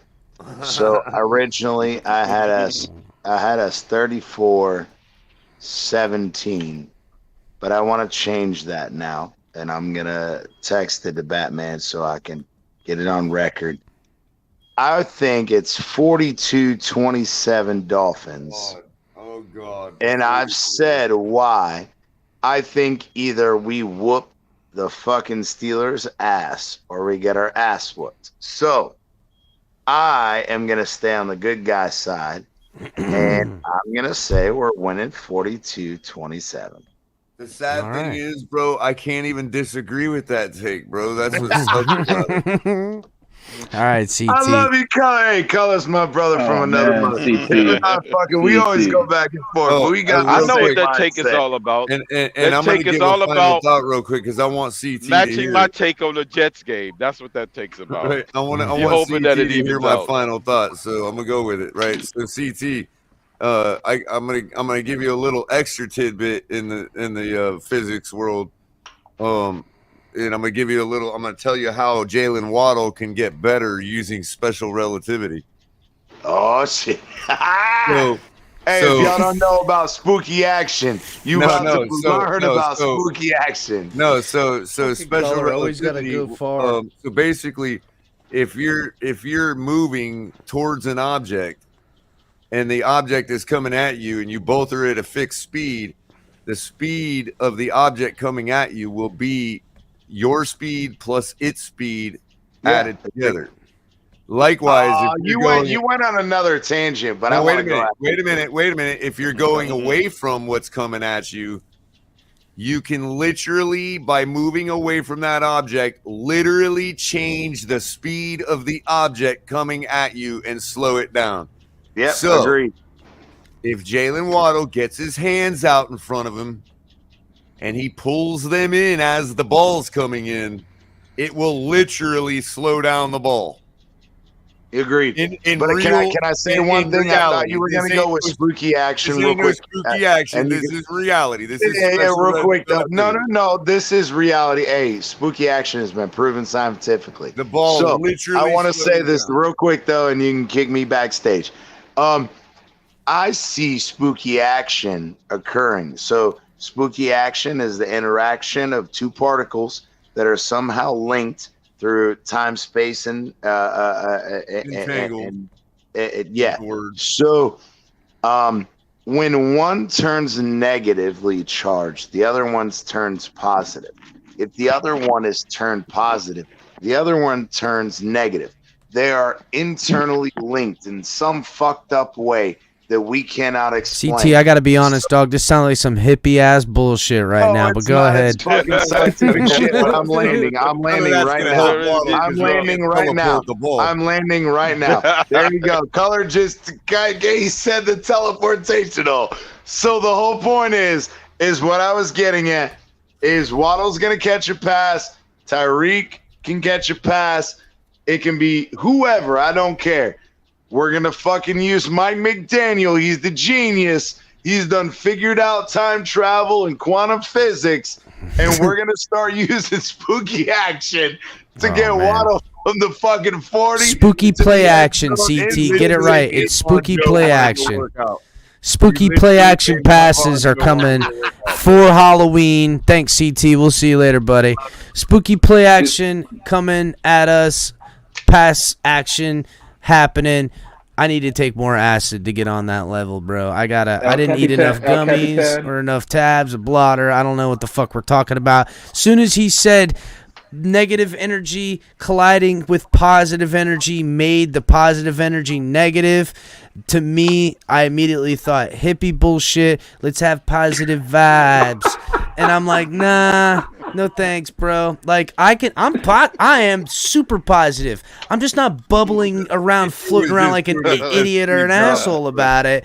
So to me, no, it is not shroom season. It is winter. Shrooms are gone. Twisted, I see you. No, it is not. But yeah, to me, everything and even the universe apparently is trying to fucking bullshit and give excuses. You are accountable for your own anything. Don't tell me that positive particles ran into some negative particles. That's how we all got boo-hoo face. Fuck out of here. You got boo-hoo face because you got boo-hoo face. Or I don't get boo-hoo face. I get y'all suck. I got to call it out face. That's what's happened. And if we don't, and we good. Now, I will play and be Mr. Positive, and I can look at both sides of that coin. But, again, I'm still flipping a coin. We got a 50-50 shot for whatever side I finna be. So, because of that, I'm not going to play around with no band around. The great cartoon Beavis once said, the angle of the dangle is adversely proportional to the heat of the beat. Von Joe, what's some final thoughts, please? First off, this last 10 minutes proves why you shouldn't smoke and be on panels. At least not indigo, right? I mean, I don't know. Come on, man. You guys are sativa, bring it up. I know. Holler at your brother. Yeah. But no, at the end of the day, man, we need to do better. That's all I gotta say. Yeah. My final thoughts is 3-0 to 0-3 is unacceptable. All right, we need to do better. And listen, 3-0 to 0-3, as unacceptable as it is, it begins to be forgotten with 4-3. But if it becomes 3-4, we are officially a shit firestorm. I don't even want to see what I don't even want 3-4 because I don't. If the fan base is at 3-3 and we're at this level. Bro, we are in slow down mode for everything because of because of the last 3 losses. Now we may get an absolute explosion because of the next loss, but it will not be the explosion anybody wants. And that goes those negative particles will be all over everybody's faces, bro. There it is. Look, here I'm gonna lay it down for you. We're 0-0, the same as 3-3. 0-0, and we got to go 11-0. We've done it. We got this shit. We done. Yeah, we got to go. We got to go 10-1 in these last few, or no less than 9-2. So I just know we cannot. Listen. If the media is talking about this Flores media line and these storylines and whatever you want to call it, to lose to it. You don't want to see the storylines behind that. The laughing Flores face, the laughing Flores face in the Flores storyline, which has been kind of muted as of late. They're on NFL Network. They chirp about it. You hear Cameron Wolf talk about it a little bit, but no one else has talked much about it. It will be the only fucking storyline. The only storyline we need to worry about tomorrow is the goal line. That's the only storyline we need to worry about. That's the truth. All right, Von Joe. Tomorrow? What you mean? You talking about the day after tomorrow? Saturday. Day after tomorrow. Okay, there we go. Day after tomorrow. See, Color, put it down. Color, when you tomorrow, put it down now. At Color, some point, you put it down. Color started smoking those particles now. Von Joe, it is 12:16 a.m. It is tomorrow. The game is tomorrow. Game is tomorrow. You got tomorrow night. Right 11. What's now put up the L. Put up the L so we all can see it. Dude, even Zippa was all over it, bro. Look, everybody, they're like, "Oh, got you, Vaughn, trying to get away." Got him. Yeah. At that point, that means I need to go to sleep. Yeah. All right, Von Joe. Crypto, put down the pipe particles and particle pipe and give us your final. Yeah, apparently a lot of people has been indulging in a lot of extraterrestrial activity, but what they thoughts. All right, continue. Where's Roach when you need him, bro? Yeah, I know. It's Roach, you got him. What's that? Midnight Across America, late night.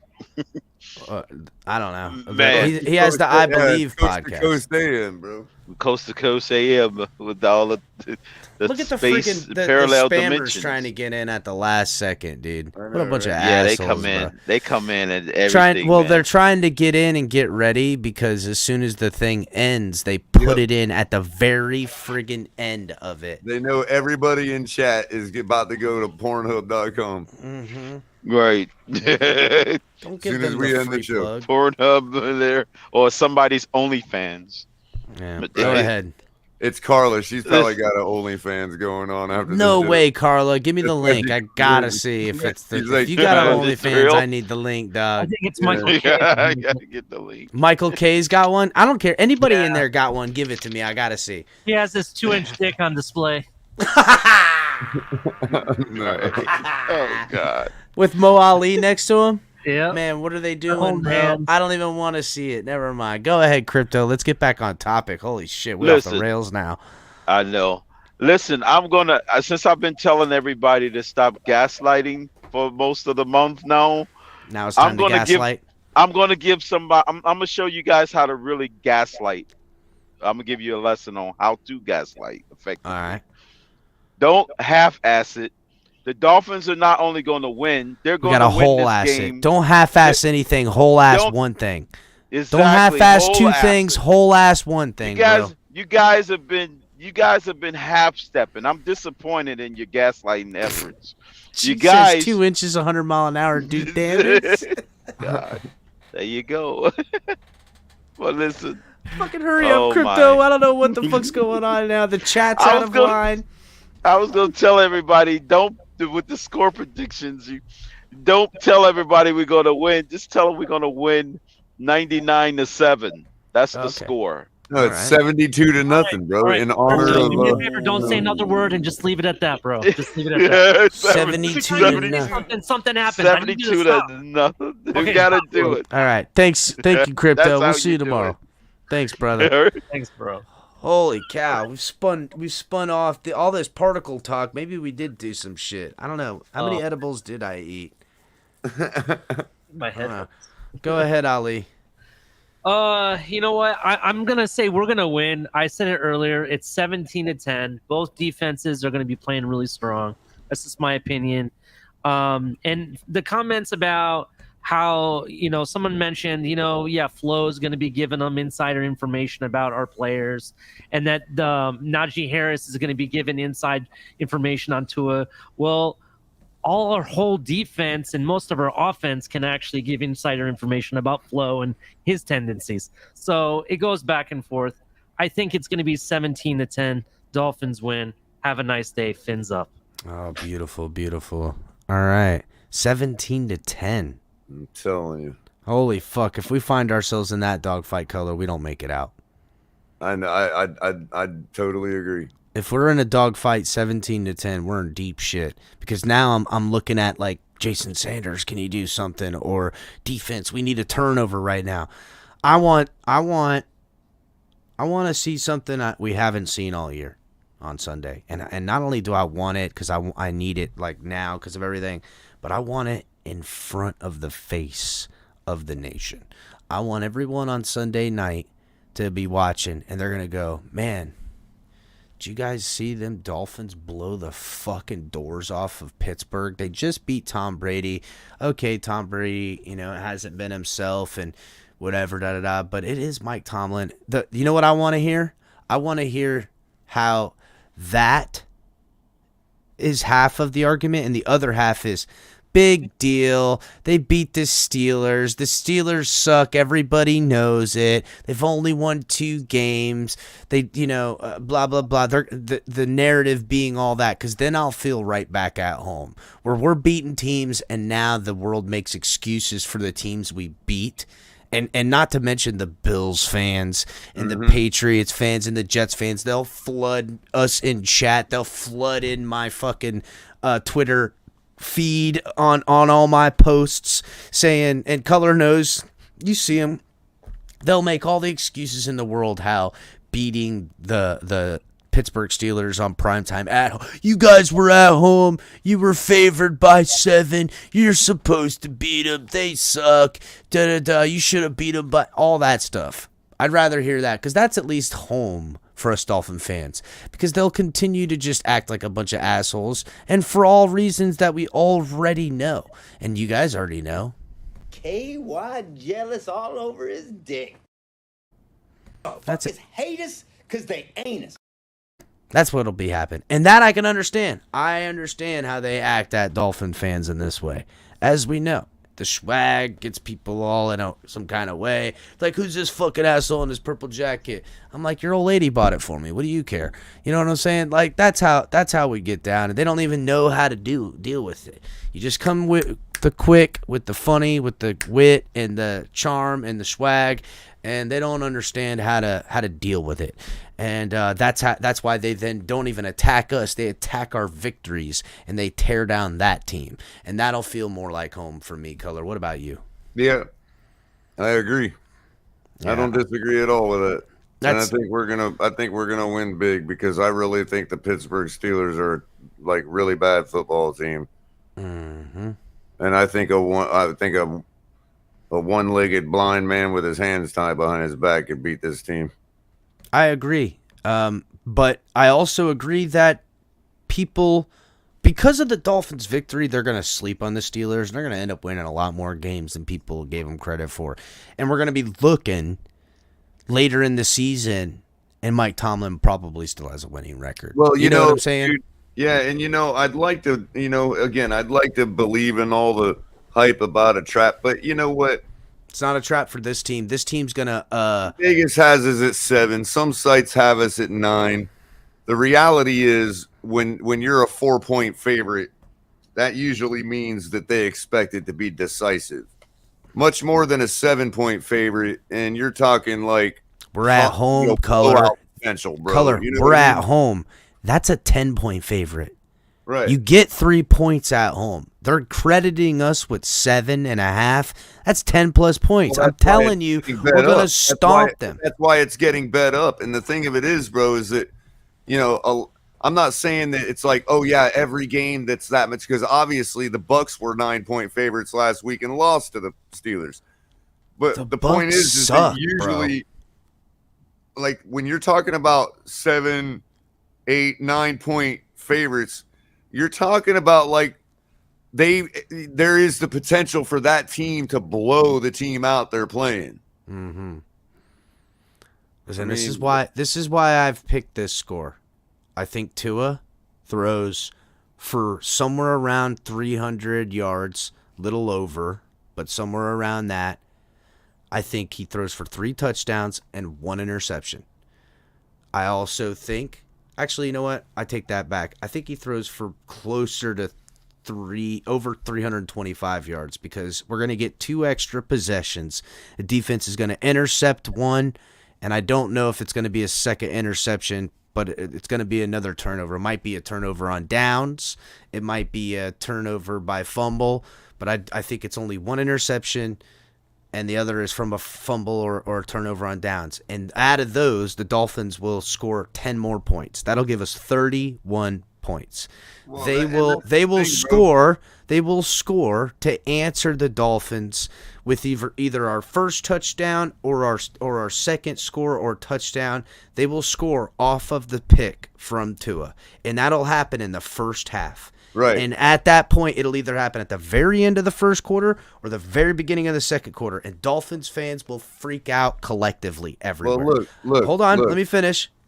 By halftime, it'll only be a 2-score game with the Dolphins, and they'll get the ball back. And they'll drive down, and they'll get close. We'll push them right out of fucking field goal range. They're going to miss a field goal try. And from that moment on, it is an onslaught in the third and fourth quarter from the Dolphins. Until later in the game, it's 31-7, and we let up on the gas a little bit. They score a touchdown. It's probably 14 points that they end up with. I said 19, but really I think it's, I don't know, it's probably only 14 points they end up getting with. I am now changing it. It'll either be 17 or 14 points versus 31, and all of that scenario will play out. So here's the thing. 3 passing touchdowns and 1 rushing touchdown gives you 28 points. A defensive turnover that gives you a short field where your drive stalls gives you a field goal. A defensive score gives you a touchdown. So you're either talking 35 or 31. You think the defensive score is going to happen? Well, it's possible because they're rolling with a rookie quarterback. That's true. That's true. So you're talking defensive score brings you up to 35. So that's why I'm at least I'm at 35. I'm conservative. Color 35 is a fuck ton of points. Yeah, but not really when you think about it. You're talking, and that's the thing, what I said. You're talking 3 touchdown passes. Against the Pittsburgh Steelers defense. Hold on. 3 touchdown passes, 1 rushing touchdown, and a defensive score. Do we have the firepower to do that? Yes. Against a team that's giving up 25 points a game, I think we do. All right, I like it. I mean, what am I talking about? You're only 4 more points than me at my 31. Yeah. So what am I talking about? You're talking about an extra field goal or something like that. So I've gone either 31 or 35 to like 17 is what. You know what? I'm gonna be 31 to. Actually, it was 31 to 15. I will say this, Color. If they do score the 35. It'll be almost the exact same way I said, plus a field goal, but in one of those touchdowns that is scored, Mike McDaniel will do a 2-point try for no fucking reason at all, and we will get the 2-point conversion to make it 35 points. How about that? What do you think of that? Yeah, that's possible. No reason. Doesn't need to do the 2-point try. Back on a random field goal somewhere, and it's 38-17. That was my original score. I think he comes up and does the 2-point conversion after like our 3rd touchdown, and it has no bearing or necessity to the game at all. They don't, and we get it, and everyone's like, "Why the fuck did he do that? I don't understand." Well, that's controlling fantasy. Is that what that's doing? I think he just does it to make a point that they didn't get it last week, and he wants to give them another 2-point try, and they get it this week, and he just does it. And I think in his head, which he'll know and we won't know, is that there is some tactical, scientific advantage showing a 2-point try conversion that didn't get in and a 2-point try conversion that does, and he has some other play design for that scenario that when they when they go against another team and they try for a 2-point conversion, and he knows they studied those 2 plays, they studied those 2 plays. If that shit's even entering his mind this week, we're losing, bro. Well, I think that's where we're seeing the problem in the offense of execution, that he's bursting with ideas that he's having not necessarily a hard time getting, because I think Tua's actually speaking his same language. I think when Tua isn't there to put it on the paper, from the paper to the ground, and it does it with his other quarterbacks, I think not that they're struggling, but that it's hard for the communication to happen between the education of the new players. If the dude comes back down to earth and gets his head out of the galaxy, then we're on particles tonight, buddy. Dude, let's get ready. And this game is over in the 3rd quarter at 35-10, and the Steelers score another touchdown in junk time and ends at 35-17. Color, I think we're gonna make a segment, call it particles or something like that. We gotta workshop the name a little bit, but I'm digging it. I'm digging the whole thing. Mountie Phins jumped in the back. Mountie, we're doing final thoughts. I'll give you a second, Mountie. You want to do some final thoughts real quick, Mountie? Hey, Phins 28, Pittsburgh 14. 28-14? Yep. See, I'm right there with you. I just think that there's a field goal in there. I think it's 31. Well, Yeah, well, hey, they need to put Skylar in there so we're not kicking field goals the whole game. None. Not John, I ain't high at all. But could be, but I'm not. You don't think we sneak a field goal in at some point? No. Well, what it is I just think that Tua is primed and ready and geared, and he wants to put his foot in fucking Flores' ass. To me, So I think. so kind of like it's just a control of the game the whole time, medium pace. But they get a touchdown in the first quarter, and then late in the fourth quarter, we're up 28-7. We let them have a junk time fourth quarter, fucking last 4 minutes touchdown to make it 14-28. But it's all far too gone. Is that what you're saying? Something like that. Yeah, maybe. Trying to. But I'm not trying to give them shit. Whatever they get, you earn. Word. So I'm not giving them shit. I'm beating up Kenny Pickett. I'm flipping off Flo. I'm flipping off Mike Tomlin. And I'm like, yo, y'all gonna take this L like a man. Yeah, you're gonna take it all the way back to the steel town. If we just up our first quarter and our third quarter to 8 points like the second and fourth quarter, that's 32 points right there. Boom. Color, I'm talking. Tua's got something to prove, bro. I'm telling you. All right. Well, I can't wait to see it, Mountie. Thanks for coming up. But check. Hey, can I ask this question? Sure. Hey, wasn't Kenny Pickett in concussion protocol and this motherfucker came back the same game? Bro, we were talking about this. We had TD on earlier, and I was like, I guess it just works different in Pittsburgh than Florida. And he's like, oh, yeah, apparently. Like, yo, if I saw Roger Goodell, their helmets are made of steel, bro. Oh, fuck. Well, like, how does that happen? How does that happen? I don't know, Mountie. I think it's all about optics. Nothing's really changed. It's what can they get away with, and or what can they what do they need to do to appease? That's all. Hey, we knew that this was gonna by like 3 weeks after this whole thing, it was gonna be all non-existent anyhow. We're just a little bit early. That's all. And I think they're a little bit early extra against the Dolphins. Purposefully, to squeeze a little more lemon juice in our eye about it. I think it's really purposeful. Color, I don't even know if I'm not sure if it was you or someone else on another panel, but if I was Teddy Bridgewater, I file a grievance against the fucking league. That's not. I mean, he did put his heart and soul into preparing for that game, bro. That's true. According to McDaniel. I'd file a fucking grievance, sure as shit. Mountie, who's to say Teddy ain't getting a couple extra C notes for the whole thing anyhow? You know what I'm saying? Yeah. You know what time it is, Mountie. Let's be real. Yeah. Hey, but man, it's always been great. Hey, I'll catch y'all another time. Yeah, Mountie. Tomorrow, Ali will be on for sure. All right, brother. All right, man. Later. Color, great show today. Had fun with TD. That was awesome. Man. Ended up strolling out into a way longer panel than I planned on, but thought we got into a lot of good stuff. I feel like everybody's excited. I think we're kind of going at each other a little bit. We're poking fun, you know. Oh, that was fun, man. And shout out to what was his name for lighting a fire under our ass and getting us up to good content tonight, you know. Oh, knowing us we were shit and we needed to get rid of the bad shit and the good shit, you know. So I spun out and do a good little segment. Yeah, it was a decent segment. Well, I did deal with some stuff. I'll talk about that later. But yeah, man, I came in, read that. I was like, ooh, this is a good ad. Let's get on. I mean, you know, you never know.